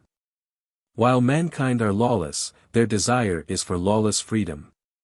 When they have learned to understand the meaning of duty and the value of reason, they incline more and more to be guided and restrained by these in the exercise of their freedom. But they do not therefore desire freedom less, they do not become disposed to accept the will of other people as the representative and interpreter of those guiding principles. On the contrary, the communities in which the reason has been most cultivated, and in which the idea of social duty has been most powerful, are those which have most strongly asserted the freedom of action of the individual, the liberty of each to govern his conduct by his own feelings of duty, and by such laws and social restraints as his own conscience can subscribe to. He who would rightly appreciate the worth of personal independence as an element of happiness, should consider the value he himself puts upon it as an ingredient of his own. There is no subject on which there is a greater habitual difference of judgment between a man judging for himself, and the same man judging for other people. When he hears others complaining that they are not allowed freedom of action, that their own will has not sufficient influence in the regulation of their affairs, his inclination is, to ask, what are their grievances? What positive damage they sustain? And in what respect they consider their affairs to be mismanaged? And if they fail to make out, in answer to these questions, what appears to him a sufficient case, he turns a deaf ear, and regards their complaint as the fanciful querulousness of people whom nothing reasonable will satisfy. But he has a quite different standard of judgment when he is deciding for himself. Then, the most unexceptionable administration of his interests by a tutor set over him, does not satisfy his feelings, his personal exclusion from the deciding authority appears itself the greatest grievance of all, rendering it superfluous even to enter into the question of mismanagement.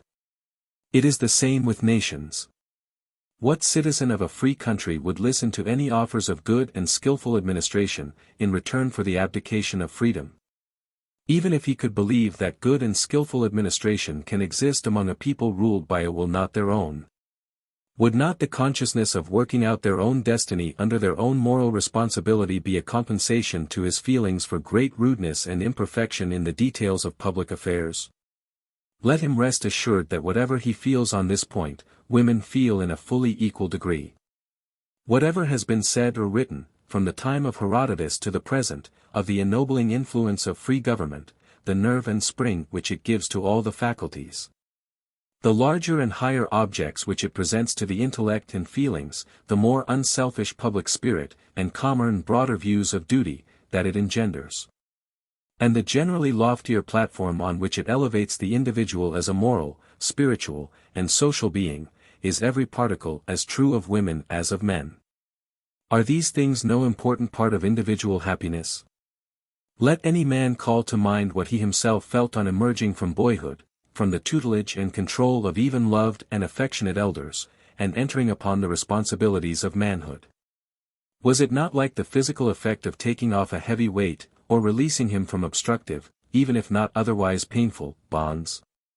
Did he not feel twice as much alive, twice as much a human being, as before? And does he imagine that women have none of these feelings? But it is a striking fact, that the satisfactions and mortifications of personal pride, though all in all to most men when the case is their own, have less allowance made for them in the case of other people, and are less listened to as a ground or a justification of conduct, than any other natural human feelings. Perhaps because men complement them in their own case with the names of so many other qualities, that they are seldom conscious how mighty an influence these feelings exercise in their own lives. No less large and powerful is their part, we may assure ourselves, in the lives and feelings of women. Women are schooled into suppressing them in their most natural and most healthy direction, but the internal principle remains, in a different outward form. An active and energetic mind, if denied liberty, will seek for power, refuse the command of itself, it will assert its personality by attempting to control others. To allow to any human beings no existence of their own but what depends on others, is giving far too high a premium on bending others to their purposes. Where liberty cannot be hoped for, and power can, power becomes the grand object of human desire. Those to whom others will not leave the undisturbed management of their own affairs, will compensate themselves, if they can, by meddling for their own purposes with the affairs of others. Hence also women's passion for personal beauty, and dress and display, and all the evils that flow from it, in the way of mischievous luxury and social immorality. The love of power and the love of liberty are in eternal antagonism. Where there is least liberty, the passion for power is the most ardent and unscrupulous. The desire of power over others can only cease to be a depraving agency among mankind, when each of them individually is able to do without it, which can only be where respect for liberty in the personal concerns of each is an established principle. But it is not only through the sentiment of personal dignity, that the free direction and disposal of their own faculties is a source of individual happiness, and to be fettered and restricted in it, a source of unhappiness, to human beings. And not least to women. There is nothing, after disease, indigence, and guilt, so fatal to the pleasurable enjoyment of life as the want of a worthy outlet for the active faculties. Women who have the cares of a family, and while they have the cares of a family, have this outlet, and it generally suffices for them, but what of the greatly increasing number of women who have had no opportunity of exercising the vocation which they are mocked by telling them is their proper one? What of the women whose children have been lost to them by death or distance, or have grown up, married, and formed homes of their own? There are abundant examples of men who, after a life engrossed by business, retire with a competency to the enjoyment, as they hope, of rest, but to whom, as they are unable to acquire new interests and excitements that can replace the old, the change to a life of inactivity brings ennui, melancholy, and premature death. Yet no one thinks of the parallel case of so many worthy and devoted women, who, having paid what they are told is their debt to society, having brought up a family blamelessly to manhood and womanhood, having kept a house as long as they had a house needing to be kept, are deserted by the sole occupation for which they have fitted themselves, and remain with undiminished activity but with no employment for it, unless perhaps a daughter or daughter-in-law is willing to abdicate in their favor the discharge of the same functions in her younger household. Surely a hard lot for the old age of those who have worthily discharged, as long as it was given to them to discharge, what the world accounts their only social duty. Of such women, and of those others to whom this duty has not been committed at all, many of whom pine through life with the consciousness of thwarted vocations, and activities which are not suffered to expand, the only resources, speaking generally, are religion and charity. But their religion, though it may be one of feeling, and of ceremonial observance, cannot be a religion of action, unless in the form of charity. For charity many of them are by nature admirably fitted. But to practice it usefully, or even without doing mischief, requires the education, the manifold preparation, the knowledge and the thinking powers, of a skillful administrator. There are few of the administrative functions of government for which a person would not be fit, who is fit to bestow charity usefully. In this as in other cases, preeminently in that of the education of children, the duties permitted to women cannot be performed properly, without their being trained for duties which, to the great loss of society, are not permitted to them. And here let me notice the singular way in which the question of women's disabilities is frequently presented to view, by those who find it easier to draw a ludicrous picture of what they do not like, than to answer the arguments for it. When it is suggested that women's executive capacities and prudent counsels might sometimes be found valuable in affairs of state, these lovers of fun hold up to the ridicule of the world, as sitting in Parliament or in the Cabinet. Girls in their teens, or young wives of 2 or 3 and 20, transported bodily, exactly as they are, from the drawing-room to the House of Commons. They forget that males are not usually selected at this early age for a seat in Parliament, or for responsible political functions. Common sense would tell them that if such trusts were confided to women, it would be to such as having no special vocation for married life, or preferring another employment of their faculties, as many women even now prefer to marriage some of the few honorable occupations within their reach. Have spent the best years of their youth in attempting to qualify themselves for the pursuits in which they desire to engage. Or still more frequently perhaps, widows or wives of 40 or 50, by whom the knowledge of life and faculty of government which they have acquired in their families could by the aid of appropriate studies be made available on a less contracted scale. There is no country of Europe in which the ablest men have not frequently experienced, and keenly appreciated, the value of the advice and help of clever and experienced women of the world, in the attainment both of private and of public objects. And there are important matters of public administration to which few men are equally competent with such women, among others, the detailed control of expenditure. But what we are now discussing is not the need which society has of the services of women in public business, but the dull and hopeless life to which it so often condemns them. By forbidding them to exercise the practical abilities which many of them are conscious of, in any wider field than one which to some of them never was, and to others is no longer, open. If there is anything vitally important to the happiness of human beings, it is that they should relish their habitual pursuit. This requisite of an enjoyable life is very imperfectly granted, or altogether denied, to a large part of mankind.